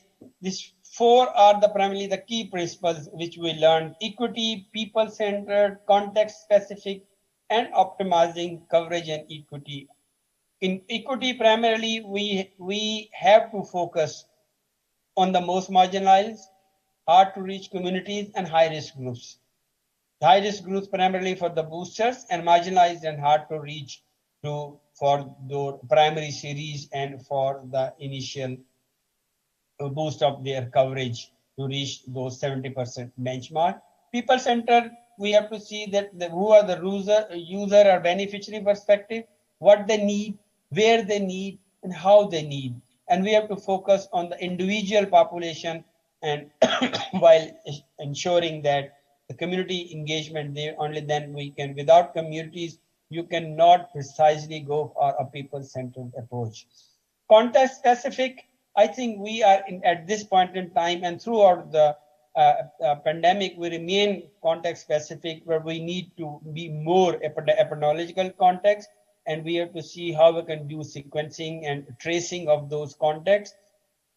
If we have got a further surge in number of cases, and we have to also factor the coverage, feasibility, accountability, and compatibility when we are planning for the service delivery and gauging with our intervention and the acceptability to the stakeholders.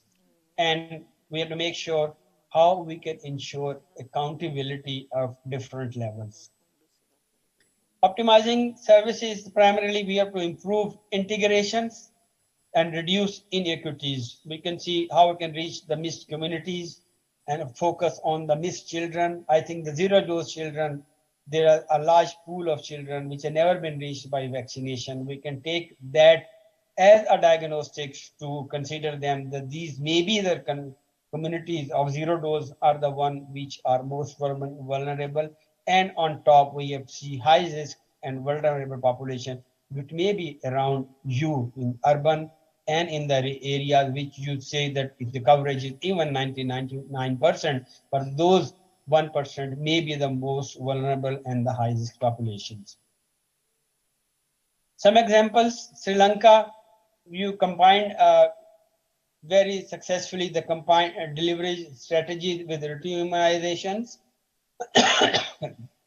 under one roof. Both were given, Nepal expanded their cold chain capacity and they are using it for this routine immunization, and they were primarily this remote temperature monitoring. These were primarily what they started in this pandemic after strengthening their cold chain capacity. And I think it is primarily they are showing excellent monitoring results of this cold chain. Afghanistan, you know that it is primarily the one of the 8 countries which has got the lowest coverage. They hardly reach the 15% of, rather, I think it is yesterday it was 21% of the target population, not the total population. And the 3 rounds, they focus more on the behavior change, the community rapid assessment of the, and they tailored their engagement with NGOs and private sector, and they created a center of excellence. But I think the crisis were more on that, but still I think they reached 20%. That was despite all these limitations, and now with those campaign mode, they have now reached the 50%. So it means that if you have got an innovation and you have got a commitment, you can build back better, so then we can recover from those shortcomings as well.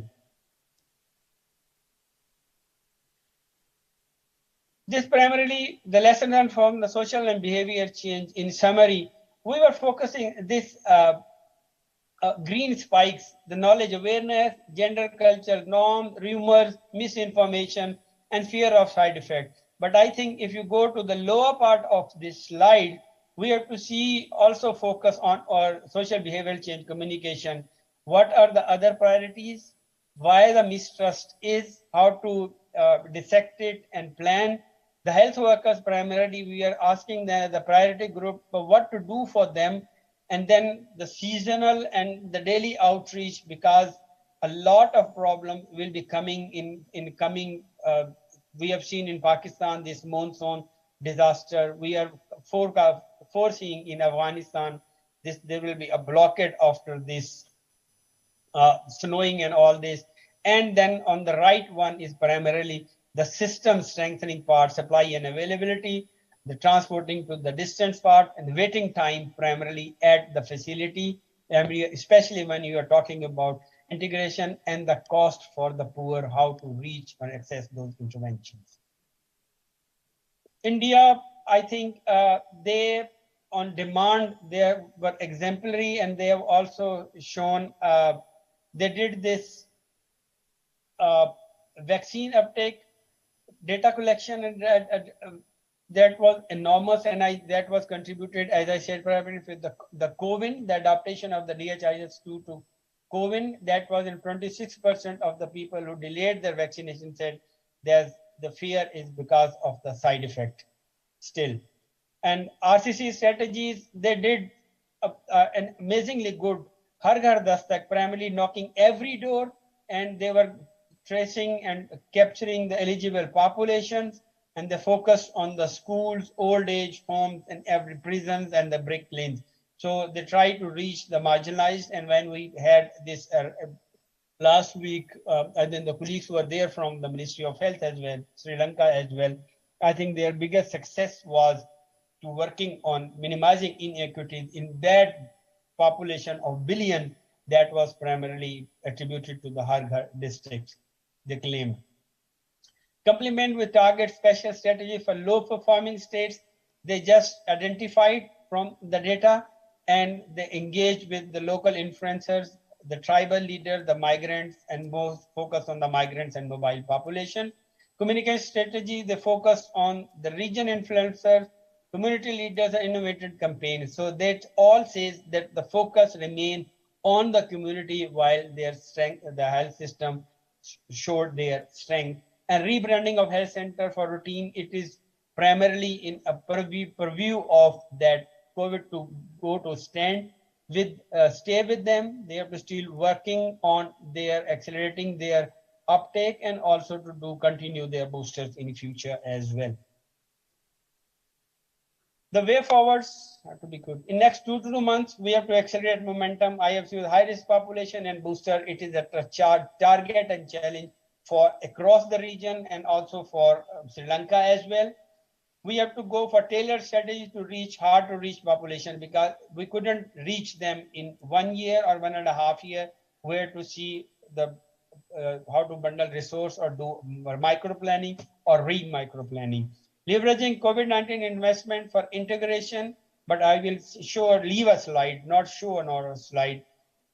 For integration, the pros and cons which we have to factor when we are integrating the starting point which you have already done and the most countries are doing with routine immunization. But when we are going for the broader PHC and for sustainability, we need to strengthen this pandemic response preparedness so that we know that we are on top of everything. Surveillance and early warning detection system. It is primarily, it has been exposed. The surveillance and early warning was low. It is a global cry, and as well as in the region, most of the country, we couldn't track even the numbers. And if we do track, we couldn't track the context as well. And still the challenge of context is still there. So we have to make sure how the surveillance and early warning detection system is being strengthened, and the integration of C19 into routine immunization, the starting point before going to the PHC. That is a call for today. Let's see when we are able to do it, because with the notion that this is a part of this COVID-19 disease as well as a part is remain overly the low level, we have to do your vaccination and to stay protected. I'm leaving this slide, the SAGE recommendations. It is again, if you go to the top part, the primary high-risk populations and boosters primarily, they are of prime importance. And if you have got done with, in your case, if you do it, then we go for the primary series of the low priority area, which are the adolescents and children. When we're talking about the children, the guidance is very clear, and we are encouraging the 6 months plus WHO guidelines. We can give them the primary series, but with the caveat that is admissible if you have reached your top priorities, the high risk population, the priority groups, and then we have reached our adolescents, and then we focus on these adolescents and the children. I'm talking about children than less than 5 years. And most of the countries, I think you are also part of it, who are starting from 2 to 5 years in next, I think September next month or October. I think that's all. I will leave this slide with you. The risk and benefit we have to gauge, and thank you. Before closing my mic, I have to acknowledge for all these great achievements and the progress and even the lessons learned, the contribution of the national governments, their leadership, the global COVID-19 partners which have created this COVID facilities, CDS response mechanism, and all this, for their unwavering commitment. They are still with us. Health workforce for their courage and dedication for working amid the threats and challenges. Even when there was no PPEs, they were just going there with a sanitizer and a mask and working for hours, and without missing this Hillary Adams, who was supposed to deliver it, and the Rosa teams who contributed it on the slides and for this presentation. Thank you so much. Sorry for the long time, and hope. Thank you. Thank you once again, Dr. Azza, for a very informative presentation. I think you have highlighted many things regarding the COVID-19 vaccination and also the gaps in the vaccine coverage. And also we found that our adolescent and the young child vaccination coverage has to be improved. And also the importance of post-vaccination evaluation and all. So thank you very much for your time and also consenting to do this presentation. So now we move to the next presentation in this symposium. So next presenter is Dr. Samita Ginige, Acting Chief Epidemiologist from the Epidemiological Unit. He will talk about public health resilience, COVID-19 vaccination program in Sri Lanka. Dr. Samita Ginige graduated from the Faculty of Medicine, University of Colombo, and obtained MSc and MD in Community Medicine from University of Colombo and MPH in Biosecurity from Massey University, New Zealand. Currently serves as an acting chief epidemiologist at the Epidemiological Unit. He is an editor and co-author of the National Immunization Guide and the lead writer in the National Immunization Policy published by the EPID Unit.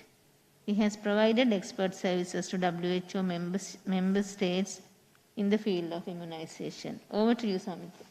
Thank you, Madam, for the kind introduction.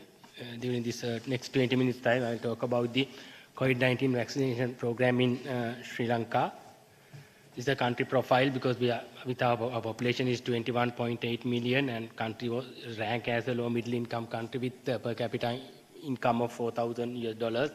Our size of birth cohort is somewhere around 350,000 and our total expenditure on health as percentage of GDP 3.9% and primary healthcare expenditure as percentage of total health expenditure is nearly 2%. We have a long history of vaccination because it started from way back in 1886 with the smallpox vaccination. Time to time, new vaccines were introduced into the system, 1949 BCG, 61 DPT as on. As of today, we have our schedule have nearly 10 vaccines covering 13 deadly communicable diseases. Then Sri Lanka provides free universal healthcare services, both preventive and curative. Then immunized services are integrated into primary healthcare delivery system since its inception. These are the achievement of National Immunization Program because we achieved a last case of poliomyelitis reported in 1993, but regional certification we got in 2015, and last case of diphtheria 1991. Then we reached measles elimination 2019. Then last case of smallpox 1972, but global eradication declared in 1979. Then last case of congenital rubella reported in 2015. We got the elimination status in 2020. Then last case of neonatal tetanus reported in 2009. Country got the elimination status in 2016. Then other diseases like Japanese encephalitis, whooping cough, hepatitis B, and HIP, no more major public health problems. This is our immunization service delivery structure. Because at the central level, mainly epidemiology unit is assigned with the providing technical as expertise to the district and provincial and divisional levels and provide planning, implementation, monitoring, evaluation, and the provision of necessary logistics. But we have 9 provincial councils and the 26 districts, then provincial directors and the regional director of health with the public health team coordinate all the planning, implementation, and monitoring and evaluation activities at both provincial and district levels.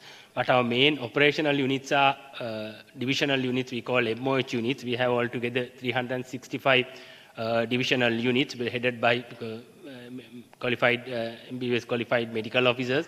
Then our norm is nearly 1 unit per 60,000 to 100,000 population. But all immunization services mainly provide through this primary healthcare system. But parallel to that, we have very strong curative care system. But in addition, all tertiary care hospitals, provincial and even divisional hospitals provide immunization services. Those are complementary to the primary healthcare services. When we start with our COVID vaccination program, we use similar structure. When our national goal for COVID vaccination program was free vaccine up to the last citizen and nationwide vaccination by fastest possible means.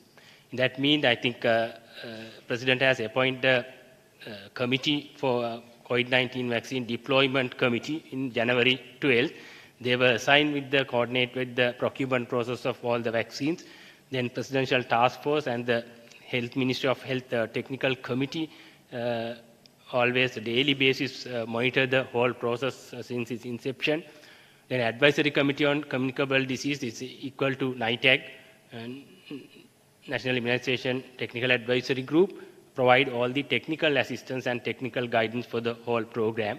An epidemiology unit was responsible for planning, implementation, monitoring, evaluation, information dissemination, and logistic management at the central level. Then all provincial authorities and the district authorities responsible for those responsibilities at provincial and district level. But divisional units, medical officer of health, coordinate all these activities. These are our key timelines for this COVID vaccination program. Because globally, vaccination was started in last week of December in 2020, but Sri Lanka was fortunate enough to start the vaccination on 2021, January 28th, because we started with the 500,000 doses of Covishield vaccine we got from India as a donation. But we got those consignment on 28th, but we started our vaccination program next day after getting clearance, quality control things, and a lot quality release, mainly targeting initially health workers and the frontline workers. Then during month of February, we got able to get down another consignment of 500,000 doses. With that, we expand our program. At that time, we had a massive outbreak in Colombo district, especially in the Colombo municipality area. Because of that, to mitigate that outbreak, we vaccinate selected GN divisions, 30 and above crowd. And after that, we vaccinated selected, economically vulnerable groups, airport, seaport, and economic centers like that, and power plants. Then in the month of March, we expanded the vaccination program to elderly above 16, the selected high-risk GN divisions in Gampa and Colombo, because they mainly have outbreak during that time in the western province. Then month of April, we roll out the vaccination program for administering second dose of vaccine for the health workers and frontline workers. In month of May, we got another consignment of Sinopharm from the Chinese government, 600,000. With that, we started vaccination above 60 in the selected district and the pregnant women, especially started with the western province and gradually spread out to the other district based on the disease burden. When month of June and latter part of June, we got nearly 3 million vaccine doses from from China. Then with that, and we get more and more consignments. With that, we rapidly expand our vaccination during the month of July. But during that time, we got the massive COVID outbreak as a result of Delta variant. But we started with the event time, with the COEX facility, we got the 1.5 million doses of Moderna vaccine. And we selected district, we started vaccination above 30 populations during that month. Then month of August, we started the second dose Covishield vaccination and second dose Sinopharm vaccine for all the above 30 population in all over the country. Then month of September, we started primary vaccination for adults between 20 to 30 age group. Then the Pfizer vaccination started among 12 to 19 year age group children with comorbid condition. That was predominantly hospital-based vaccination program under the direct supervision of pediatricians. Then month of October, we started primary vaccination of adolescent group, 16 to 19-year-old individuals. Then month of November, we introduced the booster dose vaccination for all, especially the health workers, immunocompromised individuals, and adults aged 20 years and above. Then January, we started 16 to 19-year-old individuals with the second dose vaccination and the primary vaccination for 12 to 16-year age category. Then month of May, we introduced the second dose of Pfizer vaccination for age group 12 to 15 years of age, and the second booster dose opportunity for adult age 60 years and above, and subjects with comorbid conditions, and anyone on request above 20. Then month of August 2022, we introduced the second booster dose vaccine for the select pregnant mothers with high-risk pregnant mothers. Regarding the implementation of the divisional level, I think we had because our operational units are divisional or MOH units, we got down the micro-planning at the divisional unit, and all the national guidelines were developed. Based on national guidelines, we implement the program. Then vaccination sessions mainly conducted at the fixed field clinic sessions, because our country we are having the places which we conduct child vaccinations. In addition, identified locations in the community and mobile clinics conducted in factory settings, government institutions, schools, prison and elderly homes. Then home-based vaccination started, targeting bedridden patients and the people who have difficulties coming to the clinic sessions. In addition to the health sector contribution in this regard, armed forces conducted vaccination clinics in highly populated areas and also provided the home-based vaccination. Especially in the highly populated areas, they have conducted round-the-clock clinic sessions during that period. In addition, armed forces have provided additional manpower necessary for the health sector. This is the summary of our number of vaccine doses which we received during this whole operation. Country has received altogether 51.4 million doses. Out of that, 8.1 as a donation. The AstraZeneca, we got the 500,000 from India. Sinopharm, 2.5 million doses from China. Then Moderna, 1.5 from COVAX and 1.9 million doses of Pfizer from COVAX facility. Then we procured 43.3 million doses, but our utilization up to now, we have vaccinated 39.8 million. It means 77% utilization, but each vaccine-wise, AstraZeneca 107% because certain vials we can use, though it's 10-dose vials, 11 doses can be given in some instances. Then Sinopharm still 89% utilization because still we have a 1.7 million doses with us, but we can utilize it for another year. The expiry date is 2023 August. Then Sputnik 95%, Moderna 106%, again 14-dose vials, sometimes instances they used 15 doses.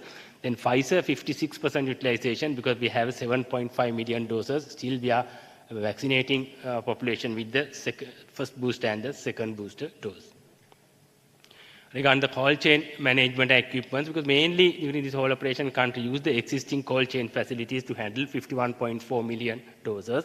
Where we're having a 2 to 8 cold room, walking cold rooms at the epidemiology unit. Those are at the help of UNICEF we established. Even in the, we have a 3-20 working cold rooms at the epidemiology unit. We utilize those 3 rooms to store the Sputnik vaccines. Then establish 2 -60 ultra low temperature cold rooms at blood bank complex with government funding during this operation, where we store nearly 15 million Pfizer vaccine doses. And we have 26 2 to 8 walking cold rooms we established with the help of UNICEF before COVID in each district. But we utilize those in a rational manner and manage whole cold room operation, except for the few days we depend on the private sector cold room for few days. But at the same time, all our MOH units, all 365 have ice line refrigerators without any issue, divisional level storage issues, because usually our requirement, all ice line refrigerators have a 90-liter capacity, but our usual requirement is 30 liters because we had a 60-liter additional space that space used for the COVID vaccination without any issue.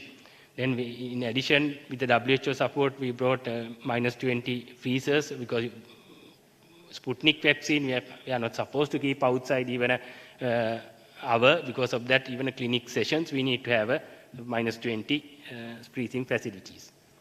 Then in addition, round-the-clock centralized web-based temperature monitoring mechanism in place is that all central and district level working cold room, because of temperatures were round-the-clock monitored, and ensuring availability of the backup power supply, because all our working cold rooms at the EPID unit, RMSDs, even most of the MOHs have a backup power supply. With the support of UNICEF, we have established backup power supply, the generator facilities for all MOH officers. Then freeze-free vaccine carriers used to the transport vaccines to avoid the risk of expose the vaccine vials to the freezing temperature. Then electronic temperature monitoring devices were available in all divisions and where we store vaccines. As a result, there is no major incidents of vaccine wastage due to cold chain failure reported during this whole operation. These are the number of vaccination we conducted. We can see in the month of January, we started 29th. For last 3 days, we have vaccinated 60,000 healthcare workers when started, but because initial 4 months, we have a limited stocks of vaccines, but in the June onwards, we get the large consumption of vaccines. Same time, we had a massive Delta variant outbreak during the month of July, as our main strategy was to mitigate that outbreak, was to accelerate the vaccination. As a result, in the month of July itself, we have vaccinated nearly 8.9 million doses, then again 7.9 in month of August, and 5.6 in month of September. These are the contributions made by, because up to now we have vaccinated 39.8 million doses, out of that 4.2 million administered by armed forces. It means nearly 10% of our total vaccination. It gives some strength as additional capacity country has. In any emergency, we can use that capacity. Then balance 35.6 million. It means 90% of the vaccination done by both preventive care sector and the curative care sector health staff. As a result of massive vaccination program, the Oxford University maintained our world global database, rank Sri Lanka as a country with the highest number of daily COVID-19 vaccine doses administered per 100 population in 3 days, the 31st of August, 1st of September, and the 2nd of September. These are our achievements. But as of today, because initially our target was 20 and above, our national coverage is 20 and above. We have achieved 100% coverage for first dose, 97% for second dose, and 55% for the booster dose. Then after that, we expand our vaccination to the 12 years and above. With our national coverage for 12 years and above, first dose coverage is 96%, second dose coverage is 82%, because there's some gap mainly due to continuous closure of schools in the first 4 months of the year, but now we are in the process of completing the school vaccination. Then as a denominator, as a population, our first dose coverage is 78%, second dose coverage is 66.6%, and our booster dose coverage is 36%. When we assess our impact of vaccination on our mitigation of outbreak, because we can see this is the whole epic curve for the whole episode of COVID. But as you can remember, we had got the massive outbreak in soon after Sinhalese New Year in year 2021. But just before starting the outbreak, our vaccination coverage was only that time we offered the first dose. Population first dose coverage is 4%. But with that, we had a massive outbreak. If you can see, daily caseload is exceeding some days about 3,000. But even that outbreak lasted for a relatively longer period, nearly 3 months during that period. But we were able to mitigate it at a reasonable level at the end of latter part of month of June.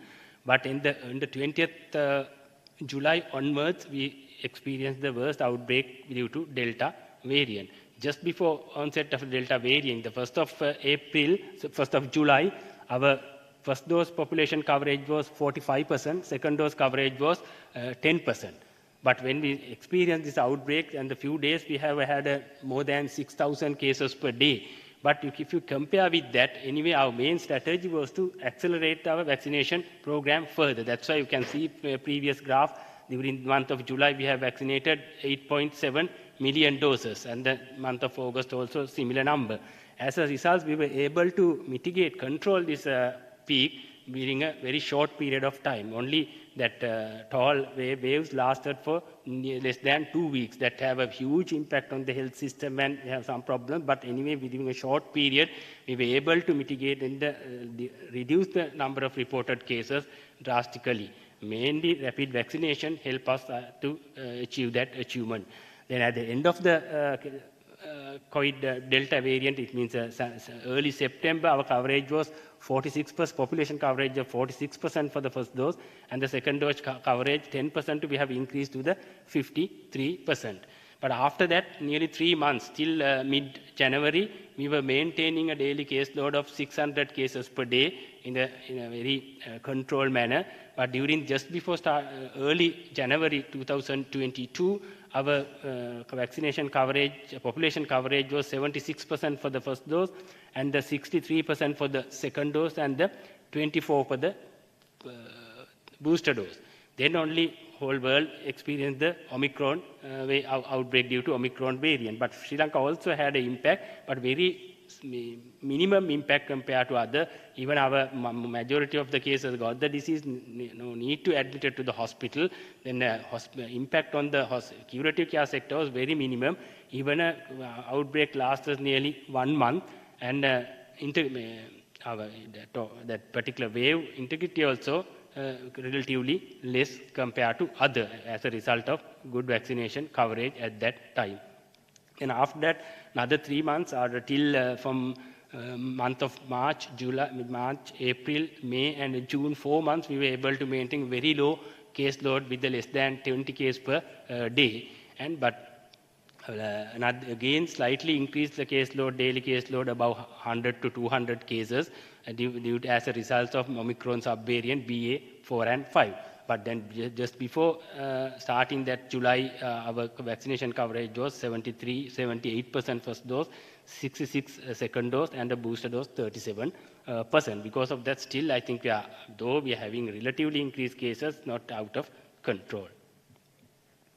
This is regarding our AFI surveillance system. The country has a very strong AFI time-tested AFI surveillance system for routine vaccination. We have used a similar system for the COVID vaccination also. According to that, all AFI need to be reported, but investigation limited only to the serious AFI, but unusual events and the deaths were subject to the causality assessment by the expert group. Then for the whole operations, we have reported 1,623 AFI cases. Then given the rate of 4.1 per 100,000 population, it was well within the accepted level. Then 139 serious cases, giving the rate of 0.35 per 100,000 doses. Then all 139 serious cases were investigated by epidemiology unit, then subject to the causality assessment and classified as a then out of that 14 cases due to AstraZeneca classified as a vaccine product related. Out of that 8 were anaphylaxis reactions, other 6 were thrombocytopenia with thrombosis with thrombocytopenia. It's an unusual event experience after introduction of AstraZeneca, mainly reported in European region. Sri Lanka is the first few countries in the developing nations reported TTS cases, and we have already investigated all the cases and submitted our findings also to the global expert group. Then with the Sinopharm, Sputnik and the Pfizer cases reported anaphylaxis cases. Then in addition, not a single case of vaccine quality defects reported. Then again, other immunization error reported, because usually when you're having a massive program with accelerated manner, with using different types of vaccine, we have to anticipate more program errors. Program errors mean they're administering with the wrong vaccine, maybe use the wrong diluent, maybe giving the wrong site, like that sort of a things. Usually we have to anticipate more because we are doing the rash program with using a different vaccine. But anyway, we have reported only 5 abscesses as a program errors, not a major mess-ups reported. That's give an insight about the quality of our vaccinators and vaccination program and their training. Then regarding the information sharing, because aggregated vaccination data at MOH level and the district level collected daily basis through our routine immunization information system, we call it ENIP at the epidemiology unit, and daily basis at the midnight every day we publish the national vaccination status report. Still we are continuing with that. In addition, schedule of the vaccination centers for the next day, every day we publish at the Ministry of Health website as well as the Presidential Secretariat COVID dashboard, because public can get the idea about the sites with the vaccination. Then timely online individual vaccination data entered into the national web-based immunization system, vaccine tracker, and based on that, smart vaccination certificates were issued.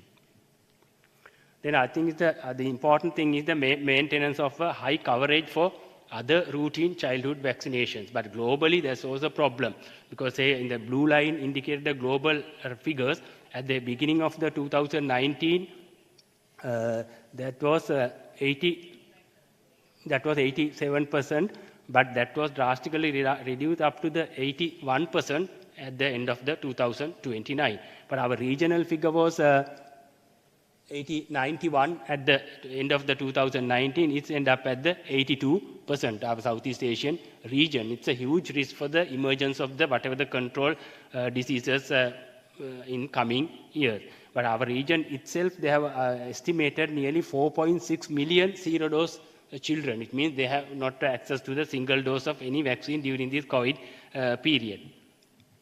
But as our health system, we were fortunate enough, but all our antigens, even in the 2020-21, we were able to maintain the near 100% coverage for all antigens. Then in addition, Southeast Asian region, they have made some estimates and what the amount of additional workload incurred by the health workers as a result of massive COVID vaccination campaign. According to that assessment, they have assessed Sri Lanka. Our healthcare workers have additional workload has increased by 521%. But still, with hoping with that additional 521% workload, still they were able to maintain the routine services. Then these are the enabling factors. I mean, high-level government commitment, national-level coordination done by the presidential task force consisting of all stakeholders. All the decisions were easy to take at that level. Then inter-sectoral collaboration, then professional collaboration among key stakeholders in the Ministry of Health, the EPID unit, SPC, because they are the one procure all the vaccines. Then getting when we are having a rapid program, frequently we need to get the clearance, NMRA clearance, and the vaccine quality control unit at the MRI, and the medical supply division, the unit we provide, all the other logistics.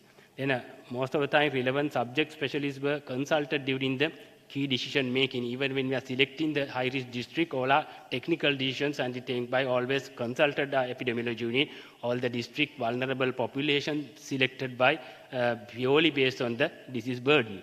Then other thing is the active involvement of the politicians and the other government field staff, especially during the primary vaccination, first dose and the second vaccination program, and dedicated services extended by the armed forces to complement the efficient COVID-19 vaccination.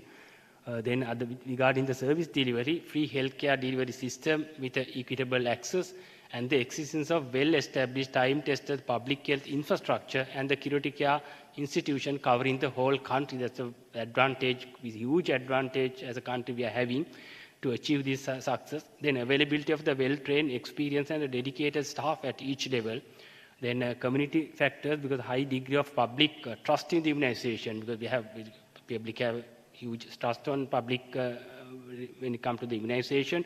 Then health-seeking behavior of the public at the initial stage. In addition, outbreak, because awareness of the severity of the disease, stigma, and the fear of quarantine also promoted public's health-seeking behavior.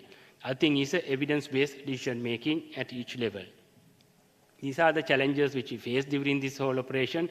Because short shelf life of the COVID-19 vaccine. Initial stage, most of the vaccines have a 3 months shelf life, because we have to manage everything within that 3 months.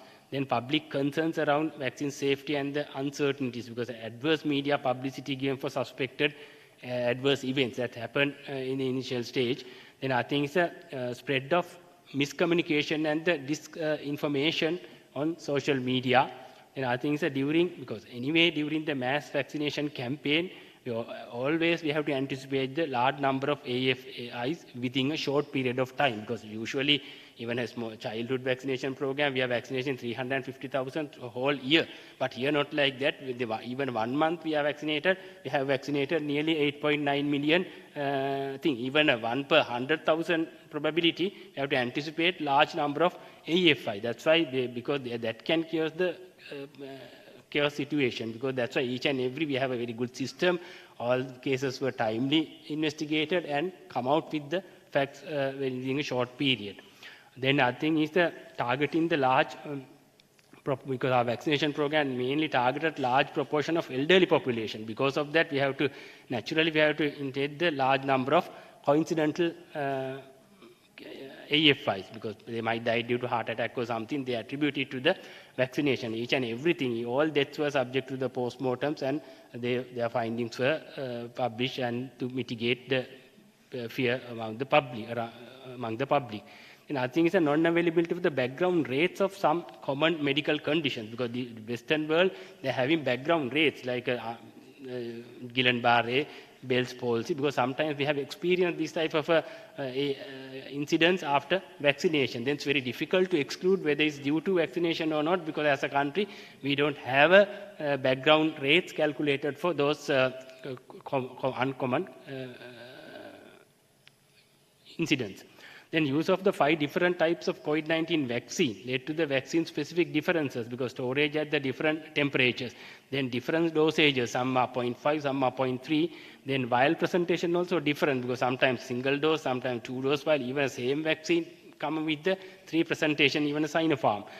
Then the preparation techniques also different. That's a real challenge for health staff. Then significant reduction of the COVID-associated deaths, complications, ICU admissions, and the hospitalization following a high coverage of primary vaccination led to a less enthusiasm among the public for booster vaccination. Then prioritization of the vulnerable groups for COVID vaccination at the initial stage due to limited vaccine stocks, and the maintaining a high age-appropriate coverage for other childhood vaccines. Those are the key challenges.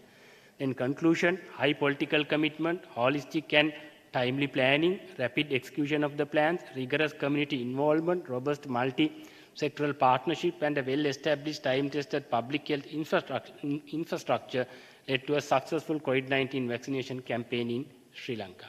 Thank you.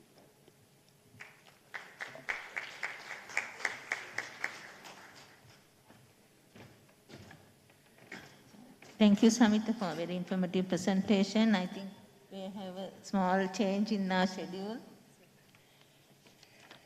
Thank you, Madam, and sorry for the interruption, as Ms. Emma Brigham is expected to leave for a certain other commitment.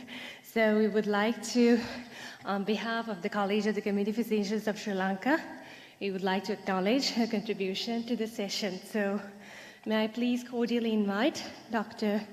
Zuzi Pereira, the chairperson of the Symposium 2, to come to the stage to award a token of appreciation to Ms. Emma Brigham, the Deputy Representative of UNICEF Sri Lanka, for giving the directive on providing public health services through an excellent keynote address.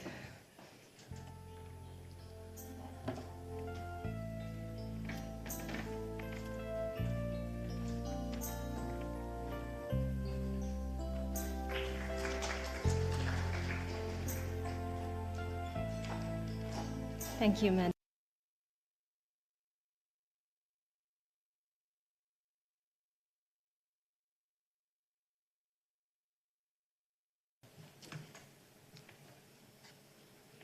We'll now move to the final presentation of the today's second symposium. The last presenter is Dr. Amanti Bandusena. She is the consultant community physician working at the Health Promotion Bureau. She's heading the Policy and Advocacy Unit of the Health Promotion Bureau, and she's a member of the Women's Health Committee for Sri Lanka Medical Association and a member of the Board of Study in Community Medicine. So she will be talking about risk communication during COVID-19. Over to you, Amanti, for this important area of work. Thank you very much for that kind introduction, Madam. So my topic today is risk communication during COVID-19. So a very brief history on the onset of COVID-19. It was just a little over 2.5 years ago that COVID-19 commenced in the world, with a resultant millions of lives lost, livelihoods and economies disrupted worldwide. So we know that this commenced on the 31st of December 2019 in Wuhan, China, and it originated as a pneumonia of unknown origin, and it was subsequently only identified as the novel coronavirus disease. On the 30th of January 2020, the WHO declared this to be a public health emergency of international concern, and on March 11th, declared it to be a pandemic. COVID-19, as it was subsequently named, rapidly crossed borders and spread to almost every nook of the globe. So that highlighted the importance of the international health regulations, or the IHR. So the IHR really do matter because, as we have very clearly seen, health threats have no borders. And what originated in Wuhan, China, very rapidly spread all over the world. So it was no surprise when it did enter Sri Lanka. On the 27th of January 2020, COVID-19 was first reported in a Chinese national, and our first local case was seen on the 10th of March 2020. So risk communication did begin, actually well before COVID-19 was first reported in Sri Lanka. Rumors and public concerns regarding the emerging disease in China was first highlighted by the Health Promotion Bureau on the 9th of January 2020 at the Influenza Steering Committee. And the importance of having a risk communication plan for Sri Lanka was emphasized. HPB was identified as a focal point for risk communication in the health sector. So why risk communication? Risk communication is important for real-time exchange of information, advice, and opinions between experts and people who face a threat to their survival, health, economic, or social well-being. And the ultimate purpose of risk communication is that everyone at risk is able to take informed decisions to mitigate the effects of the threat and take protective and preventive action. And also we know that pandemics do occur regularly. COVID-19 was not the first pandemic that the world has seen, and it will definitely not be the last. So we have seen historically that approximately once in every century, a pandemic occurs. The last one was seen in 1918, which was the Spanish flu, which resulted in many millions of lives being lost. So exactly 101 years later, we see in 2019 that COVID-19 did occur. So the important message we need to take from this is that pandemics will occur. They do occur, so risk communication and emergency preparedness is always extremely necessary and very important. So when communicating risk, we have 4 key risk communication strategies, which have been highlighted by Peter Sandman, who is an expert in risk communication. So these are the 4 key strategies, and the strategies are determined which strategy we are going to use for communication by 2 key factors. 1, the magnitude of actual risk, and 2, the perception of risk by the people. And together with that, in communicating risk, an integrated model for emergency risk communication, the IHR WHO risk communication model, has been used. So we have also been using this model nationally in communicating risk.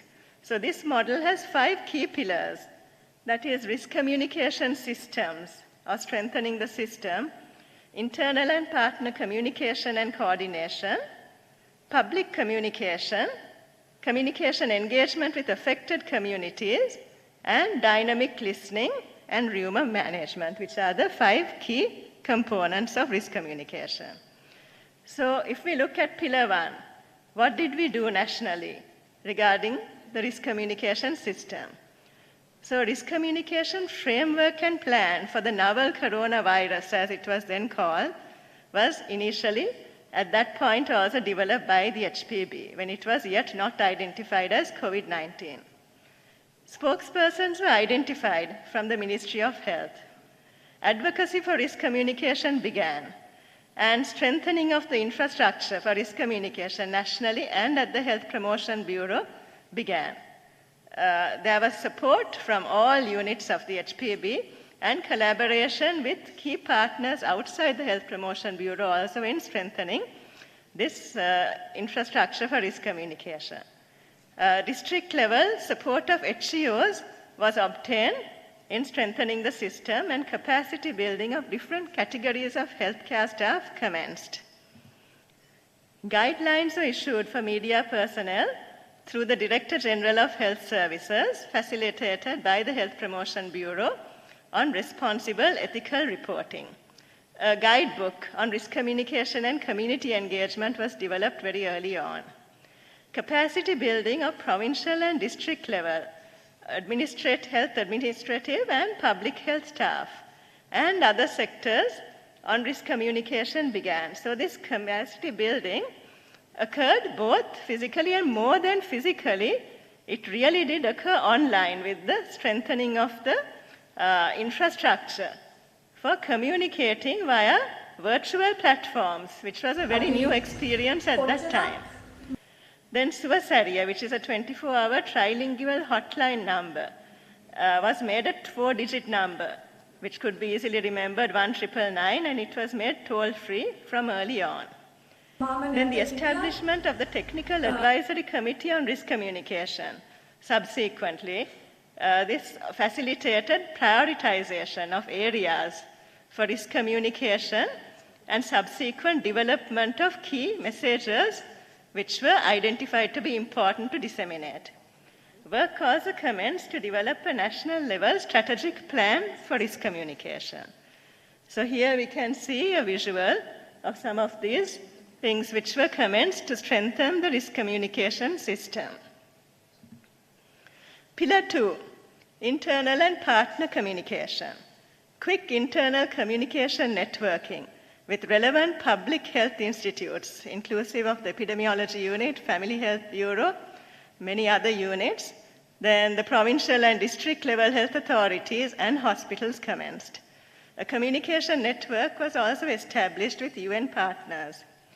Public concerns of the general public as received from the 24-hour trilingual hotline were compiled and shared regularly with high-level officials at national, provincial, and district level for relevant timely action.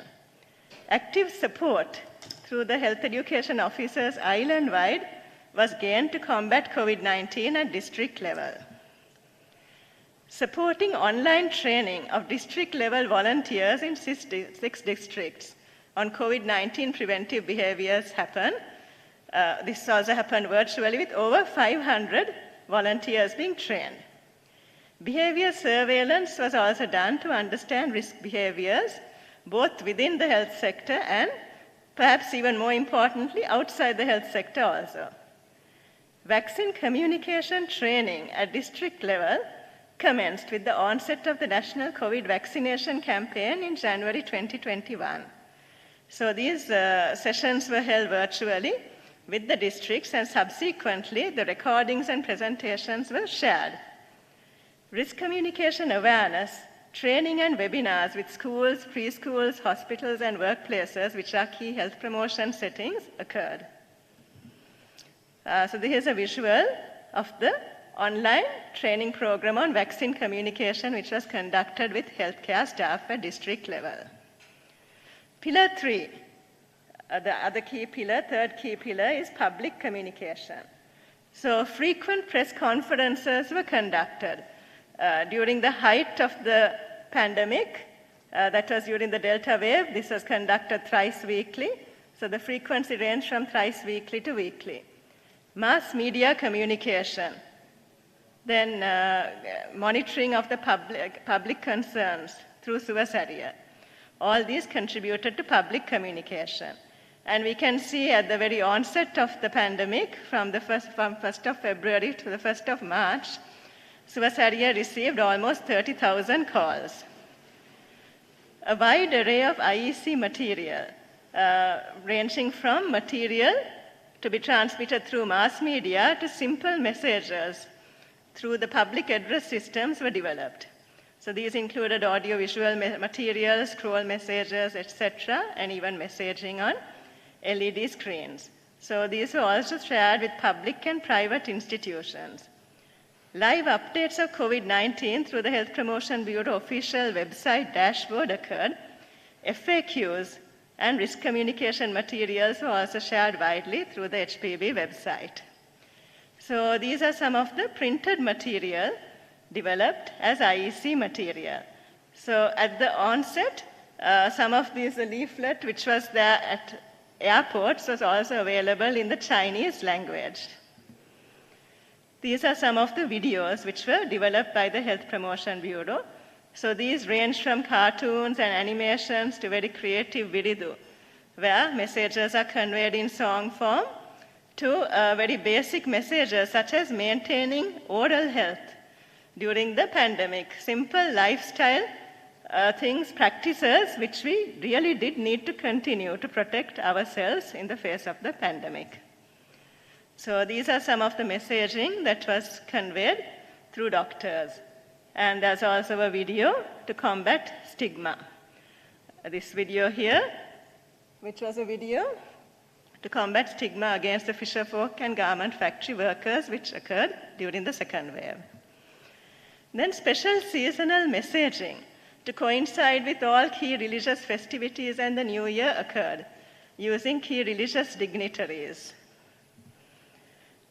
Conduct of a mass media campaign with the collaboration of UNICEF and World Bank was also very important in having a big campaign on mass media. So this was a public communication campaign which focused on COVID-19 prevention using COVID-appropriate behaviors and vaccines, which was based on evidence generation.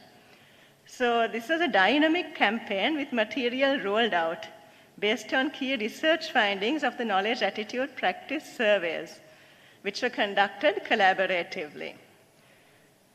So the COVID-appropriate behaviors, the key behaviors which were looked at were mask wearing, hand washing, and social distancing. So this campaign used television, radio, print media, and social media, and it contained things like spots, posts, 1-minute news breaks, audio clips, jingles, etc. So this is one of the advertisements for hand washing. I won't show this in the interest of time. We had, for all the COVID-appropriate behaviors, such clips. So this is the print media. So the earlier one was on hand washing, this is on mask wearing, and all these appeared in all 3 languages. Then this was the use of the social media platform, also through this mass media campaign. This is on social distancing. Then we get on to pillar 4, which is communication engagement with affected communities. Identifying and mapping of affected communities and specifically targeting messages tailor-made for them happen here. And areas impenetrable to the usual communication channels were addressed in collaboration with other units such as Estate and Urban Health and the Employment Federation of Ceylon. Addressing stigma, which was a major component, as stigma was very rampant at the initial stages, occurred through mass media and through the community-based platforms using interfaith groups, networks, and their networks for message amplification and stigma prevention activities in the community. Also, a very successful post on COVID-19 and discrimination with over 3 million reach was posted on social media. A book was developed on community engagement and COVID vaccination to support the vaccine rollout program in collaboration with UNICEF and Sarvodaya in all 3 languages. So what were the results of our public communication and engagement with communities? The joint campaign through mass media reached approximately 15.8 million people. Social media reached 8.6 million with 2.9 million engagements. The booster vaccine launch campaign reached over 8 million TV viewers, and community engagement interventions reached 4.8 million. So the last pillar, pillar 5, rumor identification, reporting, verification, mitigation. So rumors were identified via social media and the Suvasariya call center, and a special social media listening tool, which is also done with the help and collaboration of UNICEF to monitor activity and public opinion on social media. So this tool has been really used to develop the social media posts also based on the feedback of this particular tool. So these are some of the social media tools, the posts which have been developed throughout this pandemic by the Health Promotion Bureau. So what were our successes or achievements? Very early initiation of risk communication, well before the first case of COVID-19 was reported in Sri Lanka, was very important. Good partnership and support, both within and beyond the health sector with diverse stakeholders. Much was accomplished with pooling of precious and limited resources. Strong media support. Dynamic change in communication strategy with tailor-made messages and use of a multitude of channels for optimized reach. Stigma managed successfully with good partnerships between health and other stakeholders. Then innovative communication. We saw that social media reach through Facebook at the onset of the pandemic was 50,000, but now it is over 600,000 followers. Then use of ringtone messaging, creative songs, sharing material on Google Drive were also other ways of innovative communication. Then the Sri Lankan success story in managing the first wave was developed as a video production, which was also presented at an international forum in Korea.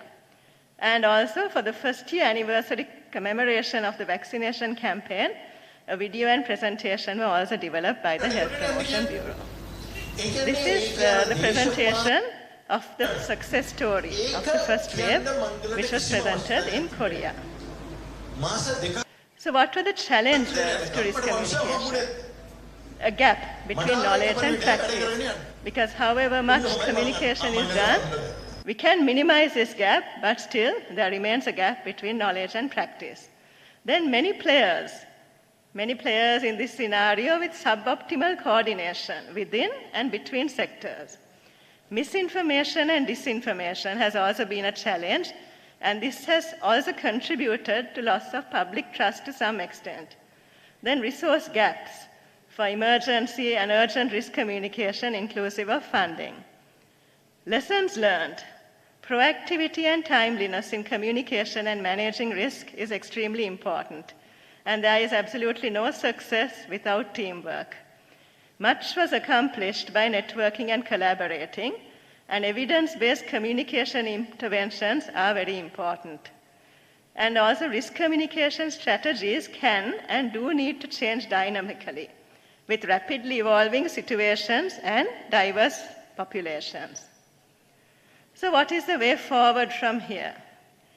Advocacy on importance of well-coordinated, timely risk communication is a must. Evidence-based research to identify effective communication strategies and further strengthening of monitoring and evaluation to assess the impact of public health communication. Then strengthening grassroots level communication, further utilizing the community-based organizations, political leadership, etc. And streamlining of risk communication with a collaborative approach, which is going to be done through the National Strategic Risk Communication Plan, which will also aid us in reaching the SDGs, and ensuring availability of resources for emergency risk communication. So in a nutshell, that has been risk communication during the last 2.5 years. Thank you very much.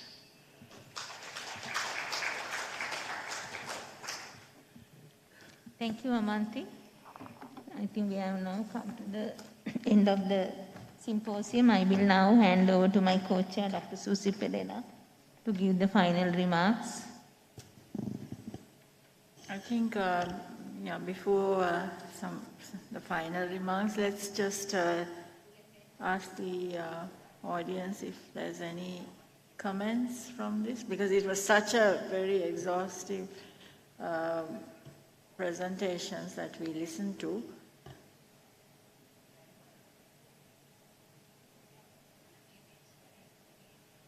I think we started about 15 to 20 minutes late, and we have gone over the time also. So if there's no comments from the floor, yeah. So I think this, the topic on achievements and maintenance of public health services we listened to the keynote, which highlighted, I think, very important 5 points that were highlighted. And those 5 important,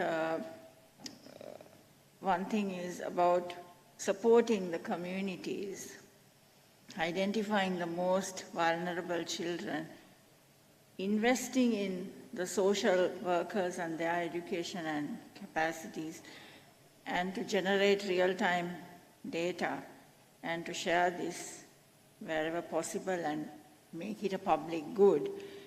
And strategic social protection measures to be continued were some of the 5 key salient points which I think Emma mentioned in her keynote. And what she mentioned was in maintaining the public health services, that these are the lines of thinking to go.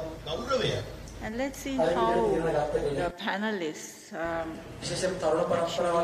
mentioned. We learned a lot about the global and the regional perspectives of the COVID-19 vaccination. It's important to note that these vaccinations have helped in curbing the pandemic, but what is the reflection now, post-COVID? But what I think what Dr. Azhar mentioned was that we haven't really gone away from COVID. COVID, there will be different variants. Have we normalized it? But then sustaining this vaccination program and sustaining and integrating it into seeing that the health systems can sustain this is something that is yet to be seen. And I think Dr. Samita Ginige, he mentioned about the program in Sri Lanka and how we were able to maintain and rise to the occasion with such high coverages of the vaccine, but yet we are yet to maintain this. And how are we going to maintain this in the vulnerable groups to ensure that the vulnerable groups are secured and pregnant mothers? We had we took a decision to introduce the vaccination for pregnant mothers at a crucial time when we found that there were so many deaths. And I think that was probably a situation in the regional, in Southeast Asia also. It was a decision that Sri Lanka took. I think we were kind of a different, we took a different stance. So this is something, we have to do something different sometimes in this response. And now, when we noted that when the other countries were strictly following a certain age-specific vaccination kind of an approach, and we had deviated from that in Sri Lanka, and we went for certain targeted, that is what you mentioned, right? So these are things that we need to see whether this is whether these were the successes, and I believe that this is a call for maybe a post-Congress session on this to really see whether, because since this topic, it has put a lot of emphasis on the vaccination, I think a post-Congress session is also, maybe it would be good to go into the details, because I'm sure there are a lot of the postgraduate trainees would actually benefit from an understanding of whether the vaccination, the strategy that we took, and what the global strategy and what the regional strategy, whether the harmonizing this, there are lessons to learn from this. I think the risk communication it was interesting to see how risk communication and what we achieved, but it's also something to note that the discrimination and the hesitancy, these are areas that probably we need to, and probably different, there could be more sessions to understand this, because this is a huge area, emerging area of the hesitancy and also the, the hesitancy and concerns about the safety and so forth. So I think there are more things that we will learn from this. And what the panel, I think it's not, the panelists probably, they were focusing on their own areas, but I think for us it would be interesting, I'm sure there were no questions from the floor, but the maintenance of the public health services, what really happened.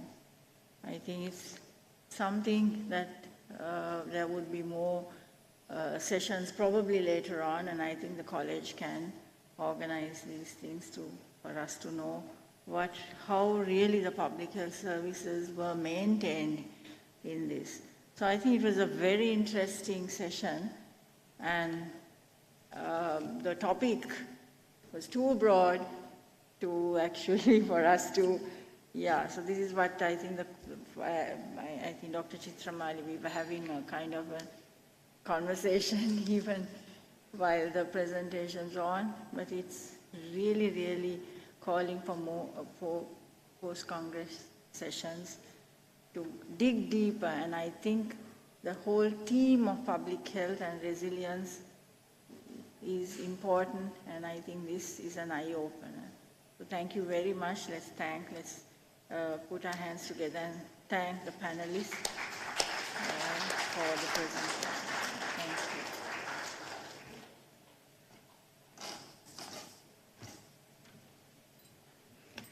Thank you. Thank you, the speakers and the session chairs, for bringing us insight on the need of maintenance of service delivery through the experience and the lessons learned. So on behalf of the College of the Community Physicians of Sri Lanka, in order to acknowledge the contribution to the session by the guest speakers, first of all, ladies and gentlemen, please give a warm round of applause to Dr. Azza Abid Raza, who is joining with us virtually for his elaborative overview on the global and regional perspective of COVID-19 vaccination. Next, in order to award a token of appreciation for the speakers, may I cordially invite the session chair, Dr. Susie Pereira, the Deputy Director General, Public Services to Ministry of Health, to award the token of appreciation to Dr. Samita Ginigeng.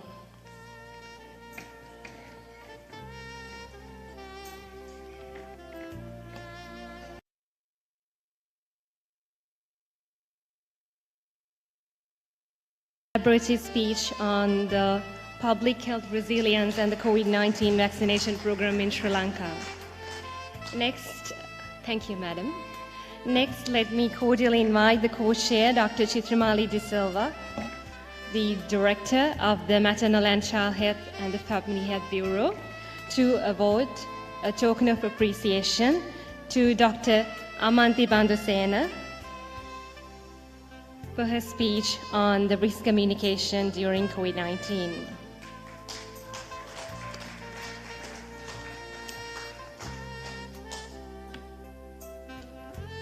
Thank you, Madam. A warm appreciation for the chairpersons of the symposium too. So for that, let me cordially invite Dr. Lakshmi Somatunga, the President of the College of the Community Physicians of Sri Lanka, to award a token of appreciation to the session chair, Dr. Susie Pereira.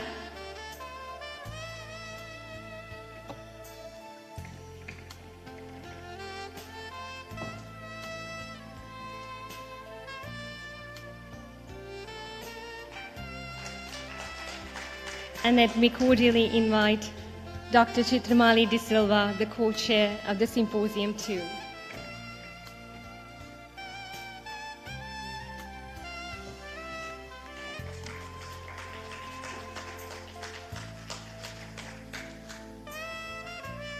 Thank you, Madam. That concludes the Symposium 2 on the achievements and maintenance of public health services at post-COVID era in Sri Lanka and the lessons learned. So you're all welcome and invited to join with us the post-session viewing at the end of the grand ballroom while enjoying a cup of tea with refreshments. Following the post-session, we would be welcoming you back for the free paper session 2, which should be starting in another 15 minutes. Thank you.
Good evening, everyone. I would like to invite all of you to take your seats to proceed with the free paper session 2.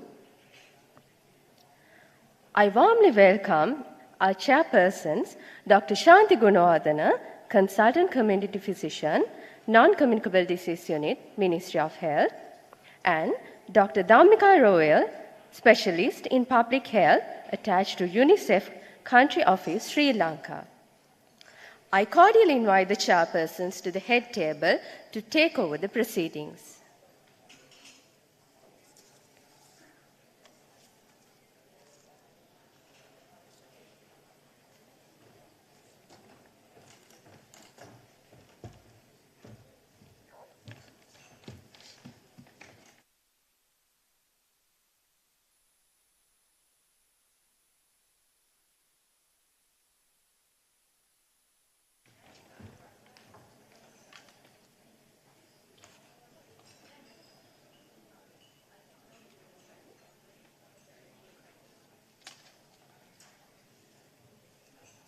Thank you, Madam. Over to you.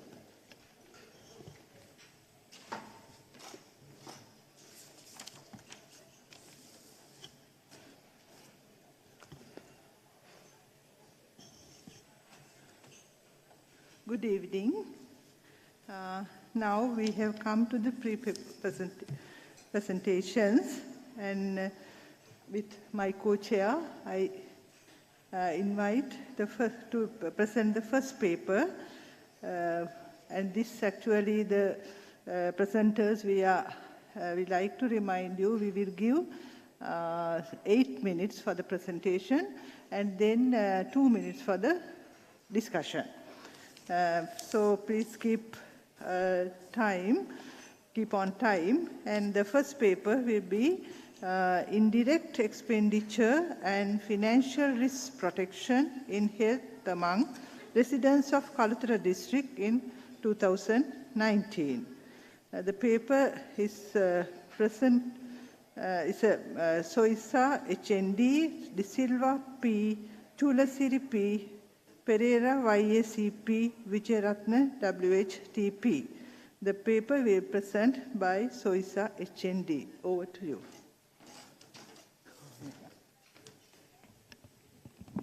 Good evening, everybody. I'm going to present the health financing and financial risk protection in health among residents of Kaluthara district. So basically, we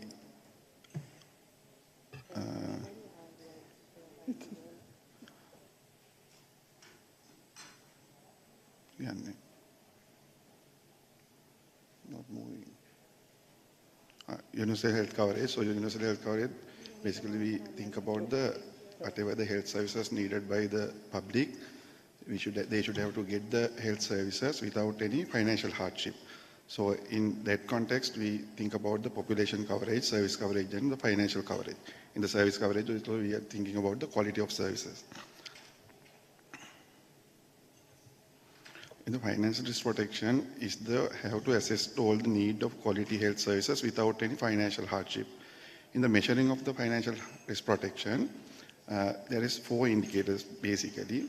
One is the catastrophic health expenditure, which is because of your paying for the health, your other issues may get to a catastrophe, and the impoverishment means that you are getting into below the poverty line because of expenses to the health services. So at the same time, in the catastrophic health expenditure, we can find out the mean positive catastrophic overshoot, and in impoverishment, then the poverty gap index. So these are the main ways of the Kaluthara district. We did this survey in the Kaluthara district. So in the Kaluthara district, the wages and salaries is the main income mode, and the others are agricultural activities, agricultural and non-agricultural. So our objective is to describe the health-related financial risk protection of the patients receiving health care and factors associated with the catastrophic health expenditure among the patients in all categories of Western health facilities in Kaluthara district. In the methods, we did a community-based cross-sectional study among the 1,737 households, assessing the financial profile of the households and the financial risk protection using an interviewer-based administrator questionnaire. So required sample size was calculated and predictors of CHG were assessed, and by using the odds ratio with the 5% significance level of using bivariable analysis followed by logistic regression. All health expenses and income was taken for the past month. Because of that limitation, there is a recall bias, and the estimating of the impoverishment we did with the 2017 HIES poverty line. So the median income and the expenditure of household communities was 68,625 and 65,225. So we can find out the catastrophic health expenditure in different levels. Mainly we went through 4 levels: catastrophic health expenditure over the total expenditure. Cut-off level we put as the 10%, 15%, and 20% and 25%. We calculated by using the health expenditure, total health expenditure, and the direct health expenditure, which is used in the HIES, Household Income and Expenditure Survey, which is mainly focused in the direct health expenditure. So when we are going through, by using these formulas, we found out all the 4 indicators, which is the catastrophic health expenditure and the incidence of impoverishment, as well as the mean positive catastrophic overshoot and the poverty gap index, all are more than normal value, even the direct expenditure excluded. It means that the indirect expenditures, such as the loss of income during when you are getting the health services and the transport bystander expenses like that, it all included. So in the number of family members with heart disease, hypertension, diabetes, cancer, kidney disease, and arthritis were found to be the independently associated with the occurrence of the catastrophic health expenditure. We did the bivariate analysis and then the multiple regression, multivariate analysis. We found out those things. I think when you are going to the mean positive catastrophic, also you can see the even though you use the total health expenditure, then look at the direct health expenditure. So it seems even the indirect health expenditure also involved to the happening in all these financial risk protection indexes. So our conclusion is mainly you have to, when the universal health coverage considering, when you having the financial risk protection, you have to think about not only the main direct expenditures, but you have to think about the indirect expenditures. Then only you can achieve the financial risk protection, which is the part of the universal health coverage. So when I go to again to the risk factors which are in the results, so the cancer is the main issue for the catastrophic health expenditure and the risk factor, and the other one is heart disease and the kidney disease. So as when you are getting to all the indicators, there are all the indicators when you are non-food and total expenditures used, it is increased when the indirect health expenditure was involved. Thank you, ma'am. Right. Now, any questions? Thank you, Dr. Soisa. Any questions? It's time for that.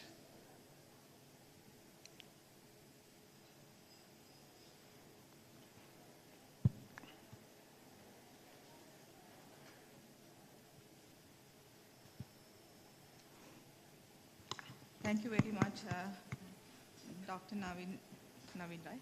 Thank you very much, Dr. Naveen, for this is very, I think, very timely topic to listen with all these catastrophic health expenditure, out-of-pocket expenditure. Those are very words that we very frequently hear from any forum. So I would like to just, what is your opinion? What is the key message that you would like to convey out of the whole exercise that you did with those numbers, figures, calculating and all these things, right? What's the key message that you would like to convey to the public health audience to consider in future planning processes, I would say? Yeah, actually, madam, even though we are telling that we are having the free health system, so if you consider the out-of-pocket expenditure, it is so high, nearly 30 to 40%. So when we should have to find out what are the reasons for that. That's why I mentioned about the indirect health expenditure. Basically, when you are transporting, you are going by the bystander, and even though you are having the nearby hospitals, you are not going there and you are bypassing. So at the moment, Ministry of Health is also having a discussions about the primary healthcare strengthening projects. So our basic need is, and our basic opinion is, you should have to consider about the how the indirect health expenditure can reduce by using our, however, even though that is a referral system, or however, you don't want to bypass the system. So we have to consider mainly that part. Other one is even though that reference system is, we are considering in my, another part of the research, it was the accessibility. So basically you should have to incorporate the general practitioners into the system to reduce this out-of-pocket expenditure. Then we can give some kind of a financial coverage and their financial risk protection.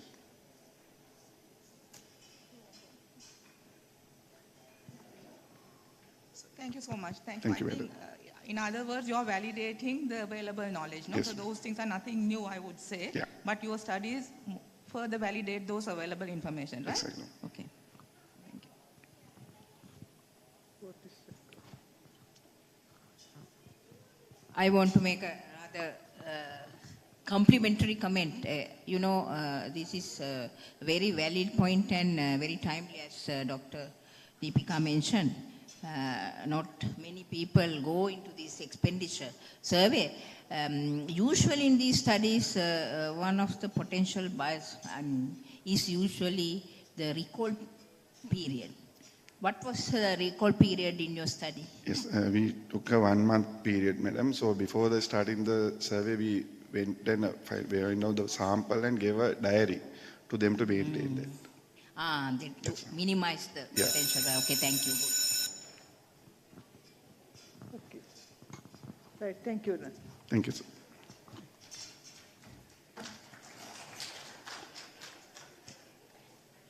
Yes. Our next presentation, our paper is Experience of Responsiveness of Elders with Chronic NCDs, Accessing State Sector Primary Medical Care Institutions in Anuradhapura District by R.L. Fernando, H.S.R. Pereira and N.S. Gunawardena, and R.L. Fernando would be presenting. Yes, over to you. Thank you, Madam. Good evening, everyone. I'm Dr. Angika Fernando. I'll present our research on the experience of responsiveness of elders with chronic non-communicable diseases accessing state sector primary medical care institutions in Anuradhapura district. So health systems responsiveness is the ability of the health system to meet the population's non-health expectations. It's important for our health system to be responsible for the expectations of Sri Lanka's rapidly aging population to ensure equitable access to health services. This study was done in the background of the opportunity of the ongoing healthcare delivery reform to improve health systems responsiveness at the primary care setting, and because health systems responsiveness for elderly care services was not yet assessed in Sri Lanka. The objective of the study was to assess the experience of responsiveness of elders with chronic NCDs accessing follow-up care at state sector primary medical care institutions, PMCI, in Anuradhapura district. We did a hospital-based cross-sectional descriptive study, and the study setting was all eligible medical clinics of PMCI in Anuradhapura district. This was done during the COVID pandemic. So the inclusion criteria was medical clinics which offered an in-person consultation and dispensing of NCD medicines to registered attendees for more than 3 months prior to the date of data collection. We excluded medical clinics with an annual clinic attendance less than 500 for logistical feasibility reasons. 30 out of the 52 PMCI in Anuradhapura district were found to be eligible for this study. It was conducted from January to July 2021, and the study population was elders aged 60 to 75 years seeking follow-up NCD care at eligible medical clinics of PMCI in Anuradhapura district. This is the inclusion and exclusion criteria used. The sample size was calculated as per the formula shown, and we added a design effect of 1.4 and a non-response rate of 10% to get a total sample size required of 1,220. The sampling technique, study units were allocated to eligible PMCI by probability proportional to the size of the medical clinic attendance in 2018, which was the latest available year. And then systematic sampling was done to select study units at PMCI using a sample interval of 3. The number of clinic days required was calculated and randomly selected from the scheduled clinic days for that institution. Data were collected using an interviewer-administered questionnaire in the Sinhala language, and it consisted of 3 sections. I'll describe section C, which was a validated responsiveness experience of elders in primary care NCDs, Sinhala, short form REAP NCD tool. This had 6 domains with 24 items. The domains were being treated with dignity, confidentiality of personal information, ease of access to services, adequacy and quality of basic facilities, communication, and client's choice. The participants rated their experience using a 5-point Likert scale for each of these items, and a standardized domain score was calculated for each domain to allow comparability between the domains. A good experience of responsiveness in each domain was determined based on predetermined minimum required standardized domain scores, which were decided by an expert panel, which are shown here. Data were collected by 5 pre-interns, and participants were selected and informed consent was obtained while waiting to get the services, and data was collected as an exit interview. Data was analyzed using SPSS version 20, and as shown, it depended on the type of the variable. The ethical and administrative clearances were obtained as required. Moving on to results. 1,125 participants took part in this study with a response rate of 92.2%. The median age was found to be 65 years of age, and the majority were females, rural residents, Sinhalese in ethnicity, and Buddhist by religion. This shows the distribution of the highest level of education attained, and most had not, the maximum education was up to O-level. With regards to current occupational status, most were currently not employed or had never been gainfully employed, but of those who had ever been employed, majority were agricultural workers. The main source of income for personal expenses was that they were dependent on others in the majority, and the average monthly income of the household in most cases was less than 50,000 rupees per month. The first diagnosis of the NCD or risk factor in the majority, more than half, was between 1 to 5 years ago, and 2/3 had registered at their respective clinic 1 to 5 years ago. In 2/3, they were on treatment for 2 or more NCDs or risk factors, and the most commonly seen were hypertension, dyslipidemia, and diabetes. Moving on to the experience of responsiveness by domain, looking at being treated with dignity, the 3 items, majority of the respondents rated very good and good for all 3 of the items, treated with due respect by the doctor, by other staff, and respect for religious and cultural beliefs. Similarly, confidentiality of personal information was also rated very good and good by the majority of respondents. Confidentiality of medical records and personal and health information given to staff. Ease of access to services, also the convenience of medical clinic timings and reaching the clinic from home were rated good by most respondents. But waiting time to see the doctor and convenience of getting investigations done was poorly rated by 21% and 39% of respondents respectively. Quality of basic facilities, of the 4 items, 3 were rated good. The cleanliness of the hospital environment, cleanliness of the clinic and equipment, and being able to find different services with clearly labeled direction boards and room signs. However, the advocacy and comfort of seating facilities in the waiting areas was rated poorly, as bad and very bad, by 36% of the respondents. With regards to communication, 2 items were poorly rated: the opportunity to call health staff in emergencies related to NCDs and to call the hospital for information on their disease or condition. The other items were rated good and very good by the majority of respondents, which included the opportunity for family participation, communication in a language understood by the respondent, and clarity of explanations on the medications, investigations, and their NCDs. Client's choice, the opportunity to consult the doctor of choice, was rated poorly by 26% of the respondents. Involvement in making decisions on NCD management was also rated bad or very bad by 18%, but the opportunity to switch to another medical clinic was better rated by most respondents. Overall, the domains were rated good by the majority of the respondents, with the poorest performing being treated with dignity and ease of access. 64.4% had a good experience of responsiveness in all domains, and this is my conclusion.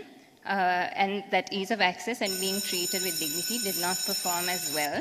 So the recommendation is to further improve the client experience by addressing the identified areas and to expedite the implementation of the ongoing primary healthcare strengthening activities, as most of these address responsiveness. Thank you. Thank you, Dr. Fernando, for keeping exactly to time. Now it's open for questions. Can I ask a question? Yeah. Now, your sample had mainly females, it's 71.8%. Was there any particular reason? Because in medical clinics, usually we see the other way around. That's one. And the other one is the waiting time was an issue. Yes. And so which scored less. Was there any appointment system was not available in the clinic, I suppose, because in some clinics we see that now. Yeah. Okay.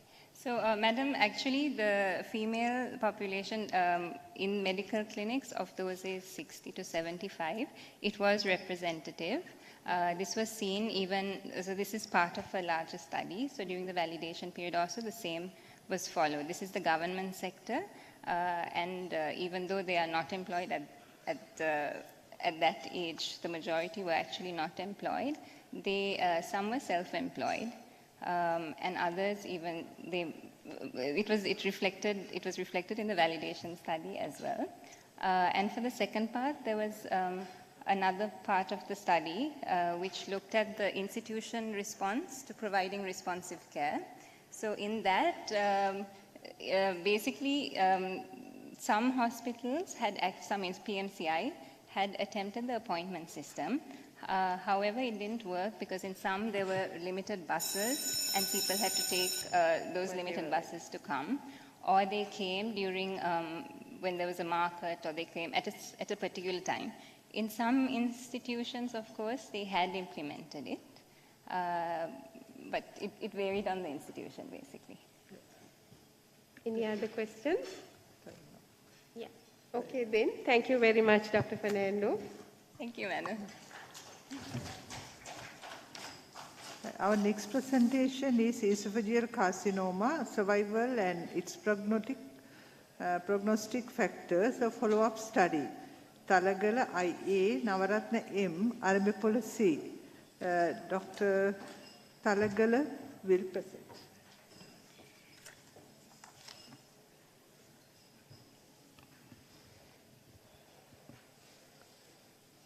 Good evening and thank you, Chair.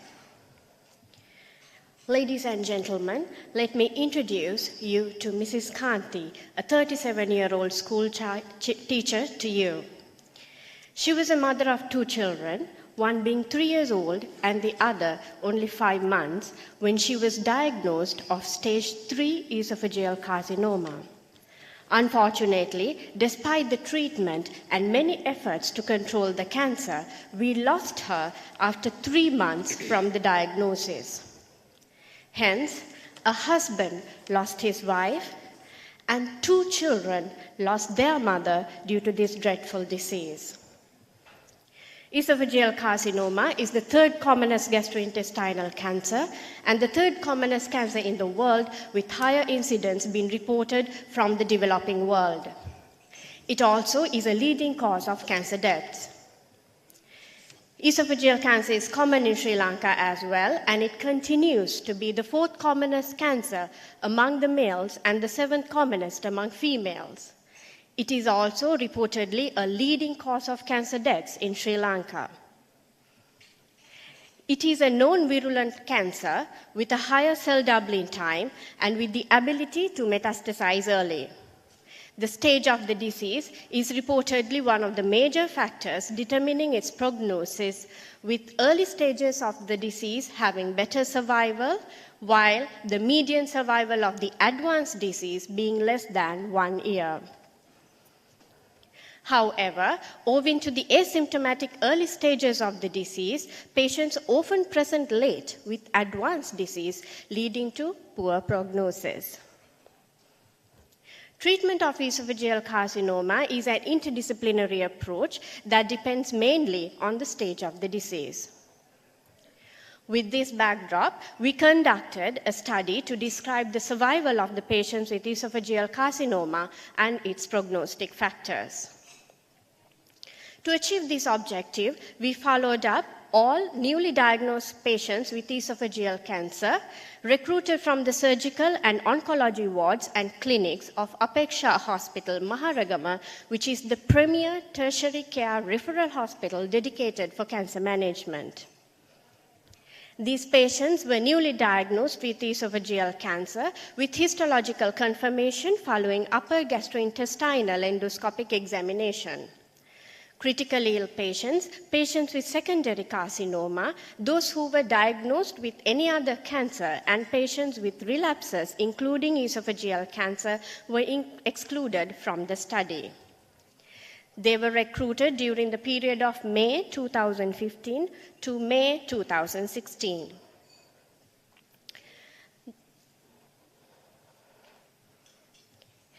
And they were followed up for a period of 1 year. An interview-administered questionnaire was utilized to assess the demographic, socio-economic characteristics, clinical characteristics, and the published population-specific risk factor profile for the development of esophageal carcinoma in our country.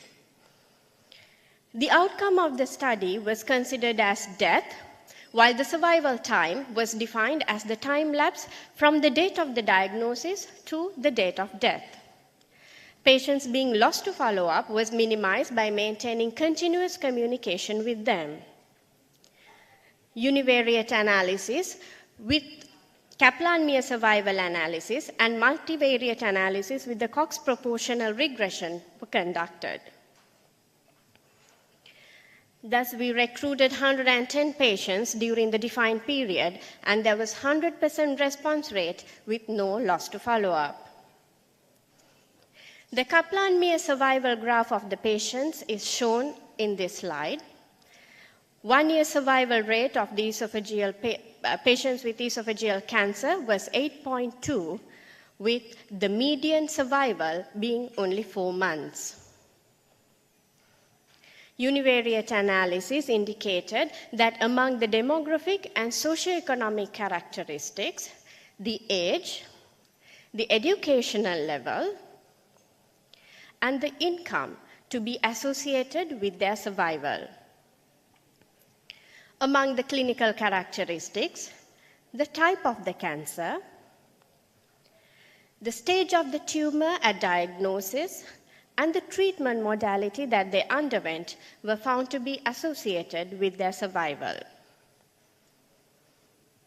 Among the population-specific risk factor profile for developing esophageal cancer, smoking status and the lifetime sports and exercise activity level were associated with the survival of the patients with esophageal cancer. However, the other factors of the risk factor profile for developing esophageal cancer failed to follow a significant association.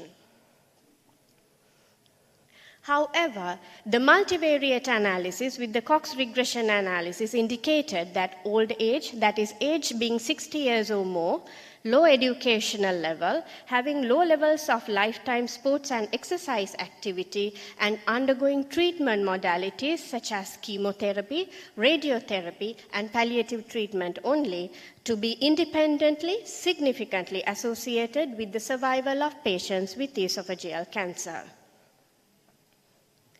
With these findings, we concluded that esophageal carcinoma is a disease indeed with a poor prognosis.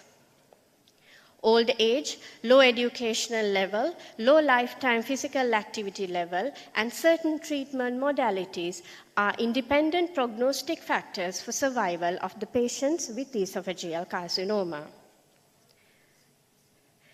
Hence, conducting community-based novel mechanisms to improve the physical activity level of the population, early detection of esophageal cancer with special focus on the high-risk population, and establishing novel treatment guidelines to improve the survival of patients with esophageal cancer are recommended. Thank you. Thank you, Isanka. Now it's open for discussion.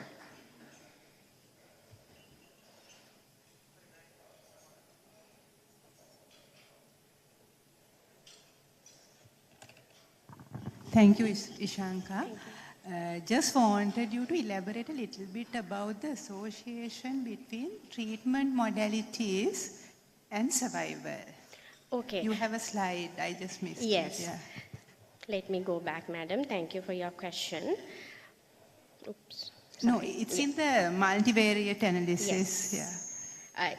In the univariate analysis also it showed, and also in the multivariate analysis. Madam, basically the treatment, it came statistically significant, but as I told you earlier, the treatment modality mainly depends on the stage of the cancer. So earlier stages would undergo definitely the radical resection, and followed by basically neoadjuvant chemotherapy, and then chemotherapy, and later stages of course with radiotherapy as well as palliative treatment only.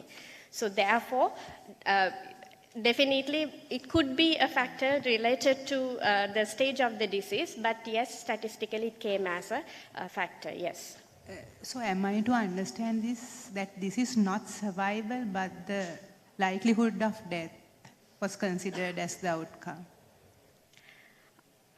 So is the prognosis, is the survival better in the palliative group? It's worse, right? No, madam, but the surgery... No, it is the other way around, basically, it's because the survival... Yes. Yeah, it's the hazard. Right, thanks. Yes, yeah. Thank you. Yes, sir.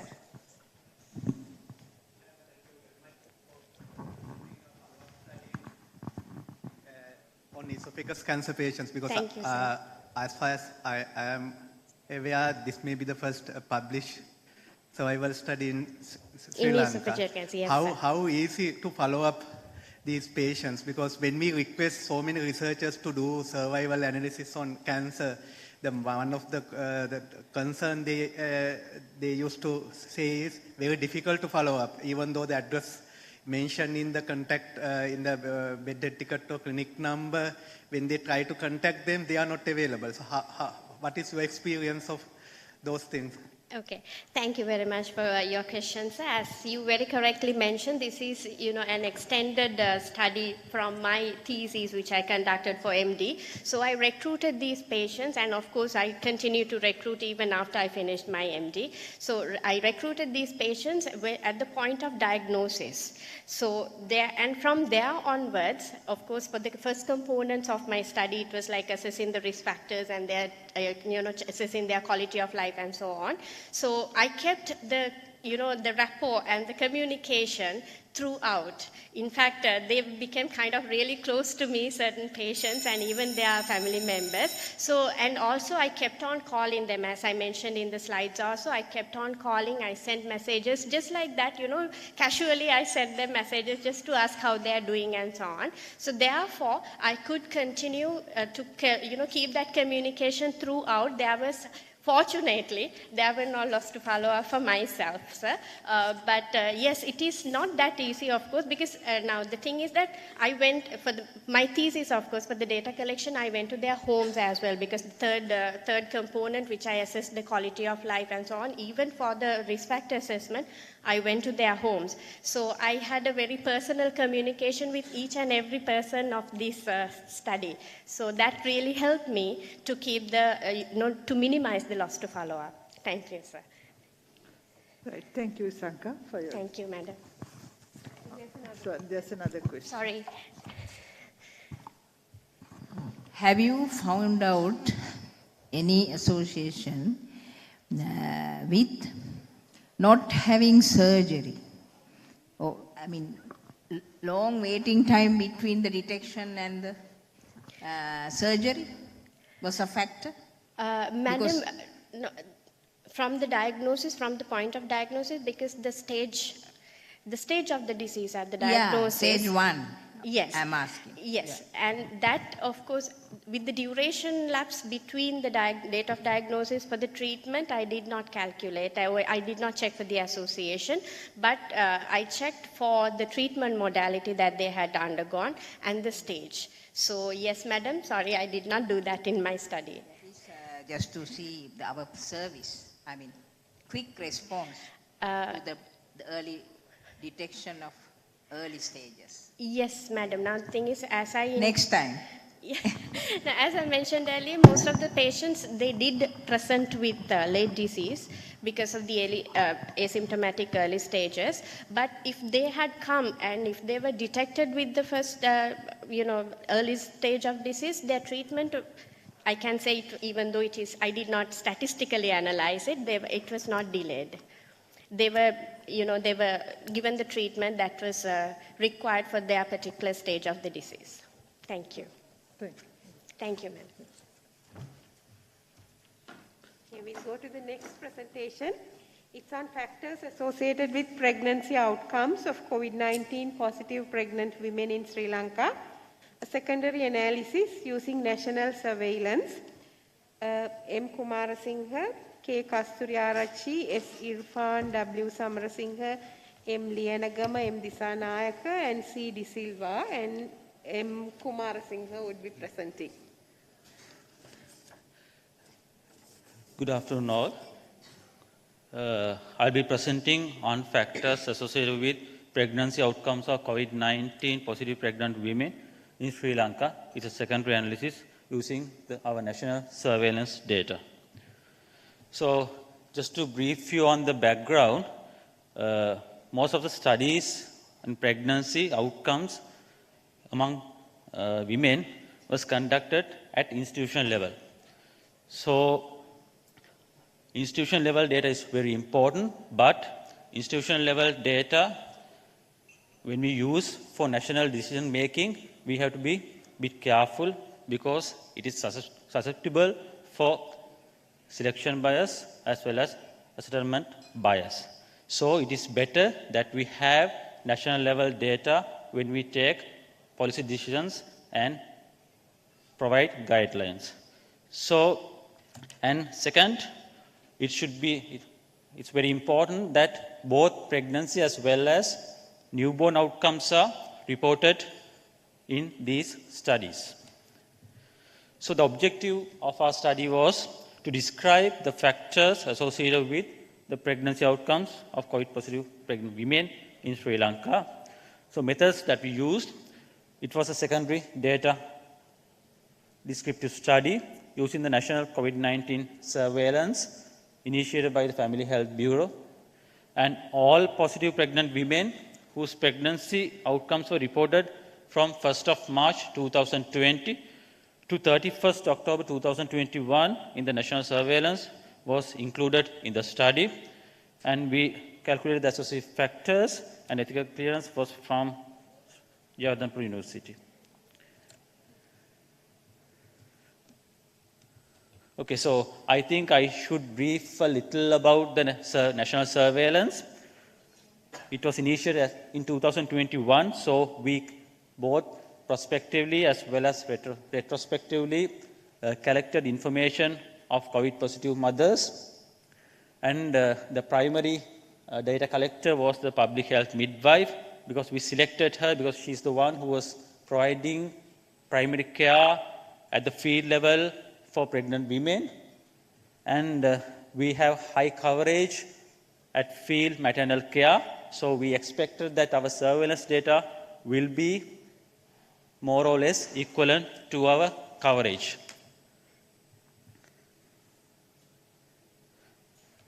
And we adopted an individual data extraction form, and the midwife was supposed to fill the forms, and it was entered to our ERHMI system. What ERHMI is our Family Health Program Information Management System, and it is web-based. So why we selected this program is the MOH staff as well as all the maternal and child health staff are well trained, and they were using this system for more than 5 years. So we use this system. So from field, the midwife will be fill the data extraction form, and at the MOH level, they'll enter this data directly to our system. And we include all the women who were confirmed either by PCR or antigen. So it has 3 sections. First is basic details of the pregnant women, and second section is after they were discharged from the hospital, we have already informed the midwives to go to their homes or contact by phone and get the details whether how they are, what is their health status following the infection. So that was the second point of contact, whereas the third point of contact is following delivery. Midwife is supposed to do postpartum home visits. So during this 1 month postpartum home visit, we expect them to fill this form as well. So we try to minimize the extra burden of the public health midwife, because we know they are already overburdened. So results by 31st October 2021, there were 157 cases in 2020 and more than 9,900 cases in 2021 up to October 31st. However, most of these cases were reported in the 4th peak, which commenced around May and lasted up to September. So because of that, majority of these women, the pregnancy outcome was not reported when we concluded the data collection for this particular study. So only 2,493 pregnant women's data was included in the study out of the 9,000 reported cases. So what we did here is we compared our national data. We compared our national data of pregnant women with the COVID-19 positive pregnant women. And it showed very interesting findings. So particularly the age, if you observe that the majority, we can see clear difference in age, whereas elderly women or women who are 35 or more, more proportion of women were reported than the national figure. So in comparison, 18.2% to 13.6%. So we see more than 5% point gap between those two groups, not only with the age, the gravida, and especially the comorbidities. The GDM, gestational diabetes mellitus, PIH, chronic hypertension, then the BMI, especially with overweight, pre-pregnancy overweight. So we observe clear difference between the two groups. not only in socio-demographic factors. If you look at the COVID-19 variables, we see COVID-19 vaccination. So only 10% of women had COVID positive women reported having 2 doses, whereas more than 46% of national data had 2 doses by that time. So we see a clear difference of the effectiveness of the vaccination, though it's not directly related. And then the pregnancy outcome, we can observe in this reduction. I'll tell the reason as well, because the majority of the women who were reported as COVID positive were in their 3rd trimester. So miscarriages and stillbirth, so miscarriages, so the 1st trimester and some of the 2nd trimester miscarriages were not included in this COVID-19 positive pregnant women. So because of that, we observe a reduction. So it is not a reduction actually, it is because of the characteristics of the presentation of COVID-19 cases in Sri Lanka. So this is univariate and multivariate analysis. So we see the last bit where the diagnosis. So we see early diagnosis in 1st and 2nd trimester, we have poor pregnancy outcome. And then if you have severe disease, we have poor pregnancy outcome. So these findings are in line with the international studies, where Indian study has found that especially early pregnancy, 1st and 2nd trimester, you have poor outcome. And when you have severe disease, obviously you have poor outcome. And we have found that there's more than 600% rise in risk when you have a severe disease compared to mild or moderate disease. The limitations, as I mentioned, there is underrepresentation of asymptomatic patients. Because that may be the reason where we have more 35 or more females presenting in our COVID-19 positive group, because they may have more comorbidities and thereby they may have more symptomatic and more severe disease. So we have an overrepresentation of elderly women in our national data. And increased incidence of poor pregnancy outcome in 1st trimester was observed, and data was observed from national COVID-19 positive surveillance. So there may be cases which were partially reported or not reported at all, though we try to ensure that most of the cases are reported, and with the field postpartum and antepartum coverage, we expect we included most of the cases of COVID-19 pregnant women in Sri Lanka to our study. These are references. Thank you.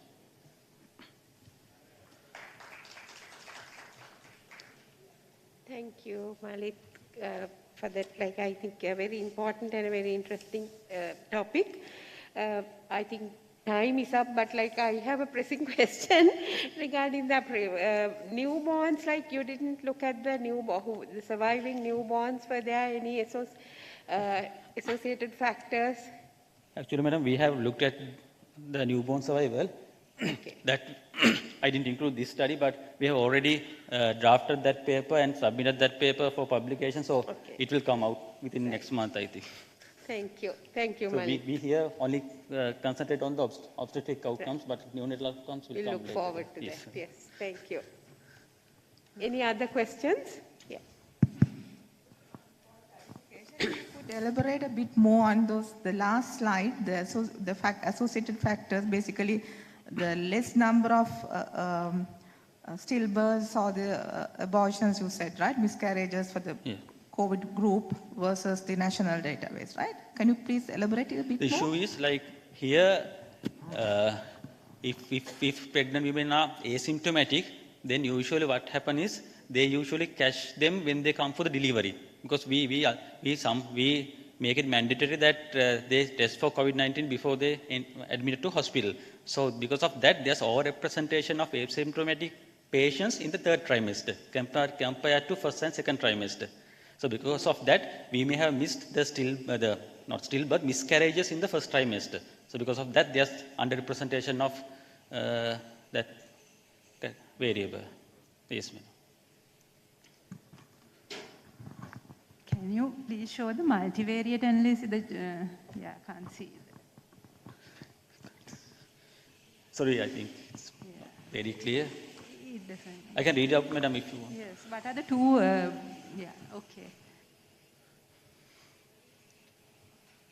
Okay, thank you.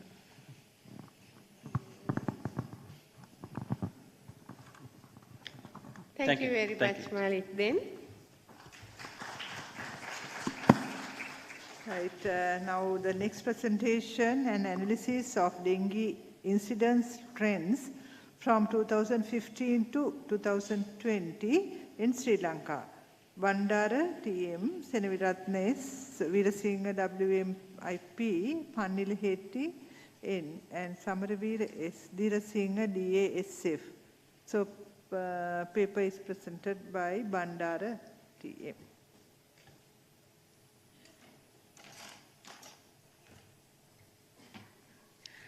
Good evening. Thank you, Madam Chair, and respected judges and ladies and gentlemen. I would first like to thank you for the opportunity provided to us to present the findings of our analysis of the dengue incidence trends from 2015 to 2020 in Sri Lanka in these esteemed academic sessions.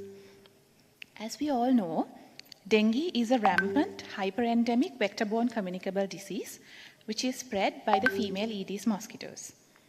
It shows a globally increasing disease burden over the past decade, especially in the Asian countries which bear most of the burden, and it affects mainly the tropical and subtropical areas of the world, as shown by the map below, which is the most recent one from the CDC. When we consider Sri Lanka has also experienced a rising dengue incidence over the last 2 decades, as depicted in this figure 2, and with a relatively low case fatality rate. However, in 2009, we can see a peak in the case fatality rate with the incidence of dengue patients rising markedly in that year. Subsequently, the case fatality rate has decreased despite an increase in the incidence. This was following an international expert training which was received by the medical personnel. The objectives of this secondary data analysis is to describe the trends of dengue in Sri Lanka from 2015 to 2020 in terms of seasonality, geographic distribution, gender, and age groups. This study was carried out in order to provide vital data for health policy making and to plan and carry out targeted outbreak mitigation interventions. Methods. We carried out a desk review using secondary data from the DENSIS database and published population data from the Department of Census and Statistics. The incidence rates related to geographic distribution, gender, and age groups were calculated yearly from 2015 to 2020. The seasonal incidence, as we all know that the dengue case number increases following the monsoonal rain patterns, and this seasonal incidence data was compiled for the months corresponding to the monsoonal rains. That is May, June, and July dengue incidence data for the southwestern monsoon and data from November, December, and subsequent January for the northeastern monsoon. Results. When considering the national incidence rate of dengue from 2015 to 2020, the maximum national incidence rate of 838 cases per 100,000 population occurred in 2017, with the incidence in 2019 following close behind. However, in 2020, we see a marked decrease in the incidence. This was the year that Sri Lanka experienced the COVID-19 pandemic. In the dengue incidence pattern of Sri Lanka, we see 40 to 50% of the annual incidence being reported in the Western province. In 2020, this was not so, and it was markedly reduced with the mobility restrictions. This is the seasonal pattern of incidence of dengue fever, and usually the incidence is more after the southwestern monsoonal rains. This pattern has shown a flipped pattern in 2019 especially, with the number of dengue patients reported being higher in the northeastern monsoonal season than the southwestern monsoon season. This was due to a huge outbreak in the northern and eastern parts of the country when compared to the previous years. When we consider the geographical distribution of dengue, we can see, if I may show it this way, the Western province data is from here to here, from 2015 to 2019, with the national data reported here. And in 2020, we can see a marked increase, 2019, sorry, we can see a marked increase in the number of dengue patients from the eastern and northern provinces, with a marked decrease in dengue patients in the Western province in 2020. When we consider the gender distribution and analyze that of dengue patients, we can see that those of female gender appear to be less affected throughout the years. When we consider the dengue incidence by age distribution, we see that the incidence is highest among children of school-going age, that is from 5 to 19 years, and those of the working population, that is from 20 years onwards. However, when considering the data from 2015, which is here, to 2020, we can see a disproportionate increase of dengue among the elderly, which is more than 65-year age group. Throughout the years from 2015 to 2020, we have observed a low case fatality rate ranging from 0.24 in 2017, which was our epidemic year, to 0.11. However, ideally, according to the National Action Plan for Prevention and Control of Dengue 2019 to 2023, one of the main outcome objectives is to achieve and maintain a case fatality rate of less than 0.1. We have almost achieved it, but not quite.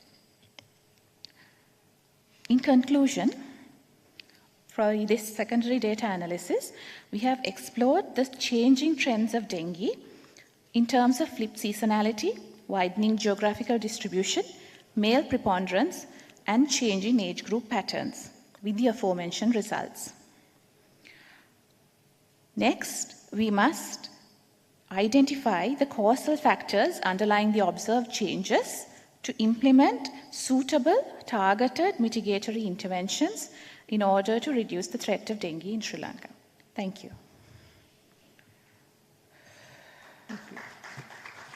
Now, paper is open for discussion.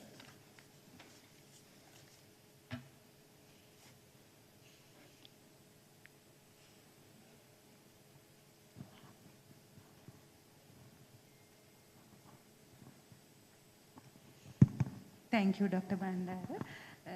So can you elaborate a little bit about the underlying reasons for the changing the geographic distribution in the recent years? If we consider the 2019 and 2020, madam, the geographic distribution in 2020 has specially changed when we consider the Western province, because the Western province usually is a hotspot for dengue, and we see 40 to 50% of the dengue incidence from that area. However, with the island-wide curfews and mobility restrictions that we have seen, the Western province has not reported as much dengue cases, which led to an increased representation in other areas.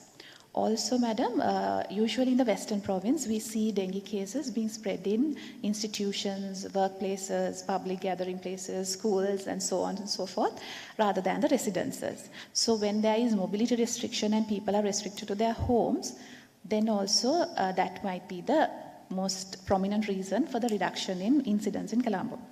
Also, if you consider 2019, there has been a flip seasonality with an increase in dengue incidence in the northern and eastern provinces, which was a big outbreak which occurred in the northern and eastern provinces.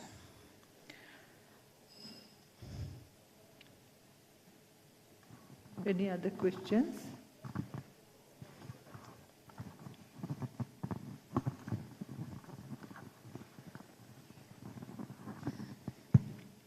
You highlighted that, thanks for the presentation, you highlighted that it is mainly the mobility restrictions during COVID.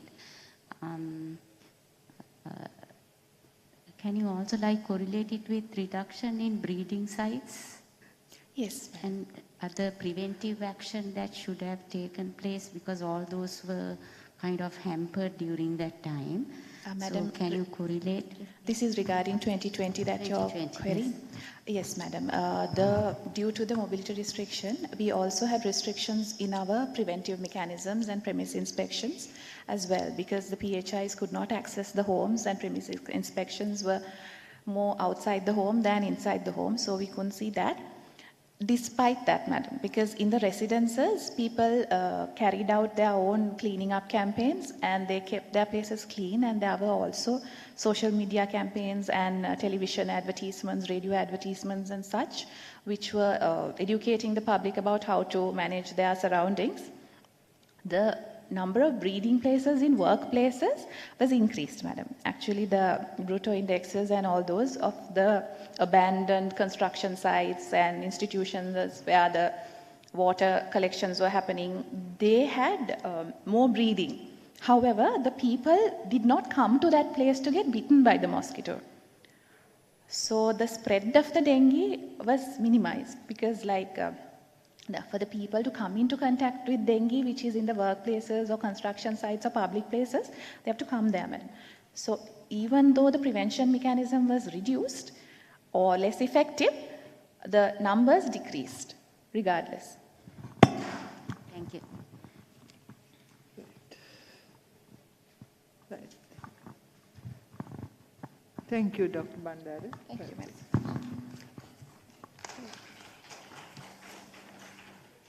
The final paper at this session is on symptoms profile, their associations with comorbidities among the COVID-19 patients reported in second and third waves in Colombo RDHS area by LSD Silva, WIU Jayavikrama, AI Jagoda, NHS Nadika, HG Jayakodi, A Jayatilaka, and WAJL Veragoda, and Dr. H.G. Jayakodi will be presenting.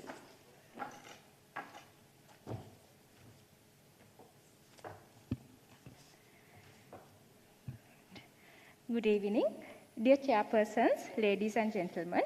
Let me present our analysis titled Symptom Profile, Associations with Comorbidities Among COVID-19 Patients in Colombo RDHS area.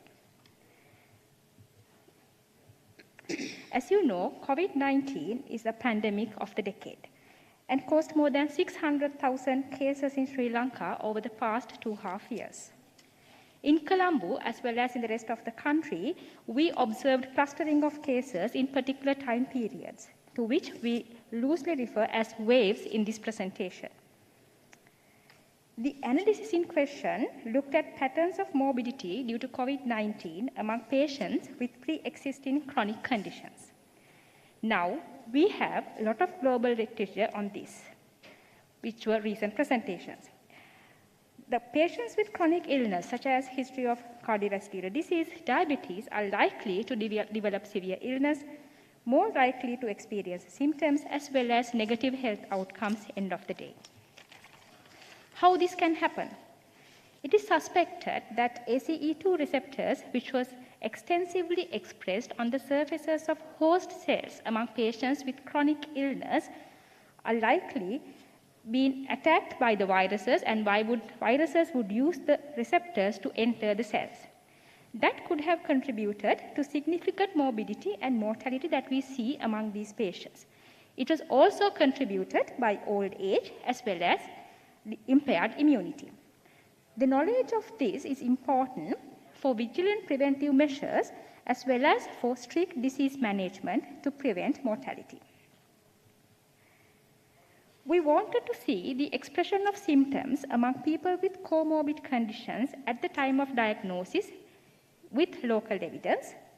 It was a key factor that we used for preventive activities we were involved at that time, and also to see how different clusters of patients, denoted mainly by different viral strains, presented clinically for medical care.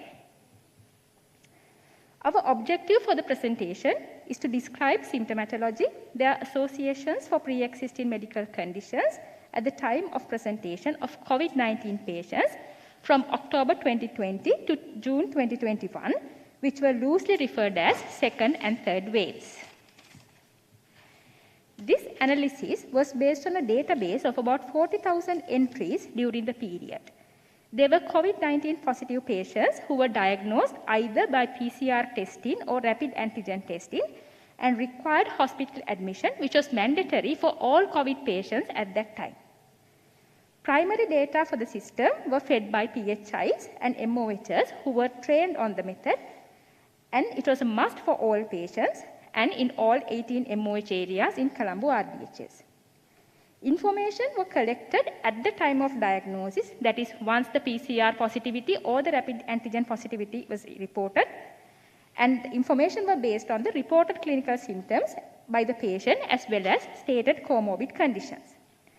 During the time period, we had around 40,000 patients in the database. After extensive cleaning of data for the scientific analysis, we ended up with around 31,532 patients. We analyzed this data both descriptively and using logistic regression to answer the primary question. We obtained ethical clearance for the analysis from the Faculty of Medicine, Colombo. Out of our 31,000 patients, majority were men in their mid-30s. 2/3 of these cases were reported in the second half of the study period. That was from late April until the end of June 2021. According to those, 27% of the patients were symptomatic at the time of data collection. Many had a cough and some had more than one symptom. Nearly 3/4 were virtually asymptomatic at the time of diagnosis. That doesn't mean they never developed symptoms. They were either pre-symptomatic phase or patient decided not to report the symptom because they were not felt them as a problem. Being symptomatic had a statistically significant association with having at least one chronic comorbidity. Only 19% of the study participants had such illness, and majority had either diabetes or hypertension. Having a symptom was more strongly associated with concomitant presence of bronchial asthma and chronic kidney disease. The symptom profile was consistent across the two main waves, which we were referring to at the beginning of the presentation.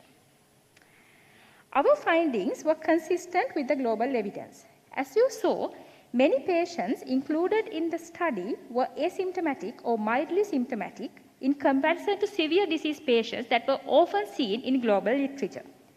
That was due to the active case detection strategies we used in the field at that time to contain the spread of the disease in the community. However, we do not have information on the disease progression of index patients and their clinical outcome as we stopped follow-up at the time of admission to the hospital. We further confirmed the finding, even in Sri Lanka, that developing symptoms of COVID patients were associated with chronic NCDs and they would develop symptoms earlier. These were our references, and we acknowledge who contributed to maintain this database, as well as the original presenter, Dr. Iresha, who developed this presentation and unable to make it physically. Thank you.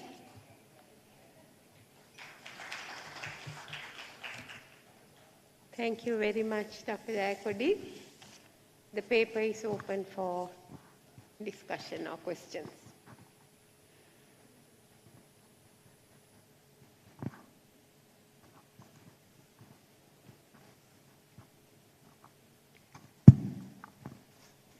Thank you, Himani. Thank you very much. I think a lot of information. I don't know whether I have missed that part. So you were concluding saying that the number or the complications were less because we have a strong follow-up mechanism, case detection mechanism, something like that. So is this the findings from your study or you are hypothesizing some? Madam, actually what we presented was people with chronic conditions, even although they presented with mild symptoms or asymptomatic, they were likely to develop symptoms in comparison to otherwise healthy individuals. So if you are having a chronic illness such as bronchial asthma or CKD, you are likely to develop symptoms than a normal person in the same age. So that is consistent with whatever the global evidence says. Although the global evidence was much more focused on the severe disease because their hospital admissions were based on the clinical condition which was severe than our patients who were detected from active case detection strategies.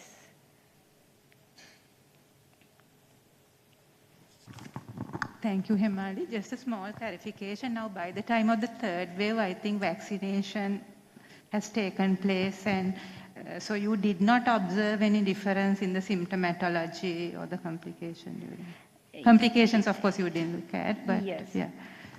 Yes, madam. Vaccination actually for the community level started in the last week of April 2021. That is actually the latter part of the third wave that we observed. That was also only in high-risk areas, not in a massive scale. So by the end of, when we concluded our data for this presentation, we actually wanted to not to contaminate it a lot with vaccination, so that we stopped at that point because of that. So we couldn't actually explain the impact of vaccination on that. Madam. Thank you.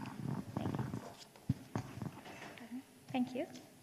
Thank you very much, Dr. Hemali. I think that brings to an end to this session. We had 6 interesting papers. So I thank all the presenters and for the audience for active participation. Thank you.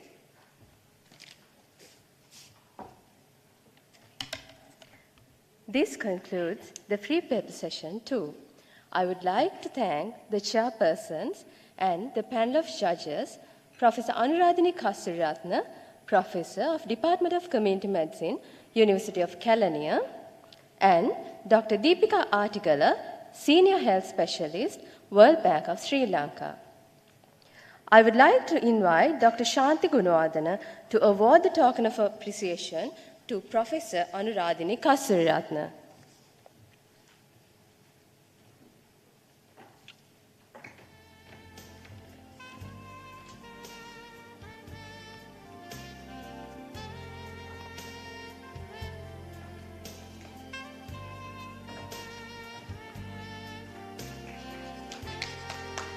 Thank you, Madam. I would now invite Dr. Dambika Roel to award the token of appreciation to Dr. Deepika Artigala.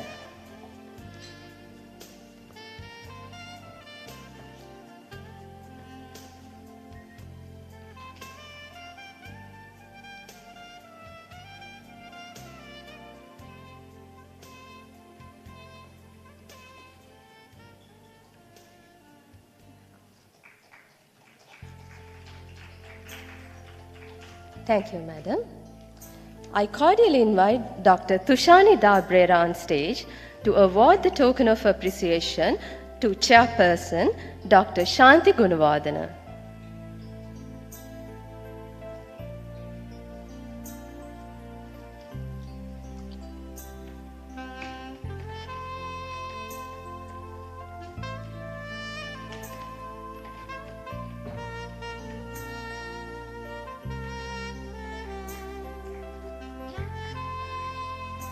Thank you, Madam. I would now cordially invite Dr. R. Kesavan on stage to award the token of appreciation to Dr. Dambika Roel.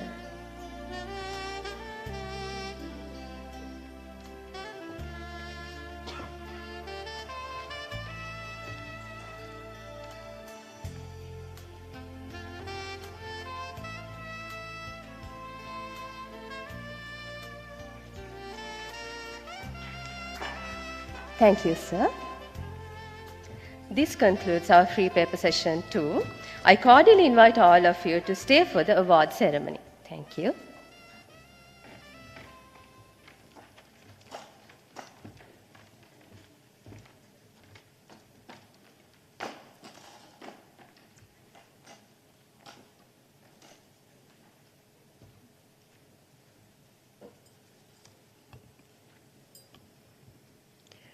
Ladies and gentlemen, Today indeed has been an interesting day with multiple symposia, plenary, pre-paper sessions, poster delivering, and a surge of knowledge and motivating on the achieving public health resilience. So now, you're joining with us with the awards ceremony on the best posters. The organizing committee, led by Professor Nalika Gunawardena, has been diligent in delivering the award-winning posters today, and special appreciation goes to Dr. Manuja Pereira for the speedy analysis of the results. The annual academic session 2022 will be awarding 3 prizes each for the posters on research abstracts and posters of the public healthcare studies showcased in the grand ballroom today. The posters of research abstracts were judged based on the scientific merits of the research, the usefulness of the evidence generated to the public health practice, the design features of the posters, and the delivering features of the presenters. The College of the Committee of Physicians Sri Lanka will award 3 prizes for the second runners-up, first runners-up, and the best paper.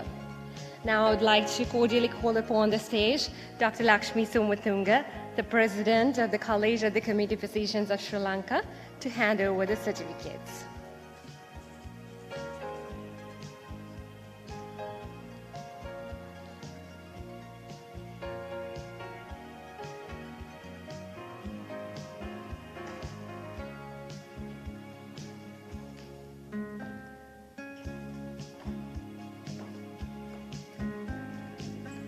The second runners-up prize goes to the poster titled Knowledge and Attitudes Towards LGBT People and Their Healthcare Needs Among Medical Officers in 2 selected hospitals in Sri Lanka. Authored by Vijayaratna, UHSN, Vijayasekara, N, Vijayasekara, DATV, Vijayasundara, WMAC, Chandraratna, N, which was presented by Vijayaratna, UHSN.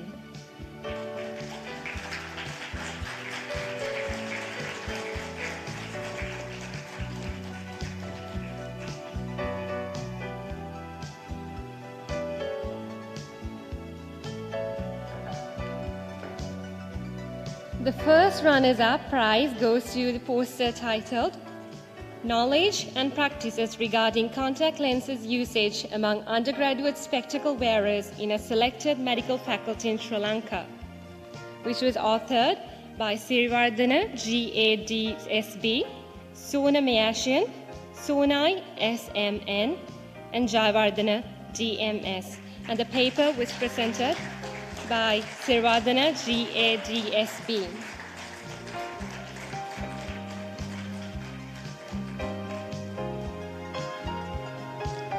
The best poster prize of the 27th Annual Academic Sessions of the College of Community Physicians Sri Lanka goes to the poster titled A Frightening Disease, a qualitative study on fear associated with cutaneous leishmaniasis in an endemic district in Sri Lanka, authored by Nuangi H, Angampodi TC, Virakun KG, Dichotomist L, and Angampodi SB, which was presented by Nuangi H.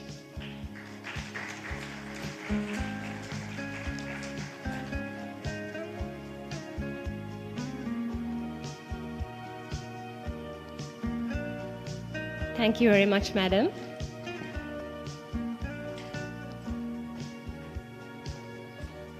Now we move on to the awarding of the posters of public health care studies. The posters of the public health care studies were judged based on the scientific merit of the intervention, the relevance of the intervention to the national context, the design features of the posters, and the delivery features of the presenters. The College of the Community Physicians of Sri Lanka will award 3 prizes for second runners-up, first runners-up, and the best poster. Now I would like to cordially call upon the stage Dr. Sumal Nandasena, Conference Chair of the Annual Academic Sessions 2022, to to hand over the certificates.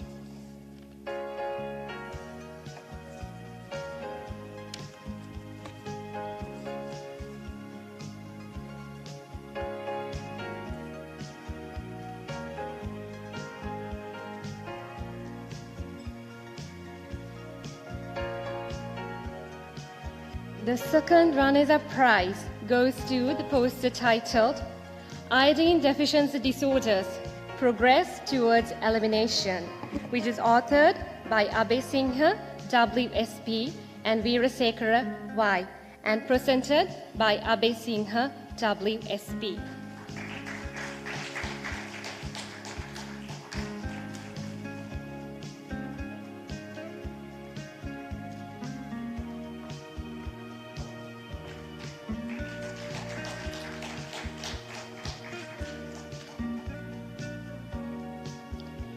The first runners-up prize goes to the poster titled Engaging Urban Health Champions for Promotion of Healthy Lifestyles and Prevention of COVID-19 among residents of urban resettlement flats in Colombo district of Sri Lanka, an initiative by Estate and Urban Health Unit of Ministry of Health, which was authored by Vikramasinghe EP, Nugavala C, Vitana S, and Sumanapala C, which was presented by Vikramasinghe EP.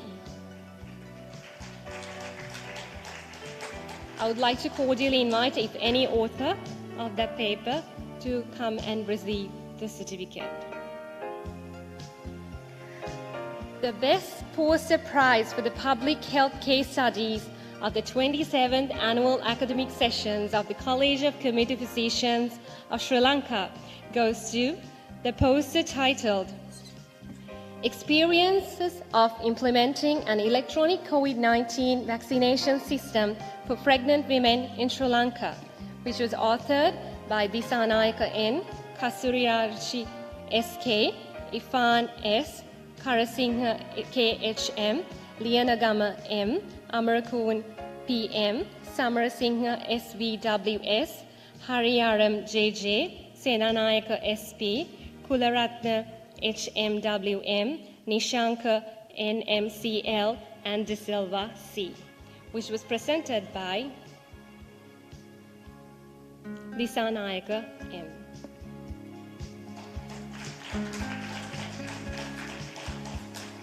Thank you, sir. So this brings us to the closure of the day one of the 27th Annual Academic Sessions of the College of the Community Physicians of Sri Lanka, and inviting you all to join with us with a virtual session tomorrow, comprising of multiple symposia and free paper sessions from 8:30 a.m. onwards. Good night.